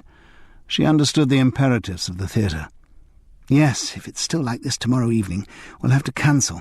The show has to be ready to go up." "Which means you can cancel a performance, but not the tech." "Exactly. I'm surprised you're doing it in costume, though." Alexandra insisted. So did the lighting designer. "Say you can't judge the overall effect unless everyone's dressed as they will be for the show." Which is true, of course. What was the wardrobe's mistress' reaction? "Resigned, I think would be the word. I mean, the costumes have, in theory, been designed to cope with anything the elements can throw at them. I just don't envy her trying to get everything dry for tomorrow night." "No." Moira lingered for a moment, as if about to move off. And then she said suddenly, "Don't suppose you fancy a drink?" "Those," Charles Paris replied, "are the most wonderful words I've heard all year." Chapter 15. Charles followed her. On the back of her navy anorak was printed in white, "Mutual Reliable, for all your financial needs, and for the great Wensham Festival." Above the words was the professionally designed Mutual Reliable logo, on which a large corporation had spent millions. The porter cabin into which Moira led him was a few steps up in comfort from the dressing-room caravans. One side was filled with desks on which piles of posters, handouts and programmes threatened to overwhelm the computers and telephones. On the walls, planning charts outlined elaborate schedules and rotas with coloured strips and stickers. Everywhere, papers bulged from the open drawers of battered metal filing cabinets. On the other side of the room, a dead sofa and a couple of terminally ill armchairs huddled round a table scattered with coffee jars, coffee cups and coffee stains. The impression was one of controlled chaos. "Is this the main administration office?" asked Charles. "No, it's the Chailey Ferrers outpost. Main office is in the town, but so much needs doing out here, we have to be somewhere." As she moved toward one of the filing cabinets, she noticed a figure hunched in a chair, almost totally obscured by the mountain of paper on her desk. "Oh, hi." A small harassed face peered out over the debris. "Charles, did you meet our press officer?" asked Moira as she produced a bottle of red wine from a drawer. "Yes, the photo call. Hello." The name had gone completely. Pauline Monckton. I recognised your costume from the last time anyway." "Except it wasn't soaked through then." "No." Moira was now over at the grubby little sink, swilling out 2 glasses. Only 2, Charles noticed. Pauline wasn't going to be invited to join them. Good. "Surprised you're still here," the administrator observed. Was Charles being hypersensitive to detect a hint in the voice that perhaps the press officer should be on her way? Moira had stripped off her Mutual Reliable anorak, and he was aware of the firm outline of her body in its jeans and Guernsey sweater. Oh dear, the old stage manager syndrome was getting to him once again. Just came in to check the answer phone, Maura. See if any more of the press have said whether they're coming or not tomorrow. I mean, I've sent them all invitations with RSVP on, and none of them have even had the courtesy to ring back. Clearly, Pauline Monkton's approach to publicity hadn't changed a lot in the last couple of weeks. We must know how many, so we've got the right number of seats reserved for them, Pauline. You'll have to do a ring-around in the morning and check who's actually coming. Oh, will I? Asked Pauline pathetically. Maura was implacable. Yes. She sat down on the dead sofa and gestured for Charles to join her. She slopped wine into the 2 glasses on the coffee table. Oh, was there anything on the answer phone? Something from Sanny Serve, I think it was. What? The administrator was instantly alert. They said they tried to deliver at 4 this afternoon, but there was nobody around to let them in. Oh, shit! Maura was furious. Shit! It's important? Asked Pauline mildly. Yes, it's bloody important. Julian assured me he'd got someone lined up to wait for them. Oh, bugger! There won't be anyone in their office now till the morning. What were Saniserve trying to deliver? Asked Charles cautiously. Only the most important thing in the entire operation, that without which the show cannot go ahead. He looked at Maura quizzically as he sifted through the possibilities. Extra lights, backup generator, fire extinguishers? Portaloos, Maura announced. We've got 900 people booked in tomorrow night. At the moment there are no seats for them to sit on to watch Twelfth Night, but that's okay. We could still go ahead with the performance. But if we've got no toilets for them to sit on, then we might as well forget the whole thing. Oh. Charles, you may think a festival like this is about the plays and the concerts and the performers who come together down here. Well, it isn't. All it comes down to basically is seats and lavatories. That's the bottom line. He grinned at her inadvertent pun and was pleased that through her annoyance she could see the funny side too. But if the worst comes to the worst, can't the audience use the loos inside the house? Moira's hands shot up to her face in mock horror at the suggestion. Inside Chailey Ferrers? Uh-huh. Charles, you could have the entire audience in the terminal stages of dysentery, and the trustees would still not let them inside Chailey Ferrers out of opening hours, and unless they bought entry tickets.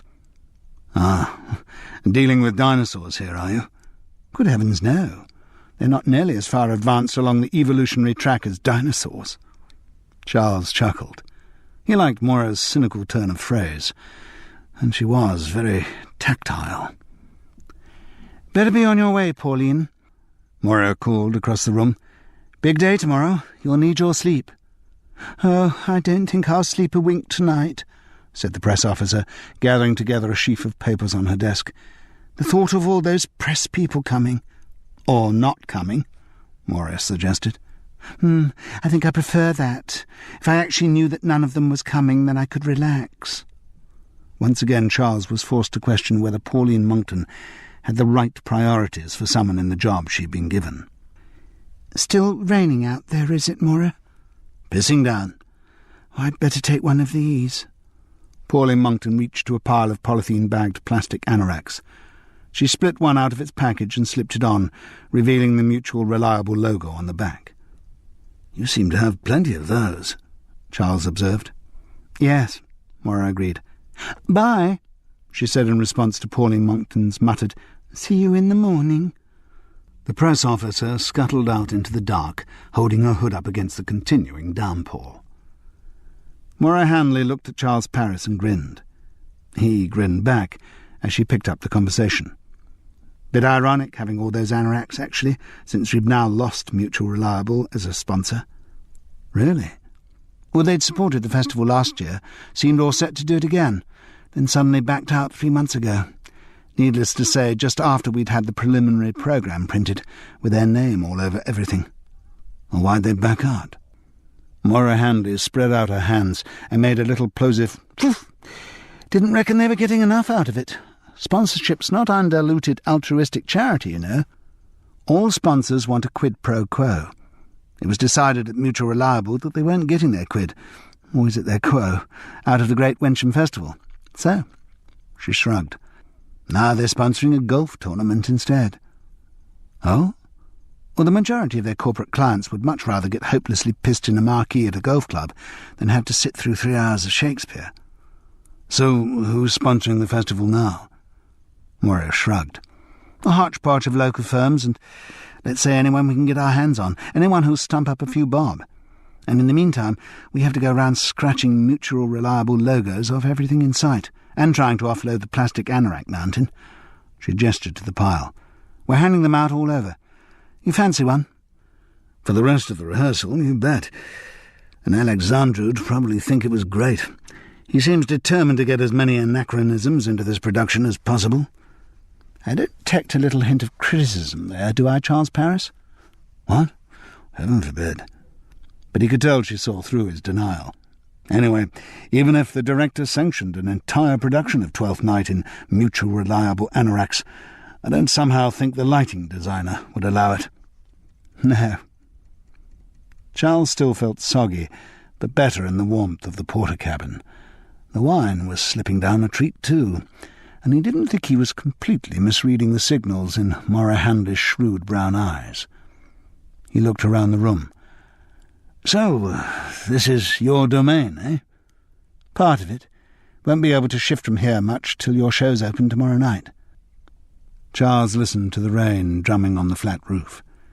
If it does open tomorrow night, don't suppose you've got 900 of those anoraks, have you? One for each member of the audience. Afraid not. She picked up from what she'd been saying before. So, I'll be staying here tonight. Will you? Asked Charles foolishly.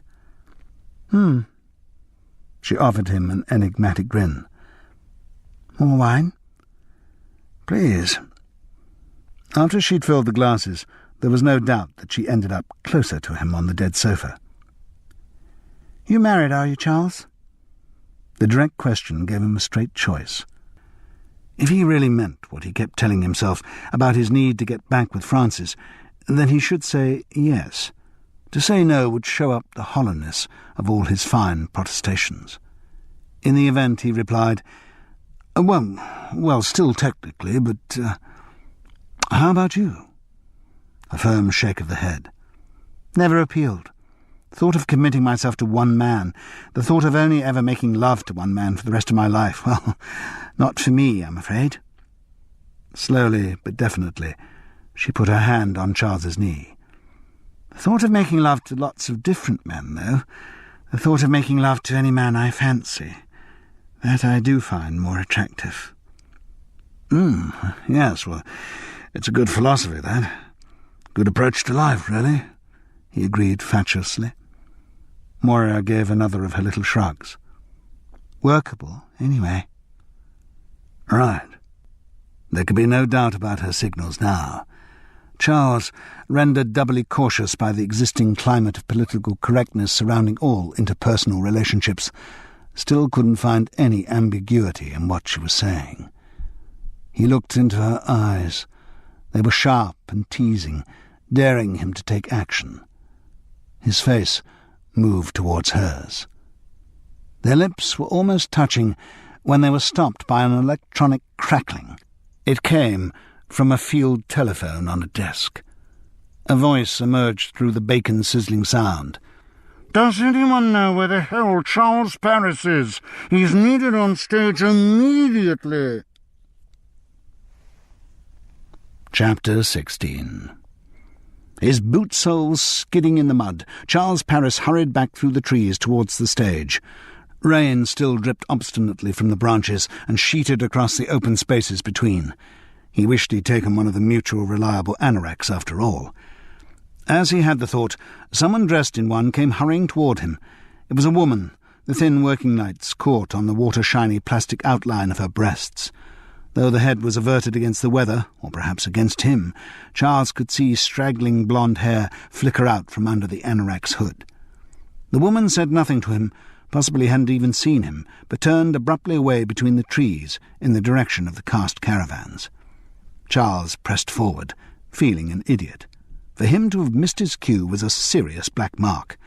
A tech is hell for everyone, a major test of company patience, but it is the duty of all cast members to be on hand, or at least somewhere whence they can be quickly summoned at all times.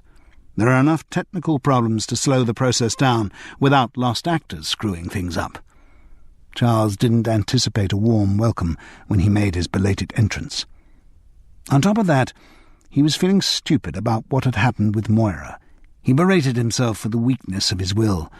She was attractive. She appeared to be amenable, even enthusiastic, but he still shouldn't have responded so easily. His sole aim in life should be to make it up with Frances, for God's sake. Charles dived into the Hessian tunnel that led to the stage. It seemed even narrower and clammier than it had before. He skidded to the wing area and almost cannoned into Sally Luther, dressed in her soggy Cesario costume. Her blonde wig dangled in tendrils like overcooked pasta. "I'm so sorry, Sally. Where the hell have you been?" "Got delayed." He popped his head out onto the stage and shouted, "Sorry, Alex, I'm here now," then smartly popped back in before the director could start bawling him out. Sally Luther moved onto the stage and shouted, "Can I get back to my dressing room now he's here, Alex?" "No." "Oh, for God's sake, we've already been doing this scene for half an hour." "Sally, I'm sorry, but we need the bridge between the scenes because we've got to do the lighting change and move the chairs. We'll have to go back on the end of your scene. Take it from, O time, thou must entangle this. Just a minute." He'd been interrupted by the lighting designer. "No, we've got to just reset a couple of the lanterns. Could be 5 minutes. Nobody leave the stage. And that includes you, Charles Paris, you unprofessional bastard." Charles was stung by the words. To be called unprofessional is the worst insult any actor can receive, particularly when he knows the aspersion is justified. He shrunk into the wings against the damp Hessian as Sally Luther and Chad Pearson came off stage to join him. "I wouldn't get too close to that if I was you," the actress advised. "Well, there's a holly bush or something behind it. I was standing there a minute ago and got quite a nasty prick through the Hessian, just in the fleshy bit of my thigh. Really stung." "Oh, right, thanks." Charles moved farther away from the screening and saw that he was now directly in view of half the audience, assuming that the Caeli Ferrers' 12th night ever did have an audience, an idea which at that moment seemed a laughable fantasy. "Tight on the sight lines, isn't it?" Charles observed as he shrank back into the wings. "Okay, we are set." Alexandra Radoluscu's voice bawled out from the darkness. "Back to O time, thou must entangle, Sally, and make sure you're ready for your cue, Charles bloody Paris." Sally Luther ventured back into the downpour to complete her soliloquy at the end of Act 2, Scene 2. "O time, thou must untangle this, not I. It is too hard a knot for me to untie." Shaking her head wearily, and to the sound of doleful sitar music, she moved off into the wings where Sir Toby Belch and Sir Andrew Aguecheek waited. Charles had always thought it a clumsy bit of blocking from Alexandra Radoluscu to have her exit the same way they were about to come on, but he didn't think this was the moment to raise the point. "Thank God for that," Sally Luther muttered as she passed. "I'm not in the next scene," and she hurried off towards the dressing rooms. Charles Paris and Chad Pearson made their entrance and then had to wait in the rain for further adjustments of the lights. The 12th night tech wound on its weary course. At the current rate, Charles reckoned they'd be lucky to finish before 4 in the morning. And a wicked but unsuppressible thought inside him conjectured what kind of response a knock on the porter cabin door at 4 in the morning might get. In the event, he never found out. The tech was not allowed to run its full course. In the middle of Act 2, Scene 4, Orsino had just asked Cesario, "And what's her history?" Sally Luther replied, "A blank, my lord. She never told her love, but let concealment like a worm in the bud feed on her." Suddenly she clutched at her throat and started gagging. She fell down onto the wet stage. After what seemed an age, an ambulance made it across the muddy grounds of Caeli Ferrers to pick up the invalid and take her to the local hospital. And on the next morning's radio and television news bulletins, it was announced that Sally Luther was dead. Chapter 17. The tech had ended in chaos with less than a third of the play rehearsed, so there was no surprise to have a company called for 10 o'clock the following morning. Tuesday, the day Twelfth Night was due to open. Few in the cast expected that opening to happen as scheduled. Charles Paris had gone back to his digs and slept little. Somehow, in the circumstances, knocking on the door of Moira's porter-cabin had seemed inappropriate. He made a point of getting back to Chailey Ferrers early in the morning. The weather had miraculously changed, as if Sally Luther's death had been some ritual sacrifice to propitiate the rain gods. Tuesday dawned bright and clear. Underfoot remained muddy, but the growing warmth of the sun promised to dry out the southern field. Moira's prodigious organisational skills were paying off. As Charles arrived at 9:30, groups of men were bolting together the metal structure of a raked auditorium. Women and boys were unloading stacks of chairs from a drop-side truck. Already the front few rows were fixed in position. So the audience would have seats to sit on that evening, though whether there would be a show for them to watch was more doubtful. At the back of the auditorium stood 2 Land Rovers towing large caravans with the name Saniserve printed on their sides. Moira had sorted that out too. Not only would the audience have seats to sit on, they would also be able to relieve themselves. There was nothing to stop the first night performance from going ahead, except its lack of a central character. Charles Paris knew exactly what he needed to do. He went straight up onto the stage to the wings through which he had exited and entered the night before. In the daylight, the tented area looked untidy and amateur. The Hessian drapes hung damply down, but already where the beams of the sun caught them, a thin steam was beginning to rise. Charles tried to remember Sally's exact words. Something about being careful, not standing too close to the drapes, about a holly bush, about feeling something prick through, something stinging her upper thigh. He probed gingerly along the soggy fabric hanging, but could feel nothing pressing through from behind. He went backstage to check. The Hessian screen, shabbier from this side and supported on irregularly angled tent poles, stood proud from the surrounding trees and shrubs. There was no holly bush for Sally Luther to have leaned against, which meant that if something had punctured her skin, it must have been pushed through the drape from the other side, and Charles Paris didn't find it fanciful to think that something might have been a syringe. This was serious now. Gavin Scholes could possibly have been struck down by a genuine illness. Jambi Murgatroyd's attack might just conceivably have been accidental food poisoning. But Sally Luther was dead, and it seemed very likely that she'd been murdered. Charles kicked himself for not taking action earlier. If he'd voiced his suspicions, the poor girl's death might have been averted. On the other hand, a familiar question arose of whom he should have voiced his suspicions to. Previous experience had taught Charles that the police have a distinctly sceptical attitude to intimations of murder, particularly when they come from members of the theatrical profession. That all actors are self-dramatising, effete, and probably gay, seemed to be an enduring conviction amongst the British constabulary. He would need unanswerably solid proof of wrongdoing before he could take his accusations to the proper authorities, and at the moment he had no proof at all, only vague suspicions and a few inadequately connected links of logic. There was also his position in the company to consider. Charles Paris was already unpopular enough without starting to spray around accusations of murder. He needed to be extraordinarily certain of his facts before he challenged anyone. A misplaced allegation of serious criminality from one cast member to another could prove to be a very inauspicious opening to a 3-month tour.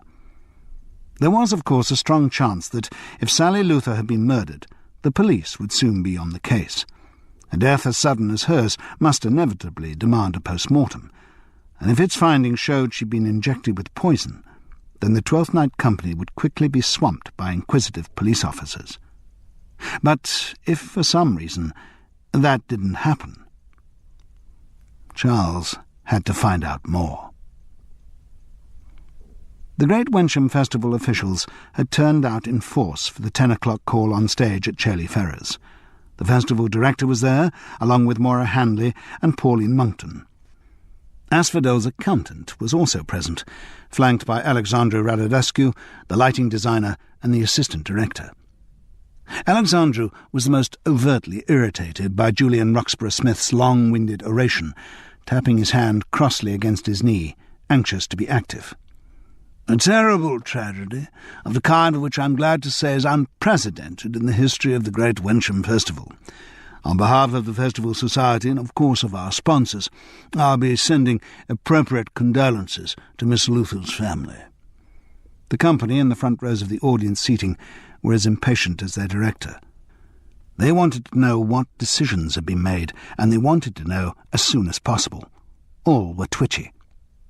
Only Talia Northcott looked serene, as her mind formulated the dream that was about to come true.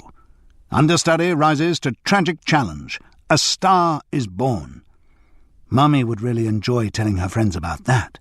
The scrapbook would fill up very quickly. "One point I should mention," Julian Roxburgh Smith ground on, "is that there are always people who feed on and try to benefit from disaster. I refer, of course, to the press. And it's not impossible that, after what's happened, Great Wensham will become the target of the tabloid hacks. The Chailey staff will be doing their best to keep these scavengers out, but in the event that any of you are approached by journalists, I would ask you to say nothing, just address all inquiries through the festival's press officer." Pauline Monckton squirmed at the thought of more limelight and responsibility. "Who, I'm sure, is better qualified to handle such inquiries than you are." The panic in the press officer's eyes cast doubt on the truth of this assertion. "We had lots of calls already, Julian," she whispered breathlessly, "and I really don't know what to say to them. I think if I just leave the answer phone on, then they'll probably stop ringing after a time."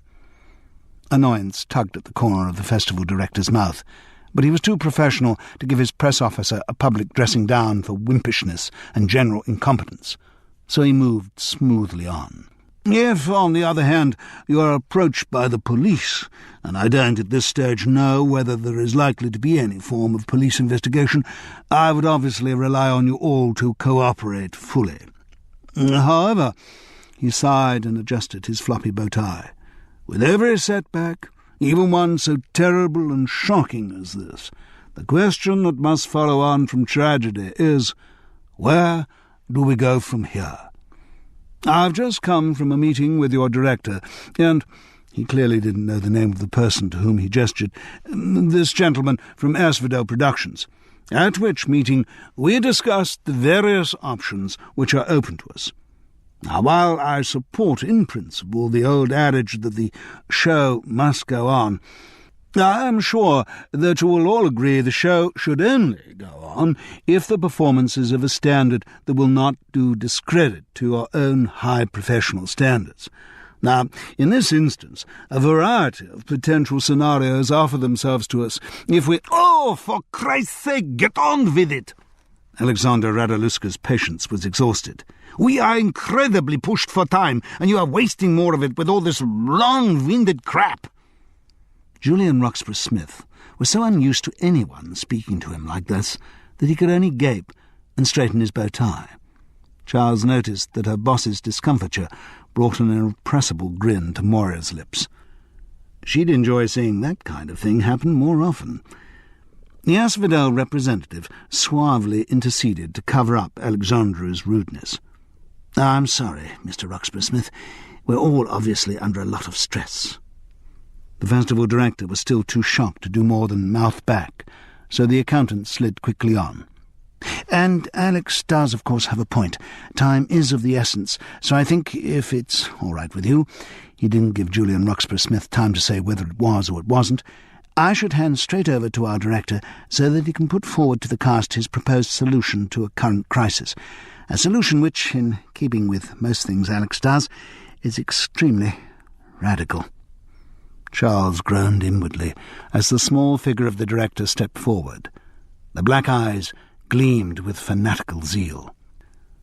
"Friends, fellow workers, fellow artists," Alexandru Radulescu began. "In no way do I wish to diminish what has happened.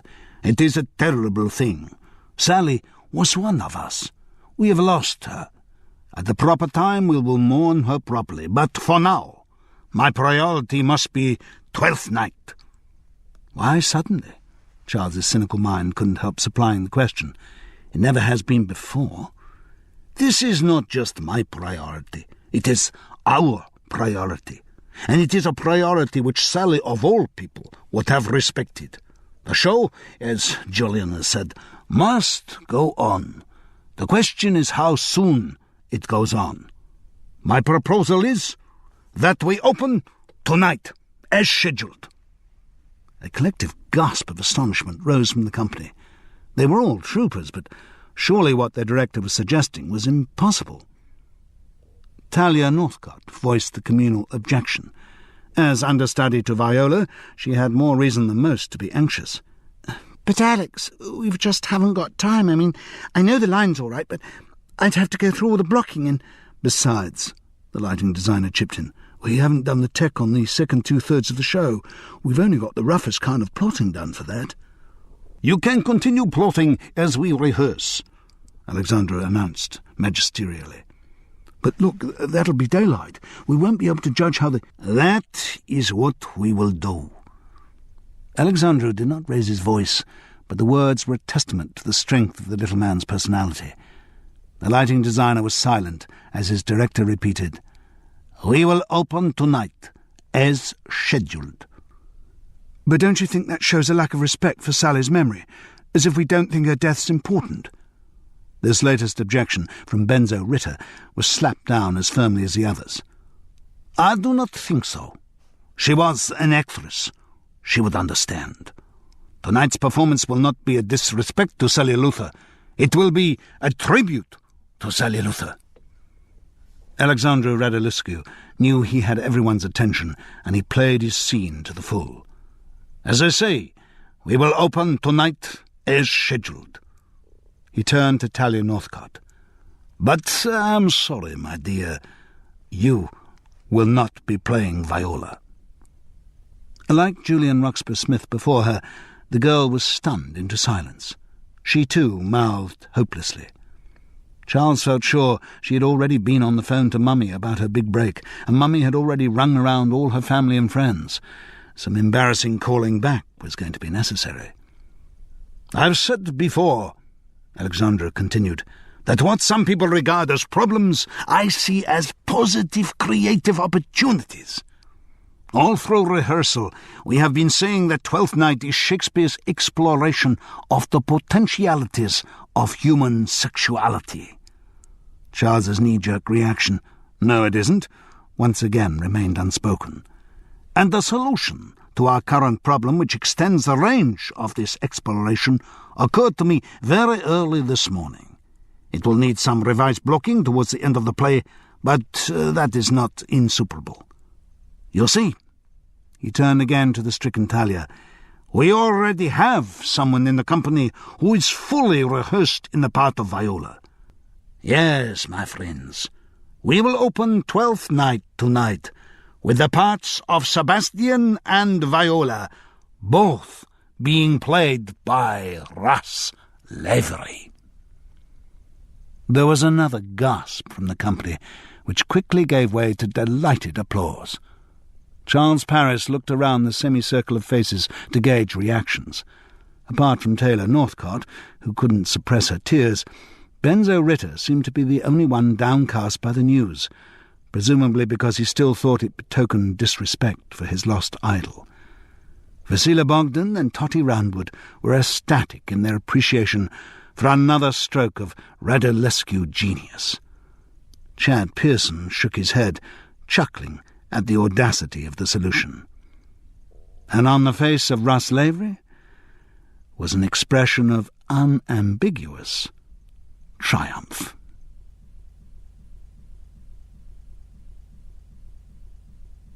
Chapter 18.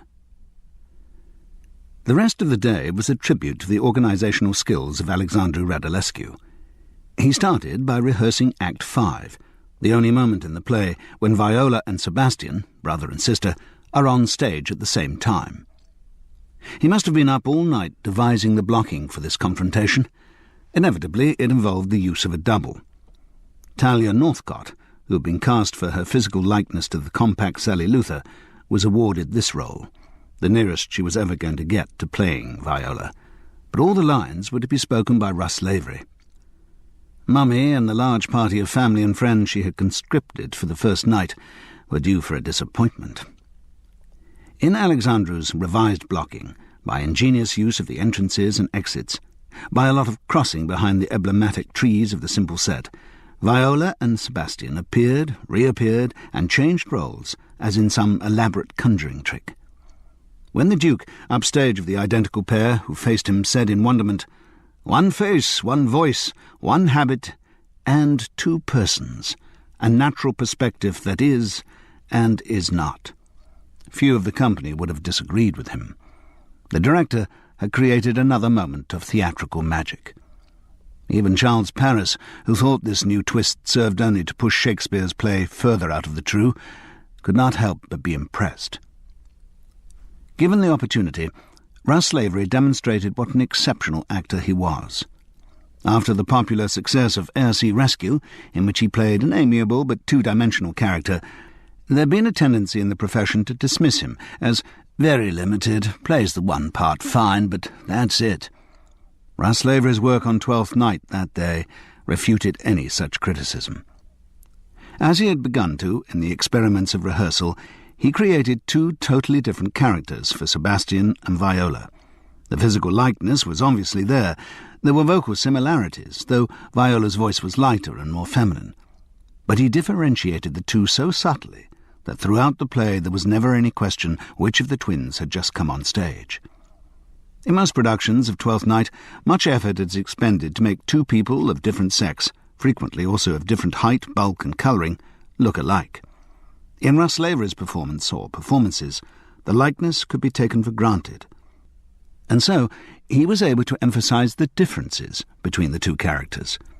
For anyone who knew anything about the theatre, the development was fascinating to watch. Russ Lavery's performance as Viola had come on so much from the sketchy outline he had revealed in previous rehearsal exercises. It was almost as if he had prepared for this moment, as if he had known he would be playing the part.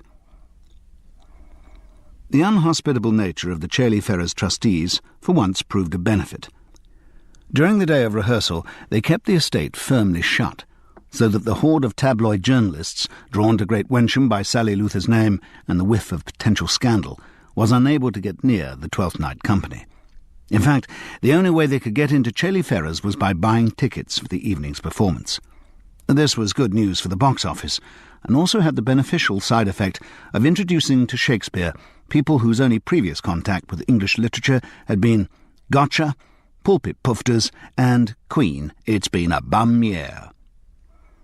Because of the intense rehearsal pressure, the grounds were not to be open to the public until 6:30, 3/4 of an hour before the performance.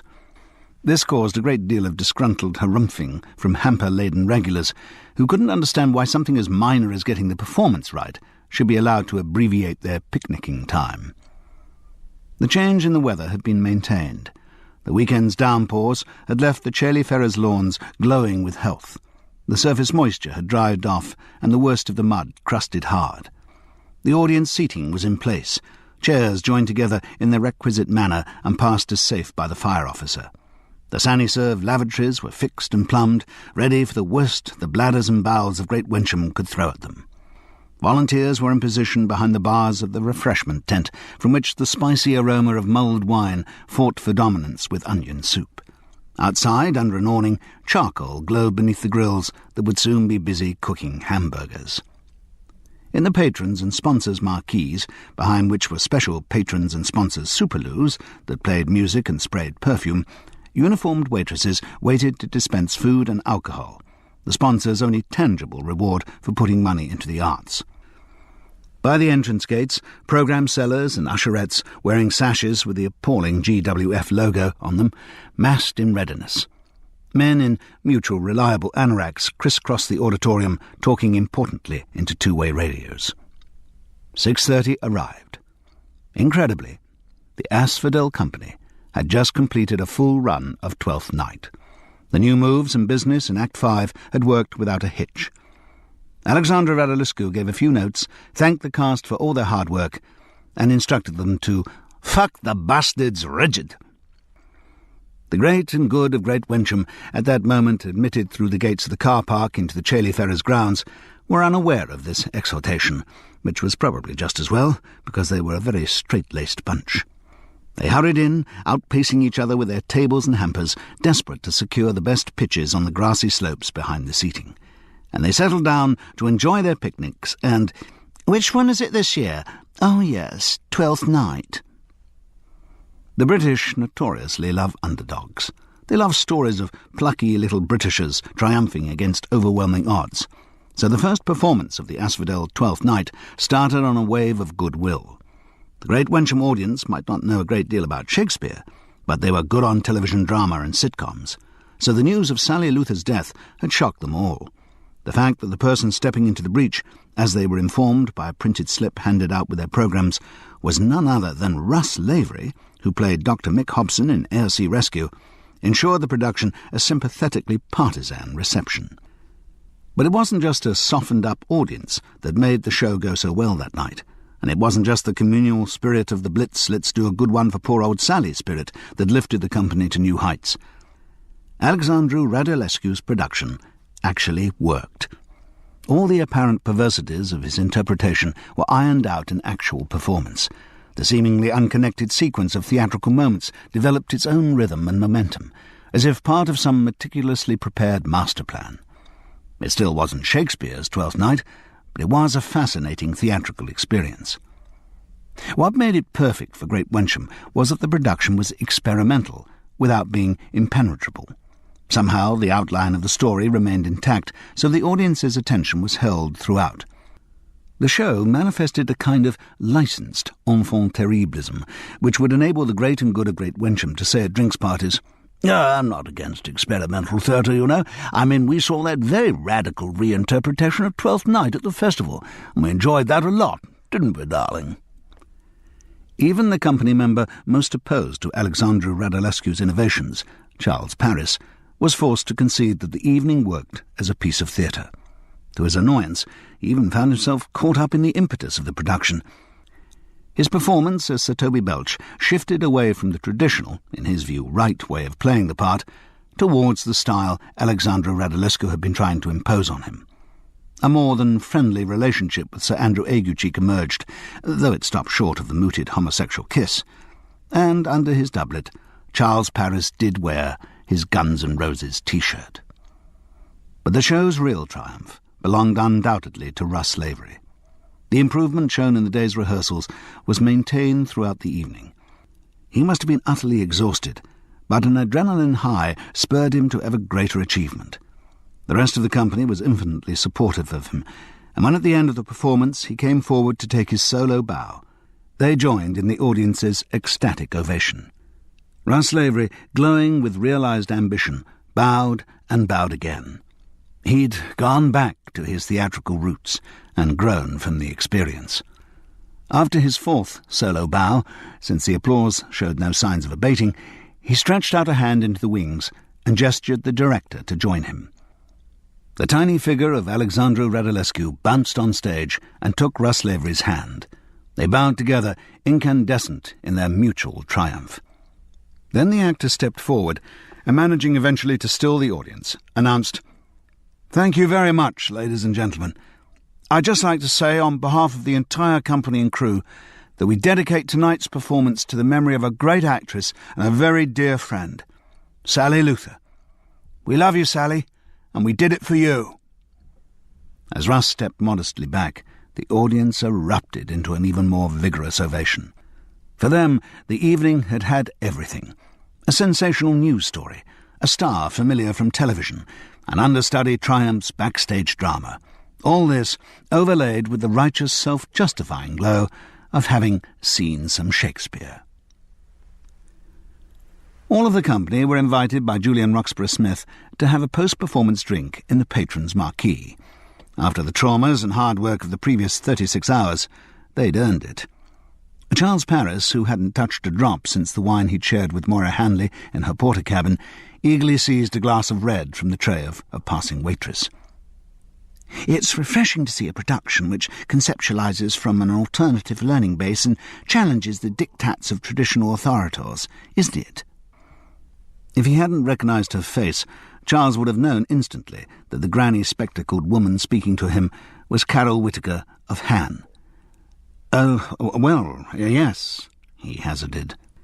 Radulescu has an almost postmodernist attitude to the text-qua text, synergising a kind of input to Shakespeare whose outreach goes beyond the microcosm of received and conformable education data. Don't you agree? You're not wrong. So his extrapolation from the atavistically protected corpus of words known conveniently as Twelfth Night come to represent a parallel but diverse textual statement. Charles Paris almost thought he understood that bit. You mean he's created a Twelfth Night that is different from Shakespeare's Twelfth Night? Oh, at the primitive level, yes, but at the same time a process of intertextualizing is at work, so that not only the verbalization is transformed, but the received definition of the media-related categorization in which the opus partakes is also challenged. Too right, Charles nodded. Will you excuse me? Carol Whittaker seemed unworried by his abrupt departure and moved to share her thoughts with Sir Andrew Aguecheek. Charles would always treasure the image of growing puzzlement that spread across Chad Pearson's genial features. Alexandra Radulescu was moving around the room, gathering plaudits and spreading congratulations. He came face to face with Charles and grinned. "Coming better, yes? I was right about how Satobi should be played. No?" Well, to have agreed would have been total hypocrisy.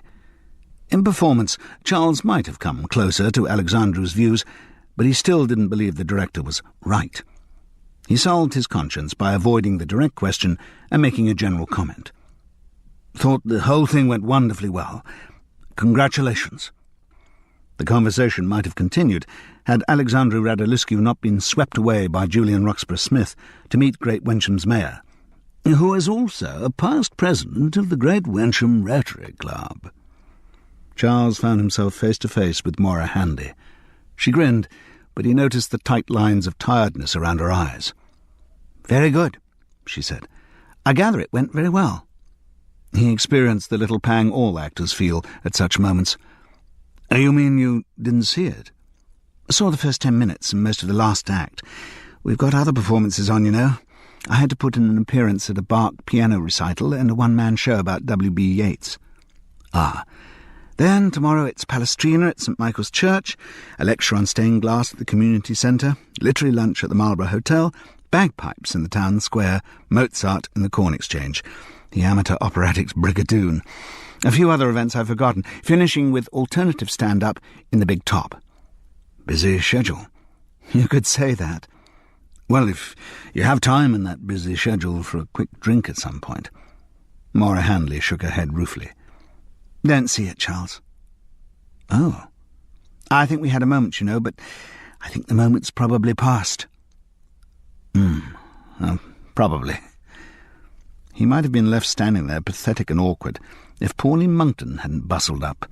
She was bubbling with enthusiasm and self-confidence. "Well, talk about press coverage, eh?" Maura turned her quizzical gaze on the press officer, but said nothing. "Couldn't have been better. All the nationals here. I think the secret with publicity," Pauline Monkton confided knowingly, "is not to bother about the RSVPs. Oh, yes, put them on the invitations by all means, but if nobody replies, don't worry about it. Doesn't mean they're not coming. Oh, no, publicity is about targeting the right individuals. Get the right press list, distribute invitations to the right people, and they'll come, no problem. Even spread it among their fellow journalists. Do you know," her voice dropped to an awed tone, "there are press here tonight who I didn't even invite." She nodded complacently. "Shows they got the message. This was a first night that just shouldn't be missed." Charles and Moira exchanged looks, and he could tell they shared the same thought. The press presence at Great Wenham that evening had nothing to do with Pauline Monkton's strategy, with or without RSVPs. It was prompted entirely by the news of Sally Luther's death, but neither of them would be so cruel as to tell the press officer that. Moira was summoned away to sort out some other cock-up over the volunteers, another task that Julian Roxburgh Smith had assured her he had completely in hand. Charles, left on his own, scooped up another glass of wine from a waitress's tray and looked around the scene. It was really remarkable how little Sally Luther's death had impacted on the Twelfth Night company. Sure, at that moment they were all caught up in the communal euphoria of having got the show on against the odds. But he'd have expected a little more introspection. Instead, it seemed as though Russ Lavery's formal acknowledgement of the death had closed the subject. Sally Luther need never be thought about again.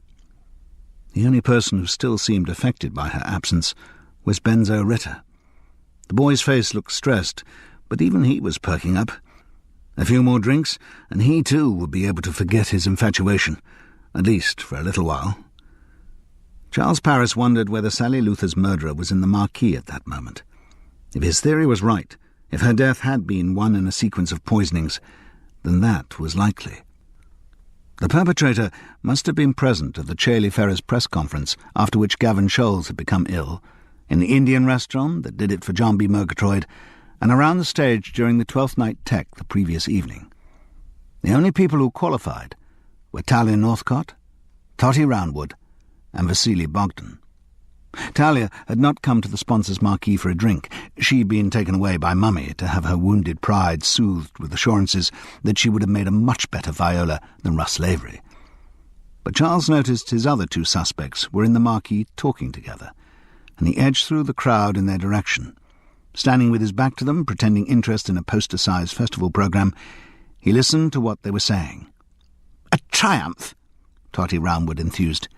"He's got exactly what he wanted." "Oh, yes," Vasily Bogdan agreed, "and I think we can confidently state that he wouldn't have got it without our help. Don't you?" This ends Disc 4. Sicken and So Die, Disc 5. Chapter 19. One name dominated the news pages of the next day's tabloids: Sally Luther. The death of a pretty actress, prettier in the archive photographs they reprinted from her sitcom heyday, was a good, popular story. Her career was recapitulated and analysed. The days when her face was a fixture on the nation's television screens were recalled, together with tales of the fervour she inspired in her fans. At her peak, she was the recipient of a massive postbag, including the usual creepy, obsessive letters that beautiful public faces inspire. She even had the ultimate showbiz accolade of a stalker who followed her around for some months. Unusually, in Sally Luther's case, she'd been pursued and spied on by a woman rather than a man. Though this made her feel less threatened, it was still unnerving. Eventually, she'd called in the police, and her action had had the right effect. The pestering instantly ceased. As well as recalling her career, the papers were lavish with tributes to Sally Luther from other showbiz names. The television executives who turned their backs during the eclipse of her popularity all came forward to say what a fine actress and delightful person she'd been, how much they loved working with her, and how disappointed they'd be not to work with her again. The circumstances of her death were described, but little detail was known, beyond the facts that she'd been taken ill on stage during rehearsal and died in hospital.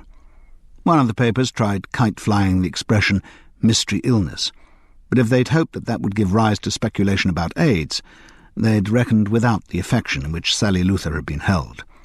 For the great British public, particularly after her death, she represented the squeaky-clean girl next door.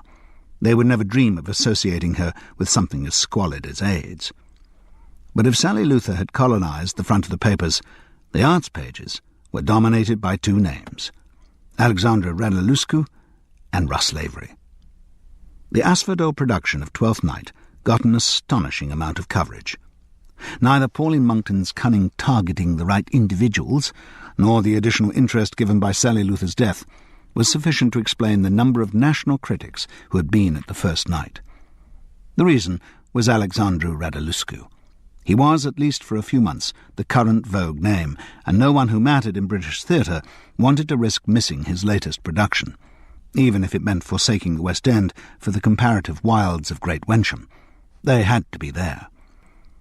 No doubt Radoluscu and the Radoluscu style would soon be condemned as dated and meretricious, but during his brief moment in the sun, he was the director who could do no wrong. His revisualisation of Twelfth Night was hailed as mould-breaking, daringly different, a radical reinterpretation of what had always been thought of as a safe old play, and an evening of pure theatre that challenges the spectator's every preconception. Charles Paris could have spit. He could understand an untutored audience going for Alexandru's flashy tricks, but he was amazed professional critics would be seduced by such modish claptrap.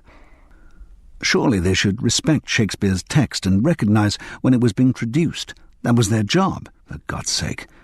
Critics should uphold the enduring values of the great British literary tradition, not be a prey to every new fad that comes along. Even as he had the thought, Charles Paris realised how impossibly reactionary it sounded. Maybe he really was past his sell-by date. Maybe the values he represented were going the way of the dinosaurs. For a moment, he was undermined by the appalling possibility that Alexandru Radulescu might be right. But if the director was one of the golden boys of British theatre, there was another coming up fast to share the limelight. Russ Lavery had the kind of reviews even he, and his ego was of no mean proportions, would have been too bashful to write for himself. The words star and genius were bandied about like small change. A truly great Shakespearean performance, one critic enthused. To be at Chailey Ferrers last night was to know what it must have been like to witness the debut of Garrick or Keane. Oh, for heaven's sake, thought Charles, what is going on here? He would never be able to understand the random cycle of critical opinion. He had rehearsed many shows he thought excellent, and then see them suffer savage dismemberment by the critics. He had been in productions he regarded as total shit, which had received rose-scented notices. It made no sense at all. All he knew about criticism was that the only reviews he remembered were the bad ones. Over the years, he must have had a good few laudatory notices. Come on, he must have done. But all that stayed with him were of a type with the one he'd once received from plays and players. Charles Paris was also in the cast, though why is a question which neither the director nor the playwright seemed prepared to address. The cast were given the chance of a lie-in on the Wednesday morning, but there was a rehearsal call for 2:00 in the afternoon. The triumph of the first night had been the product of luck, adrenaline, and a sense of occasion. Details in the production still needed to be gone over and fixed. Needless to say, most of these moments involved Russ Lavery. He was the one who, in his role as Viola, had suddenly taken on a lot of new scenes, and though his first night performance had been stunning, at times he'd been flying on a wing and a prayer. Most of Viola's important scenes were with Orsino or Olivia, so Sir Toby Belch and his cronies were not called for rehearsal till 5:00. Charles Paris, who had risen after his landlady had stopped serving breakfast, reckoned that the late call justified a pub lunch. He wandered out looking for the centre of Great Wensham, but found that, in common with many other English country towns, its centre had been removed. Where one might have expected a characterful town square was a brick-paved pedestrian shopping precinct, featuring Marks and Spencer's, Curry's, Next, the Body Shop, and all the chain store names that appear in every other English town and city. Still, he found a pub, Ye Old King's Head, which looked as if its construction had been completed the day before. He bought a pint of beer, ordered a lasagna, and sat down with his drink. A compilation of hits of the 60s played just too loud in the background. Damn, he'd meant to buy a Times. Then he could have had a go at the crossword until his food came. Without a paper, though, he couldn't avoid thinking about Sally Luther's death. He was convinced she'd been murdered, poisoned by a fatal injection pushed through the Hessian screen in the wings at Chailey Ferrers. He was also convinced that her death was the culmination of a sequence of poisonings. Gavin Scholes, John B. Murgatroyd, Sally Luther. The question was, who had gained from that sequence of events? The obvious beneficiary of Gavin's removal had been Alexandru Radulescu, who took over the production of Twelfth Night. But the director couldn't have been directly responsible for the first poisoning, because he'd been nowhere near Chailey Ferrers when it happened. The idea of Radulescu having someone doing his dirty work for him, though, was quite appealing, and if he had had an accomplice, then the obvious candidate for the role was Vasily Bogdan. That would certainly explain the conversation Charles had overheard in the gents at the Willesden rehearsal room. But when Gavin's poisoning was considered in conjunction with Sally Luther's death, the main beneficiary was undoubtedly Russ Lavery. Because of those two events, he had achieved the Sebastian-Viola double role that had restored his credibility as a stage actor. Was it possible that such an outcome had been planned from the start? But Russ hadn't been at Chailey Ferrers either. Indeed, he'd made a great public scene about not wanting to go to Chailey Ferrers. Could all that fuss have been deliberately set up to distance the actor from anything that might happen there? If Russ was involved in Gavin's poisoning, then he too would have needed an accomplice. Maybe Vasily Bogdan fitted that role too. It was Russ Lavery, Gavin had told Charles, who recommended Vasily as a suitable member for the company. Had there been a mutual exchange of favours between the two actors? Or were they both involved in a conspiracy with Alexandru Radulescu? The element that didn't fit into any of these possible scenarios was the poisoning of John B. Murgatroyd. In rehearsal, he'd been proving unreceptive to the director's ideas, but surely that wasn't sufficient reason to have him removed. The only person who had benefited directly from John B.'s illness was Chad Pearson, who'd inherited the role of Sir Andrew Aguecheek, but Charles had great difficulty including Chad in any list of suspects. On the other hand, suppose John B. had been right when he suggested that his poisoning had been a mistake, and that its intended victim had been Charles Paris. That was a chilling thought, which prompted another even more frightening. Suppose Sally Luther's death had also been a mistake. At the time she was stabbed with a syringe, she shouldn't have been in the wings anyway. She was only there sheltering from the rain, while they waited for Charles Paris, who'd missed his cue. The person who should have been there in that cramped space, pressed against the damp Hessian, was Charles Paris himself. Now the sequence of crimes had a logic. Gavin Scholes had been poisoned so that Vasily Bogdan would have the director he wanted. To get the part he wanted, Vasily'd have to remove Charles Paris. He'd made one attempt at the Indian restaurant and another during the tech run. On each occasion, he had caught the wrong victim. But he was unlikely to let that stop him from trying again. Charles Paris's lasagna was delivered to his table. He looked down at the greasy yellow microwaved slabs, and he didn't feel hungry. Chapter 20. The rain did not return, and the Wednesday evening was idyllically warm. It was positively hot in the caravan dressing room as they waited for the beginner's call. Charles felt uncomfortable in his thick Sir Toby Belch costume. He also felt uncomfortable because Vasily Bogdan was there too. Still, no immediate danger. They weren't alone together. Russ Lavery, Benzo Ritter and Totty Roundwood were also present, lounging round, pretending they weren't nervous and glancing idly through the newspaper reports of Sally Luther's death. "Dreadful business, isn't it?" said Charles for want of something else to say. The others agreed it was. She was so young.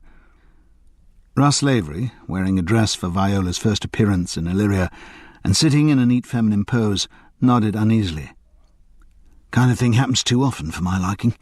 Chum of mine, only my age, just got married, suddenly keeled over a couple of months back. Heart attack.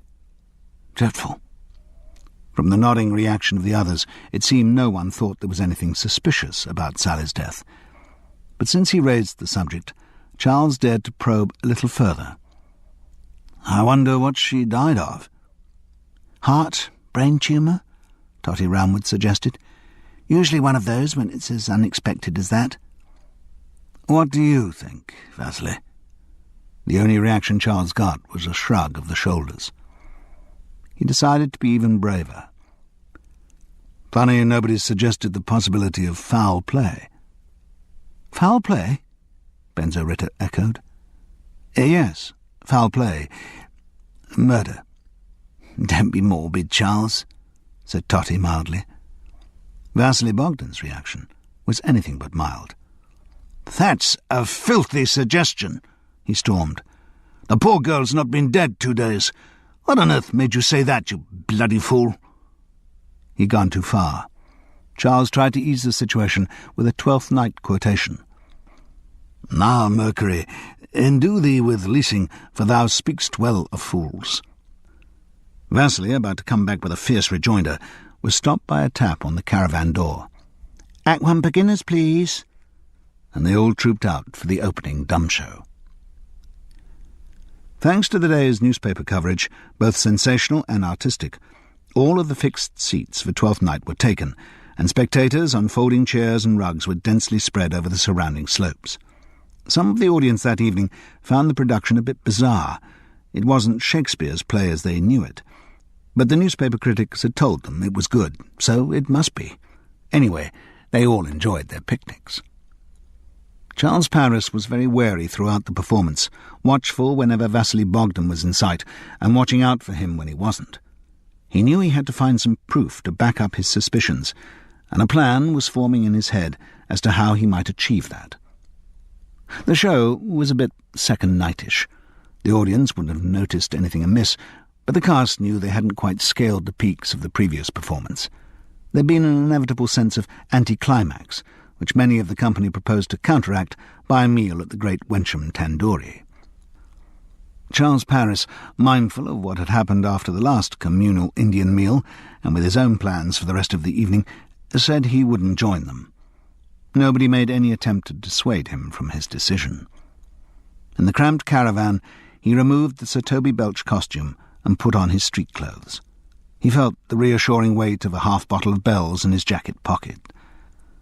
What he was planning to do could well require some Dutch courage.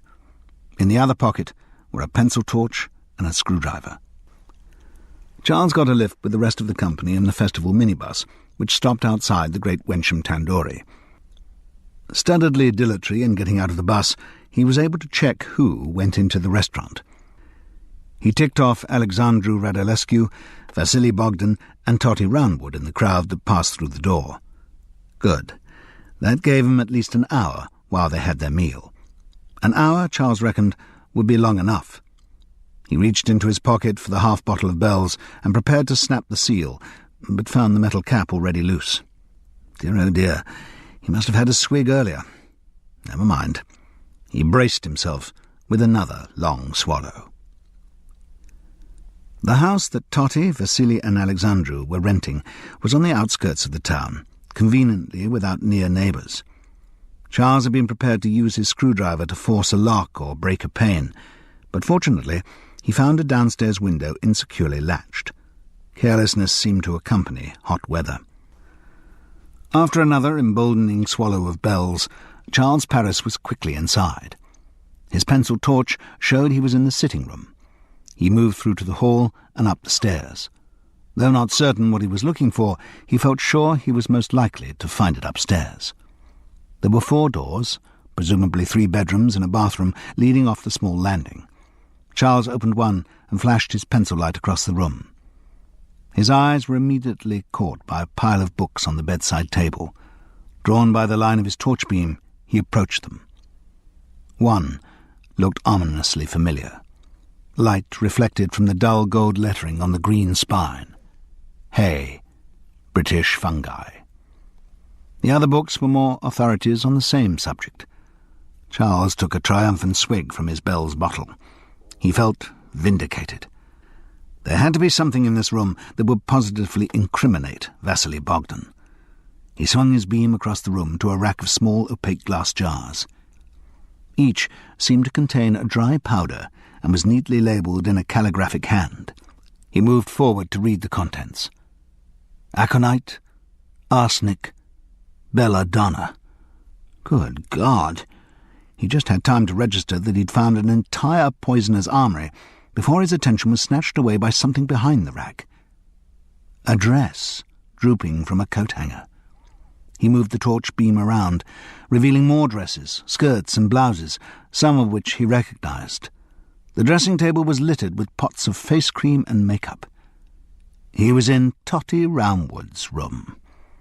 Just as he formulated this thought, Charles Paris heard the sound from downstairs of the front door opening. Chapter 21. He caught the strong whiff of Indian food before he heard the voices. Damn! He should have considered the possibility of their having a takeaway. Still, presumably they'd eat in the dining room or kitchen. That should give him a chance to make a dash for it out of the front door. "Shall we eat this upstairs?" said a voice, dashing his hopes. It was Totty Roundwood who had spoken, but a new Totty Roundwood, The voice was sultry, even sexy. "Have we got a corkscrew?" asked a male voice. Charles also instantly recognised. "No need," she replied. "This Italian plonk has a screw top." "Good. Upstairs we go, then." The landing light was switched on, sending a blade of brightness across the room where Charles cowered. The smell of their takeaway came ahead of the footsteps mounting the stairs. He looked desperately round. There was a window, but he didn't fancy launching himself into the dark from the first floor. Hide under the bed. That was the only answer. Just as he'd done in that terrible adaptation of a French farce, Follow Me, Fifi. About as funny as an attack of shingles. Western Evening Press. Charles was under the bed with a face full of dust before he remembered what had happened next in Follow Me, Fifi. A couple had come in, laid down on the bed, and started making love. The footsteps paused on the landing. There was the sound of a long, succulent kiss. "Your place or mine?" Totty Roundwood's voice asked throatily. "Oh, God," thought Charles, "please. This isn't a French farce I'm involved in. It's a case of murder." After a pause that seemed endless, the man replied, "Mine. We can enjoy my music, yes?" "Yes," Totty chuckled, "amongst other things." The footsteps moved across the landing, away from Charles. A door opened and closed. He gave it 5 minutes, then eased himself out from under the bed. There was dust all over him, he knew, but that was the least of his worries. He ran his torch beam once again over the books about fungi and the set of small jars. Making a quick decision, he pocketed the one labelled aconite. Then he edged his way towards the door. It creaked at the first gentle pull, and Charles froze. But there was no reaction from across the landing. He drew the door to him and stood exposed by the light. He took a step towards the stairs. Still nothing. From the closed door opposite came the sound of Gregorian chant. That was not the only sound, though. In profane counterpoint to the music, Charles could hear the mutual gasps of a couple making love. He paused for a moment, close to the door. A moan from Totty changed into a little shriek. "Oh, you're a wonderful lover," she murmured. "These last 6 months have been the best time of my life, Alex." With great care, Charles moved down the stairs and across the hall. He turned the latch on the front door and closed it gingerly behind him, then padded softly off down the garden path. His caution was probably unnecessary. Totty Roundwood and Alexandru Radulescu sounded far too involved in each other to be aware of anyone else. At the end of the street, Charles Paris slipped the half-bottle out of his pocket and rewarded himself with a substantial swig of Bell's. He deserved it. Now at last he had some solid proof of wrongdoing. He didn't know much about the subject, but felt pretty sure that aconite derived from some form of poisonous fungus. He also had a new suspect. If Totty Roundwood had been having an affair with Alexandru Radulescu for the past 6 months, a great many previously inconsistent details fell into place. There is little a besotted woman nearing her 50s won't do to keep the affections of a younger lover. Charles wondered how much Alexandru had been involved in the planning. Or had it been a Thomas à Becket scenario? Did Alexandru just intimate the outcome he desired and leave Totty to make it happen? The director must have been in contact with Asphodel, so he knew they wanted to work with him. Then he just tipped the wink to Totty, and she got Gavin Scholes out of the way. Vividly the picture came back to Charles of the dining room at Chailey Ferrers and the actress forcing a mushroom tartlet into the first director's mouth.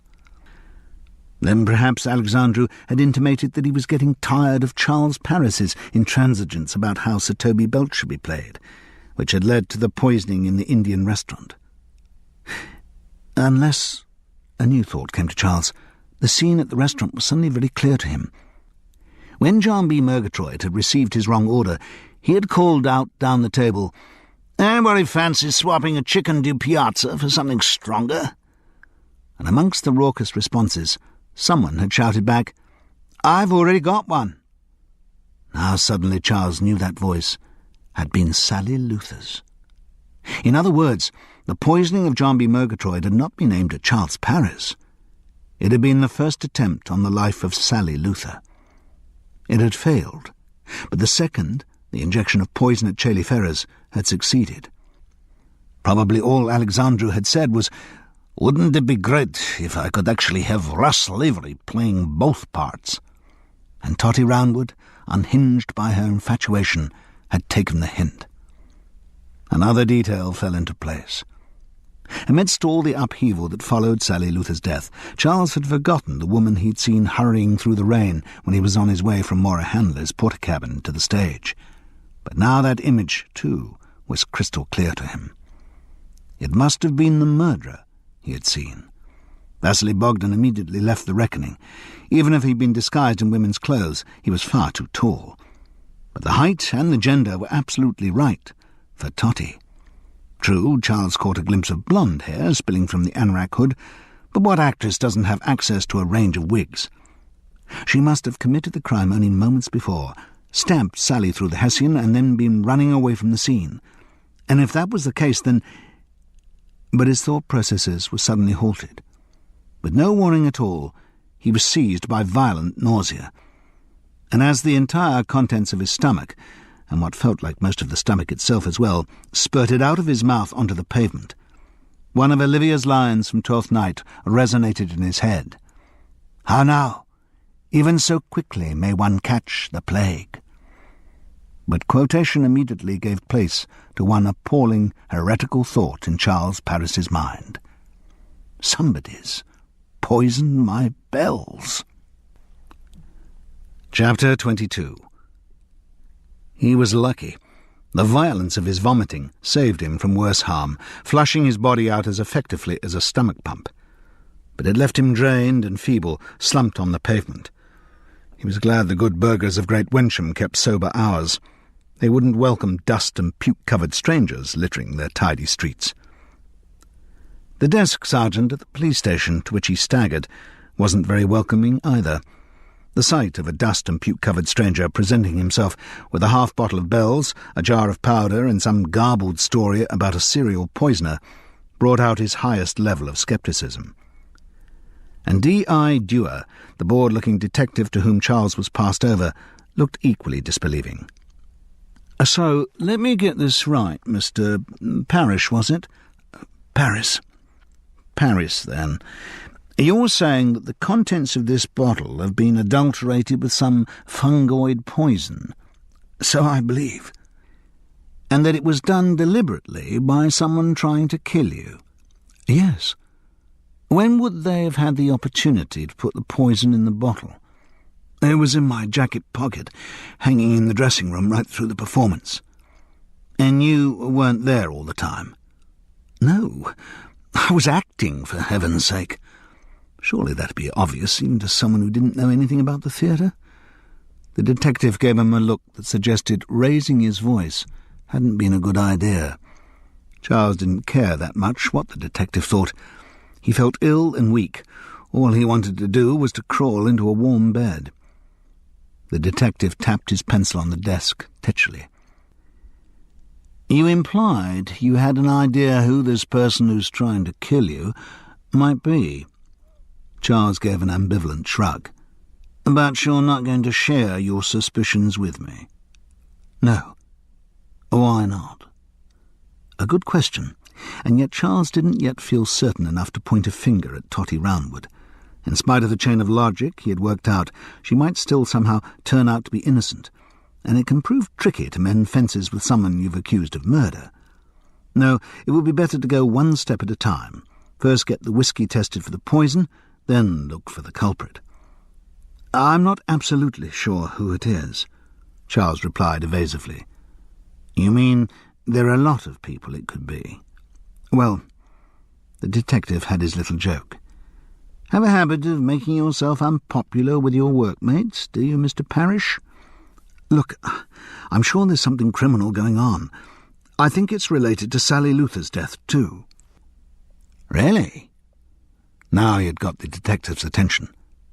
"That case is currently under investigation, Mr. Parrish." You mean you've got proof that she was poisoned too? But Charles's eagerness was quickly slapped down.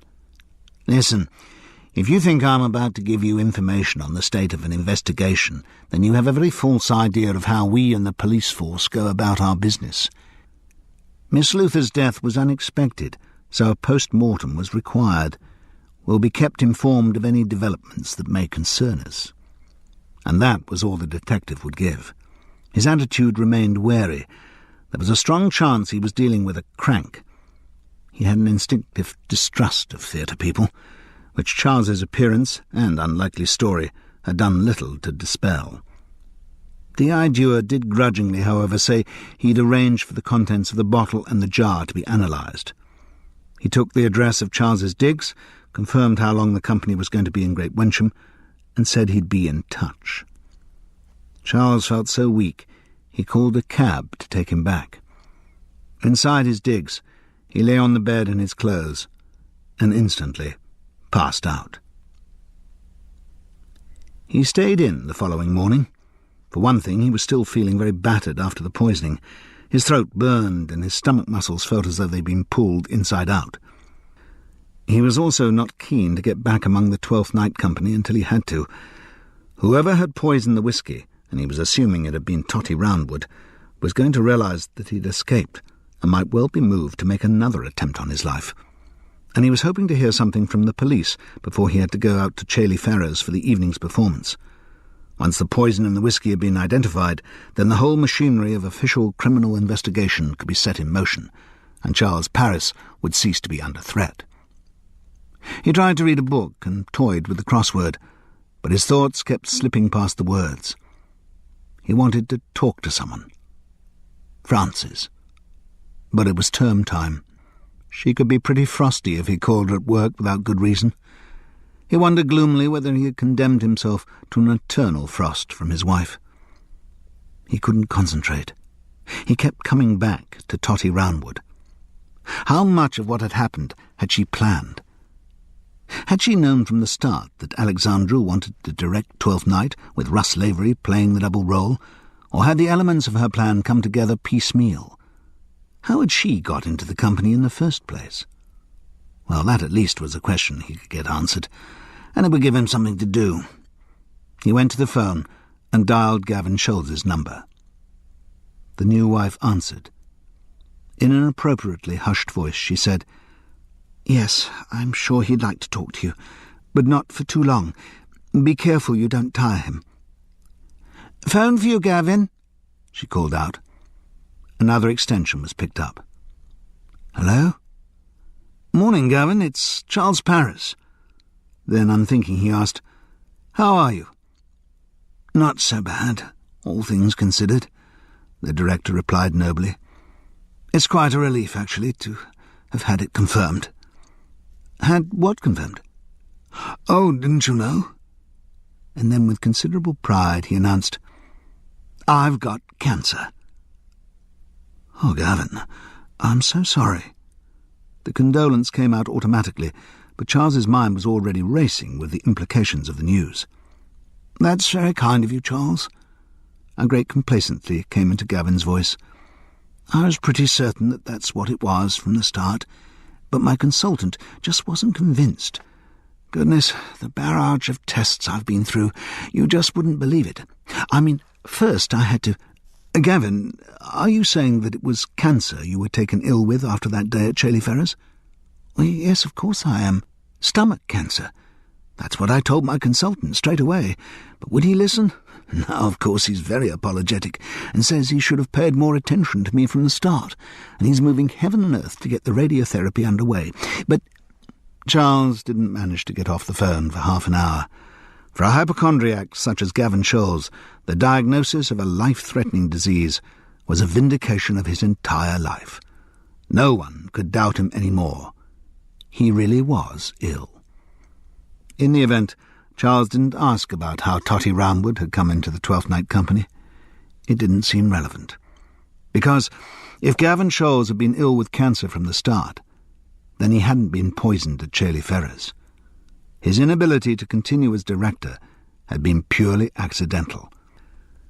and the logic of the case Charles Paris had been building against Totty Roundwood fell apart totally.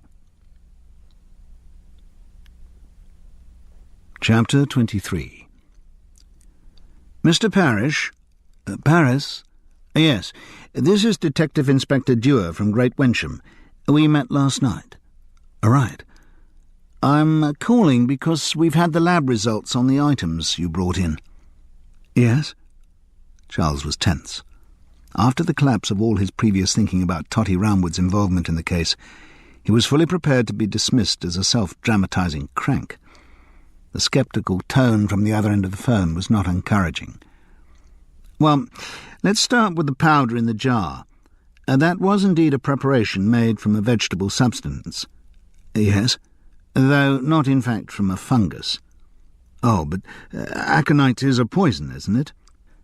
Can be. What was found in that jar, however, would have purely medicinal applications. Oh.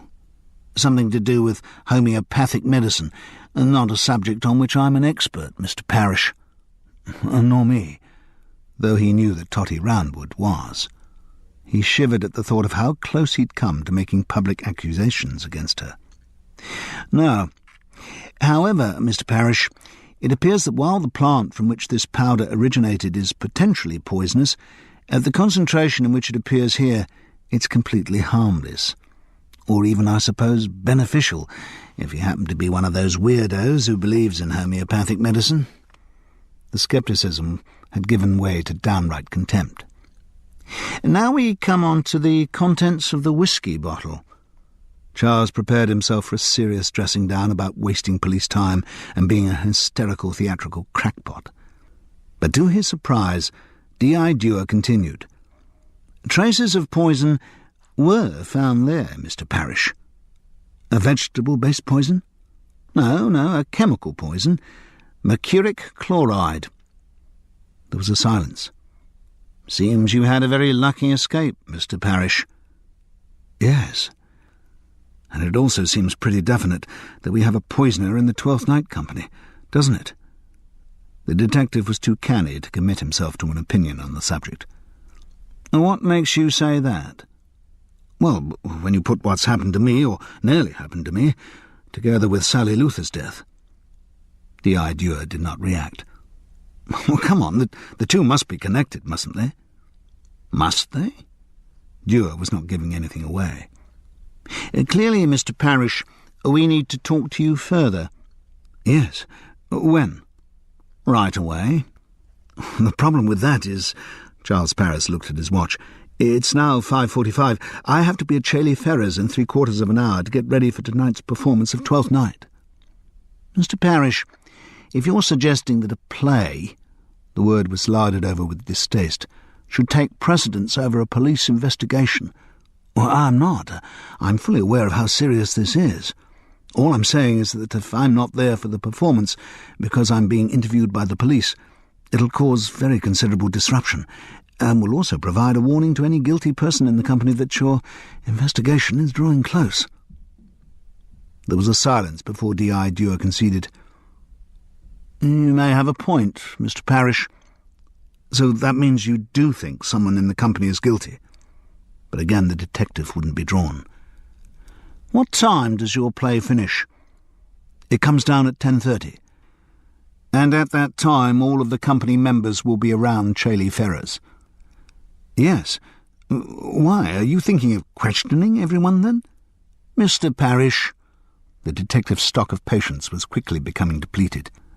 We're in the habit of conducting investigations in our own way, and we're not in the habit of providing information on how our investigations are going to irrelevant members of the public.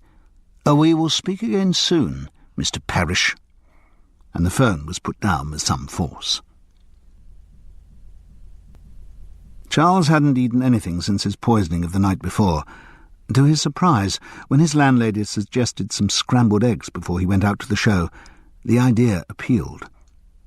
She was a good landlady, with that quality that more landladies should manifest, unobtrusiveness. She brought his scrambled egg into the dining room and left him on his own to eat it. From the rack by the fire, he picked up a copy of one of the previous day's broadsheet newspapers. It was inevitably full of Sally Luther, but provided a less hysterical assessment of her importance than the tabloids had. Her death prompted a feature on the nature of media celebrity, in which one paragraph in particular caught Charles's attention. Sally Luther also suffered from the disadvantages of being public property. She received a disturbing sequence of letters from an obsessed male fan whose infatuation for her soured into violent fantasies. She also inspired the attentions of a young woman who took to following her around at a distance for some months.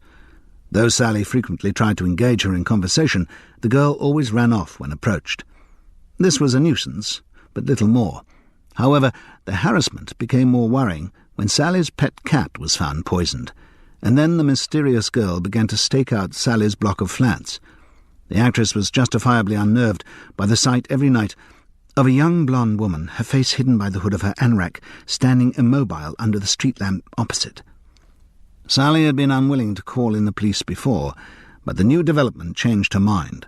Though the police never managed to catch the stalker, their presence ensured that the nuisance quickly ceased.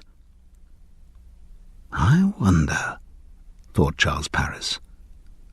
"I wonder." The image was vivid in his mind of a young woman hurrying through the rain, and a straggling wisp of blonde hair escaping from a mutual reliable anorak.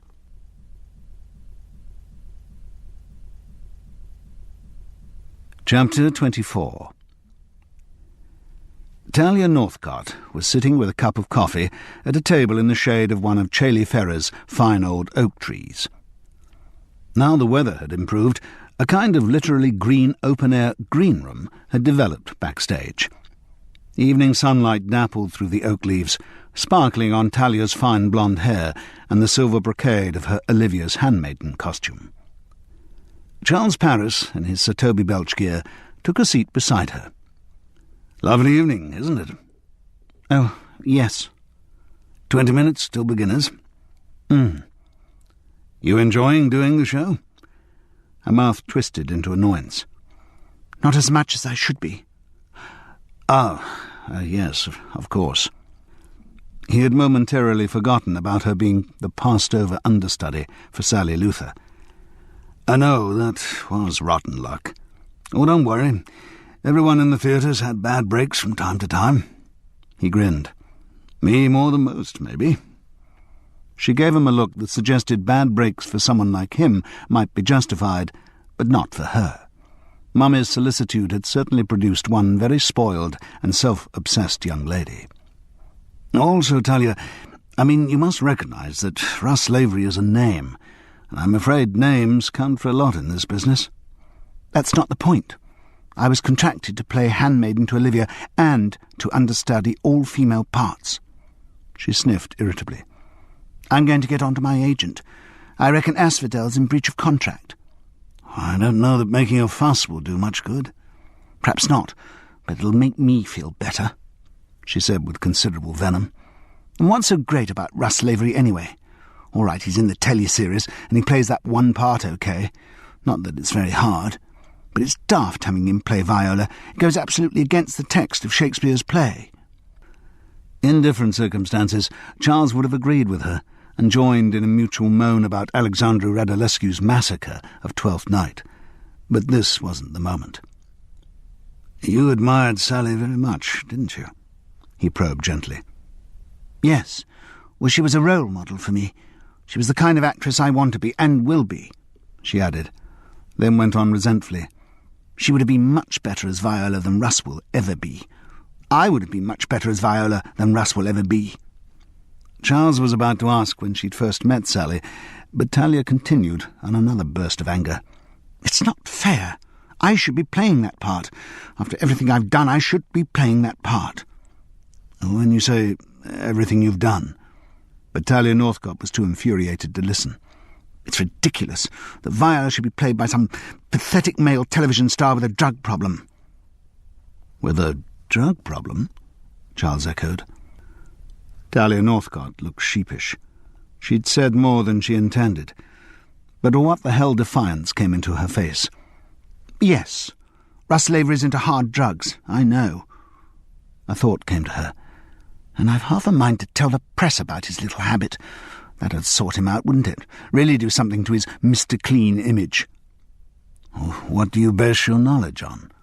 Well, I've seen him doing hard drugs. When? The night of the tech. The night Sally died. After his first Sebastian Antonio scene, Act 2, Scene 1. Well, Russ came back into the caravan where I was, and he was in a filthy mood, very tense and twitchy. Was it just you in the caravan? No, I was there with Vasily and Shad. And how long did they stay there? What? She didn't like having her narrative interrupted. What does that matter? Please, just tell me. An exasperated sigh. All right, let me think. Well, Chad went to do his clown bit in Act 2, Scene 3, and then Vasily was there till Fabian's first proper entrance, Act 2, Scene 5. Well, you know that. You're in the scene, for God's sake. Yes, Charles agreed meekly. You were saying about Russ. Right. Well, as I say, he came in after his scene in an absolutely vile mood, and he twitched around for a little while, and then he stormed out again. And the reason he did that was because he needed a fix. What makes you so sure? Because I saw him. Out of the caravan window. He'd stopped under a tree out of the rain, and I saw him pull something out of that pouch he has on his costume. What did he pull out? It was a syringe. Ah, said Charles Paris. Was it? Chapter 25. That night, Sir Toby Belch went through the comic machinations of the first half of Twelfth Night, but the actor playing him was on automatic pilot. Charles Paris remained detached, his mind forging links in a new chain of logic. With Gavin's illness explained, the two remaining crimes had clearly both been aimed at Sally Luther, and Russ Lavery was the one who had benefited most from her death. Alexandra Radulescu, as the current licensed iconoclast of the theatrical establishment, would have got the same reviews if she'd remained alive. The doubling of Sebastian and Viola was just one more coup in a production full of innovation, or perversity if you shared the Charles Paris view. But for Russ, it was a career-making change. Now, to add to the fame and money brought by television, he had the artistic respectability that only a high-profile theatrical performance can give. The value of that is incalculable, and might well make an ambitious actor contemplate all kinds of criminality. The more Charles thought about Russ, the more details fitted. He cast his mind back to Gavin Scholz's production of Macbeth at Warminster. Fresh out of the Webber Douglas School of Acting, Russ Lavery had been callow and naive. He had also attached himself with dog-like devotion to an older actress, the somewhat precious Felicia Chatterton. Was it fanciful to imagine that that was not his first comparable infatuation? At a younger age, might not the hypersensitive Russ Lavery have become similarly fixated on Sally Luther? Because as Charles watched Russ on stage as Viola, he was struck again by how superbly the actor played a woman. It wasn't just mannerism. He seemed to take on complete female identity. The ease with which he'd done that, from the first experimental moment of role-swapping in rehearsal, suggested that he'd had practice in cross-dressing. And that would explain the incongruity of Sally Luther having been followed by a woman all these months. Surely, with stalkers, it was a sex thing. In the famous example of such incidents, the actresses had always been pestered by men. Mentally, Charles kicked himself. He should have thought of this earlier. After nearly a month of Alexandra Radulescu's harping on sexual ambivalence, his mind should have made the jump more readily. It was all there in Twelfth Night. The whole play was about the ambiguity of gender. Charles had planned to confront Russ Lavery at the end of the show, but two factors made him move his plans forward. The first was his own danger. The confirmation that Charles's half-bottle of Bell's had been poisoned also confirmed that the murderer saw him as a threat. After one failure, another attempt on his life seemed a certainty, and Sir Toby Belch had an uncomfortable amount of booze-swigging to do throughout the play. To poison the contents of his tankard in the wings would not be difficult. Charles gave himself a mental note under no circumstances to let any of the fluid he was meant to quaff touch his lips. The other pressure on his plans was the appearance of Detective Inspector Duo backstage during the first half of Twelfth Night. Since he was in plain clothes, there was little chance of anyone but Charles knowing his mission. When, however, a message went out during the interval requesting all the company and crew to assemble briefly at the end of the show, Charles reckoned the murderer might become suspicious that someone was onto him. There was also pride at stake. Charles Paris had got so far down the road of investigation that, for his own satisfaction, he wanted to have his theory proved correct. The police could then move in and arrest the culprit, but Charles didn't want them to upstage him by having their denouement first. No, he would have his confrontation during the interval. That August, the evenings remained warm even after the sun had gone down, and few of the cast chose to spend their interval in the stuffy caravans. They sat outside in the alfresco green room or lolled on the grass. The long interval was still a bone of contention. It was hard to keep up concentration, and they looked forward to moving on to the Studio Theatre in Norwich, where the running of Twelfth Night would not be dictated by the demands of picnickers.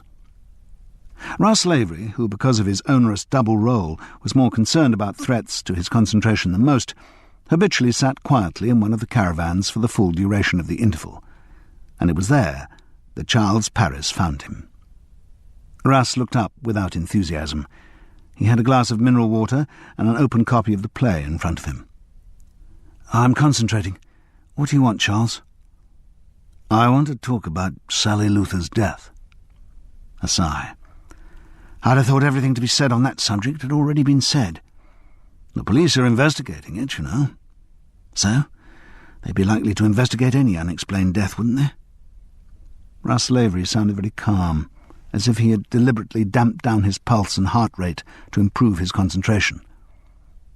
"They think it was murder."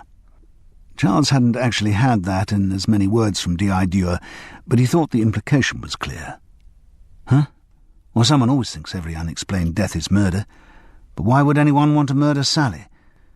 Was she screwing some other woman's husband, or what?"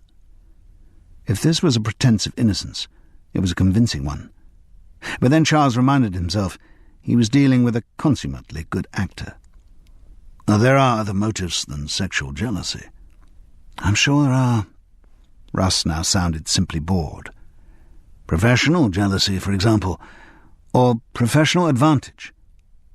"I don't know what you're talking about." "Russ, when did you first meet Alexandra Radulescu?" I don't know, 6 months ago."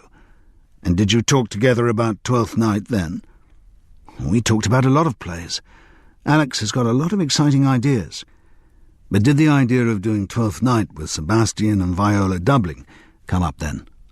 "I can't remember. It may have done." "Or did it?" "Yes, I think it did. Well, just a speculative idea. I certainly never thought it would happen." "But now it has happened?" "Yes." "Thanks to Sally Luther's death?" "Yes." Russ Lavery was silent for a moment as the idea took root. "Good God. You're not suggesting Alex killed her, are you?" "No, I'm not." "Then I don't see what you're talking about, Charles." Russ looked genuinely puzzled. "Russ, on the evening of Sally's death, you were seen holding a syringe." Up till this point, Russ Lavery's cool had been unchallenged, but Charles's words really shook him. "Oh, God," he murmured. "How did you find out?" "You didn't see me?"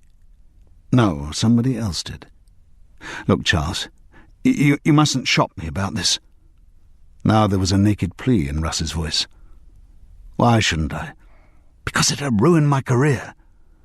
"Yes, I think it probably would." Charles agreed evenly. "But you don't know the pressures that drive someone to that kind of thing. Oh, yes, I've been doing well over the last few years, and everyone's jealous and thinks what a lucky fellow Russ Lavery is, but in this business, doing well is not good enough.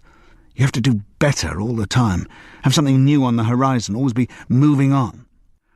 So yes, at the moment, they're still talking of further series for Air Sea Rescue, but the ratings only have to fall 500,000, and they'll pull the plugs on it as quick as breathing. Look what happened to Sally's series. Just suddenly, thank you very much. Goodbye. And actors who haven't got something else lined up when that happens can have a very sticky few years." "So is that why you did it?" "Yes. It made me feel better." "Really?" And it still does make me feel better. Look." Suddenly Russ Lavery pulled up the sleeve of his doublet. The reason for his tantrum with the wardrobe mistress was now clear. He didn't dare show a forearm that was a wasteland of scars and punctures. "I'm ruining my body, I'm putting my life at risk, but it does make me feel better. Without this, my whole life's a mess. With it, I can just about cope." "All right. That's what you use the syringe for?" "Yes. What else?" "And Sally Luther?" "Well, Sally Luther wasn't into drugs." Russ's bewilderment was so genuine that Charles's suspicions crumbled away. "No, she somehow managed to cope with all the pressure, when it was all happening, and during the even more difficult time, when it all started to fall apart. I admired her for that, because I'm afraid. When it all goes wrong for me, and it will, it does for everyone, well, I'm worried that I'll just do more of this." He gestured feebly at his ravaged arm. Charles Paris looked at the handsome wreck in front of him. Russ Lavery wasn't a murderer, just an actor paying the price of his celebrity. That was what Sally Luther had done too, though in a different way. She had died because she had inspired too much public affection. Russ Lavery was killing himself because of his fear that the public affection he inspired would one day trickle away. There are times, Charles Paris thought, when there's a lot to be said for being an unsuccessful actor. Chapter 26. Sir Toby Belch had to do his first scene of the second half, Act 3, Scene 2, before Charles Paris could go into action. He found D.I. Dewar waiting in the administrative office porter cabin. Maura Handley was not there, though another detective was. "You're not watching the show?" The curt headshake showed exactly what the inspector thought of the theatre. "Listen," said Charles, "I've got an idea." The two detectives looked sceptical, but did at least hear him out. "I'm very doubtful it'll work," said D.I. Dewar finally. "But isn't it worth trying? I can't do any harm, can it?" The inspector was silent for a moment, then conceded. "Well, I suppose not. All right, you can have a go. I mean, who have you talked to so far? Who does actually know why you're here?" "Well, just the company manager." "Oh," said Charles. "If you told him, then probably everyone does know already." But they didn't seem to. Certainly all the cast members to whom he murmured in the wings why they were being asked to stay after the show seemed surprised at the news. Mind you, he had to mention it to only a couple to ensure that everyone knew. "A great while ago the world begun, with hey-ho, the wind and the rain. But that's all one. Our play is done, and we'll strive to please you every day." The sitar player's enunciation had improved over the run, and the final moment of Twelfth Night still retained its magic.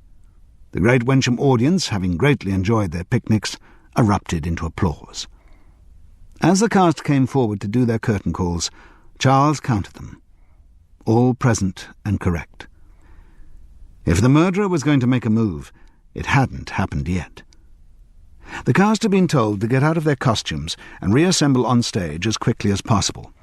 Charles, as he had arranged with D.I. Dewar, stayed in his Sir Toby Belch gear and hurried down the side of the auditorium to the box office, a rectangular shed that stood by the gates to the theatre field.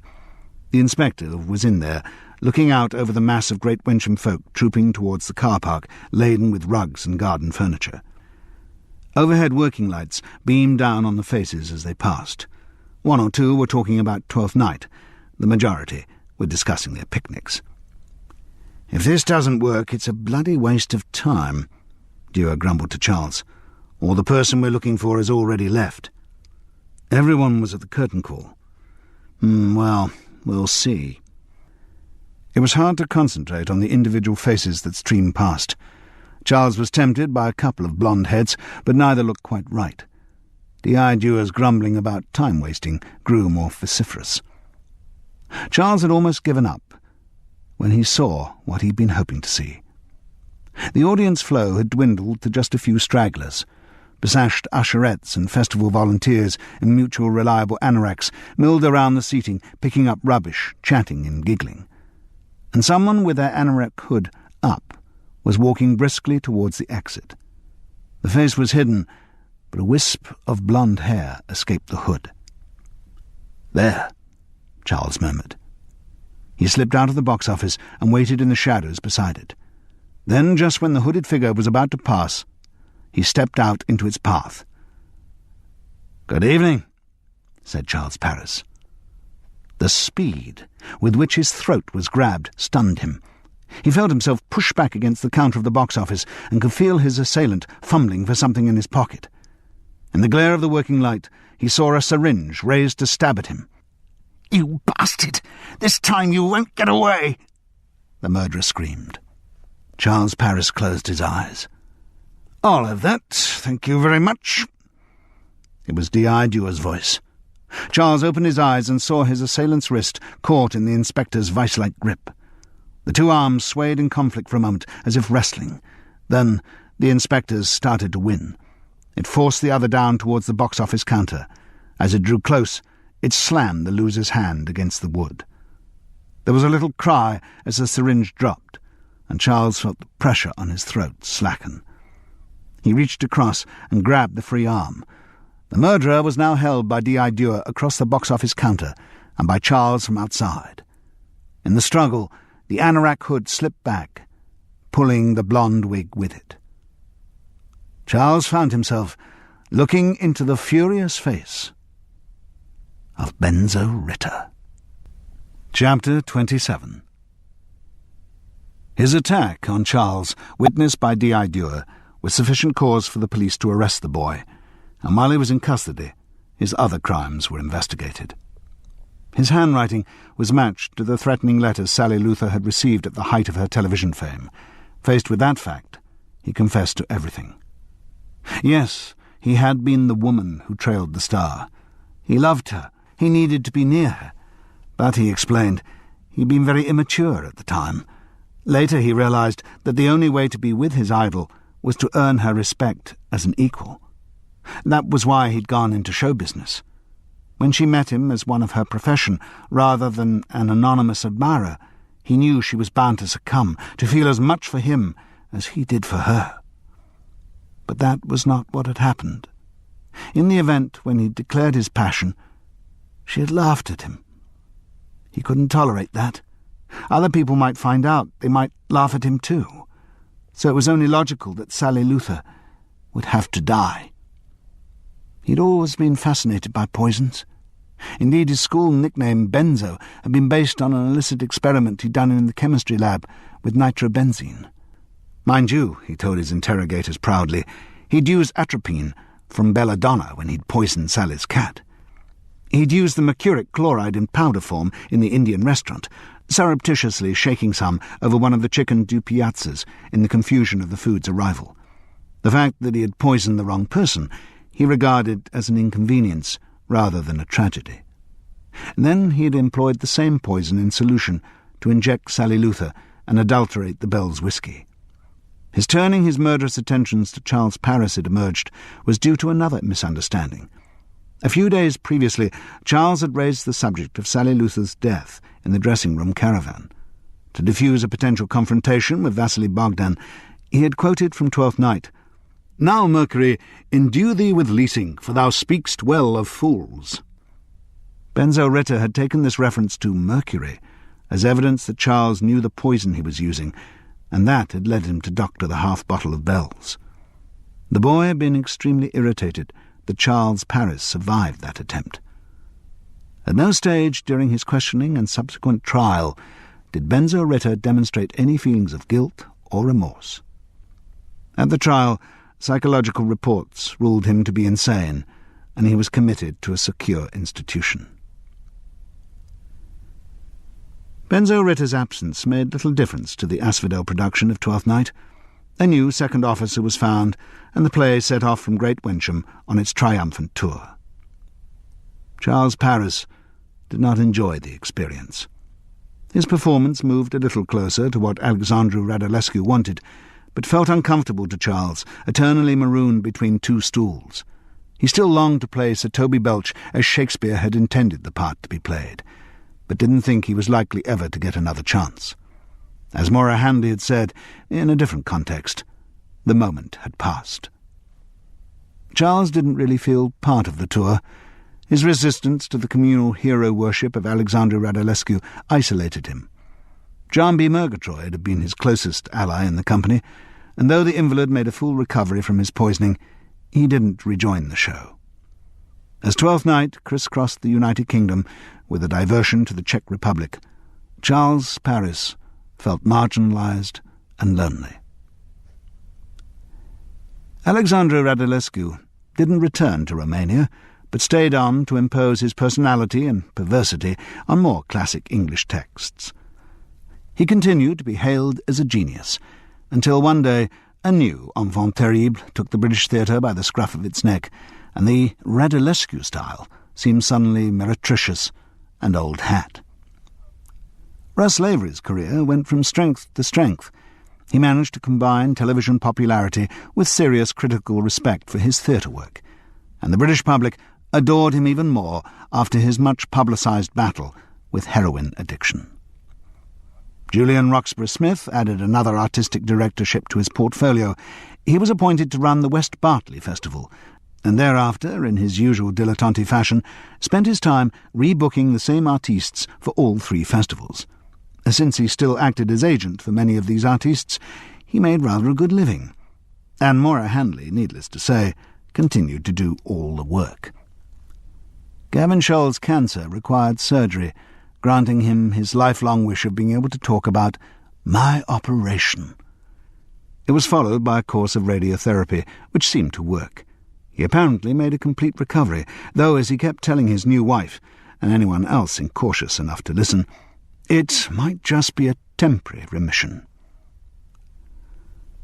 Charles Paris had intended to ring Francis during the tour, but somehow didn't get around to it. Back in London, it was early December and cold. Unequal to the upheaval of finding somewhere new, Charles had agreed with his landlord to continue at Hereford Road, paying the exorbitantly increased rent. The conversion from bedsitter to studio flat had managed to keep the essential features of the original space. In other words, its total lack of charm. There wasn't any work around either.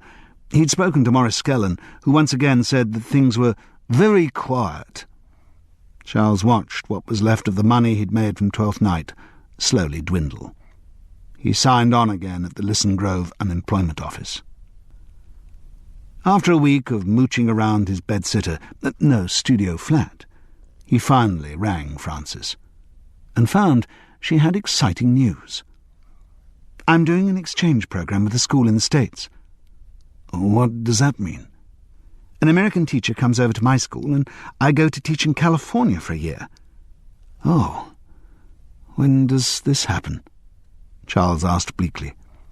Starts in January. Good morning, toaster, got things to say. You pop up bread, we chat all day. You spill secrets, you hold them tight. In my kitchen, you're the star tonight. You know my quirks, you know my name. Every morning it's the same old game. Butter and jam, you don't judge me. You're the friend I need with my morning tea. Talking toaster, whisper in my ear. Start my day with a cheer. Your warm glow makes it right. You're my sunshine in the morning light. The other appliances are so bland. They can't compete, they don't understand. Your witty banter fills the air. I wouldn't trade you, I wouldn't dare. Electric cord wrapped like a bow. You brighten up my toast and show that mornings can be full of fun. With my talking toaster, no need to run. People think that I'm insane, but you've got a heart behind the grain. in a kitchen world so mundane, You're the one who breaks the chain. ooh, ooh, ooh, ooh, ooh, ooh, ooh. Ooh, ooh, ooh, ooh, ooh, ooh. You know my quirks, You know my name. Every morning it's the same old game. Butter and jam, you don't judge me. You're the friend I need with my morning tea. Talking toaster, whisper in my ear. Start my day with a cheer. your warm glow makes it right. You're my sunshine in the morning light. Talking toaster, whisper in my ear. Start my day with a cheer. Your warm glow makes it right. You're my sunshine in the morning light. Other appliances are so bland.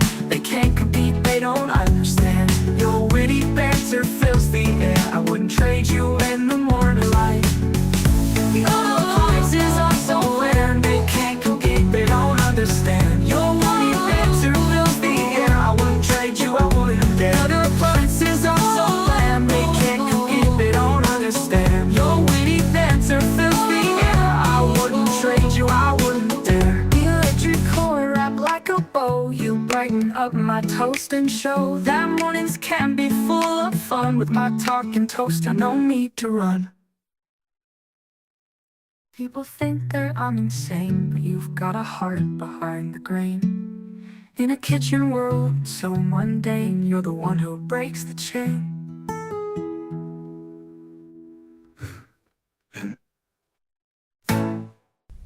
Chapter 27. His attack on Charles, witnessed by D.I. Dewar, was sufficient cause for the police to arrest the boy, and while he was in custody, his other crimes were investigated. His handwriting was matched to the threatening letters Sally Luther had received at the height of her television fame. Faced with that fact, he confessed to everything. Yes, he had been the woman who trailed the star. He loved her. He needed to be near her. But, he explained, he'd been very immature at the time. Later he realized that the only way to be with his idol was to earn her respect as an equal. That was why he'd gone into show business. When she met him as one of her profession, rather than an anonymous admirer, he knew she was bound to succumb, to feel as much for him as he did for her. But that was not what had happened. In the event when he declared his passion, she had laughed at him. He couldn't tolerate that. Other people might find out. They might laugh at him too. So it was only logical that Sally Luther would have to die. He'd always been fascinated by poisons. Indeed, his school nickname, Benzo, had been based on an illicit experiment he'd done in the chemistry lab with nitrobenzene. Mind you, he told his interrogators proudly, he'd used atropine from belladonna when he'd poisoned Sally's cat. He'd used the mercuric chloride in powder form in the Indian restaurant, surreptitiously shaking some over one of the chicken du piazzas in the confusion of the food's arrival. The fact that he had poisoned the wrong person he regarded as an inconvenience rather than a tragedy. And then he had employed the same poison in solution to inject Sally Luther and adulterate the Bell's whiskey. His turning his murderous attentions to Charles Paris, it emerged, was due to another misunderstanding. A few days previously, Charles had raised the subject of Sally Luther's death in the dressing-room caravan. To diffuse a potential confrontation with Vasily Bogdan, he had quoted from Twelfth Night, "Now, Mercury, endue thee with leasing, for thou speak'st well of fools." Benzo Ritter had taken this reference to Mercury as evidence that Charles knew the poison he was using, and that had led him to doctor the half-bottle of Bell's. The boy had been extremely irritated that Charles Paris survived that attempt. At no stage during his questioning and subsequent trial did Benzo Ritter demonstrate any feelings of guilt or remorse. At the trial, psychological reports ruled him to be insane, and he was committed to a secure institution. Benzo Ritter's absence made little difference to the Asphodel production of Twelfth Night. A new second officer was found, and the play set off from Great Wencham on its triumphant tour. Charles Paris did not enjoy the experience. His performance moved a little closer to what Alexandru Radulescu wanted, but felt uncomfortable to Charles, eternally marooned between two stools. He still longed to play Sir Toby Belch as Shakespeare had intended the part to be played, but didn't think he was likely ever to get another chance. As Maura Handley had said, in a different context, the moment had passed. Charles didn't really feel part of the tour.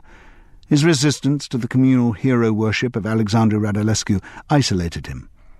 John B. Murgatroyd had been his closest ally in the company, and though the invalid made a full recovery from his poisoning, he didn't rejoin the show.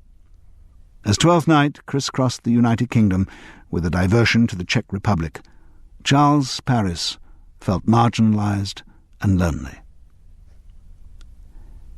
Alexandru Radulescu didn't return to Romania, but stayed on to impose his personality and perversity on more classic English texts. He continued to be hailed as a genius, until one day a new enfant terrible took the British theatre by the scruff of its neck, and the Radulescu style seemed suddenly meretricious and old hat. Russ Lavery's career went from strength to strength. He managed to combine television popularity with serious critical respect for his theatre work, and the British public adored him even more after his much-publicised battle with heroin addiction. Julian Roxburgh-Smith added another artistic directorship to his portfolio. He was appointed to run the West Bartley Festival, and thereafter, in his usual dilettante fashion, spent his time rebooking the same artistes for all three festivals. Since he still acted as agent for many of these artistes, he made rather a good living, and Maura Handley, needless to say, continued to do all the work. Gavin Scholl's cancer required surgery, granting him his lifelong wish of being able to talk about my operation. It was followed by a course of radiotherapy, which seemed to work. He apparently made a complete recovery, though, as he kept telling his new wife, and anyone else incautious enough to listen, it might just be a temporary remission. Charles Paris had intended to ring Francis during the tour, but somehow didn't get around to it. Back in London, it was early December and cold. Unequal to the upheaval of finding somewhere new, Charles had agreed with his landlord to continue at Hereford Road, paying the exorbitantly increased rent. The conversion from bedsitter to studio flat had managed to keep the essential features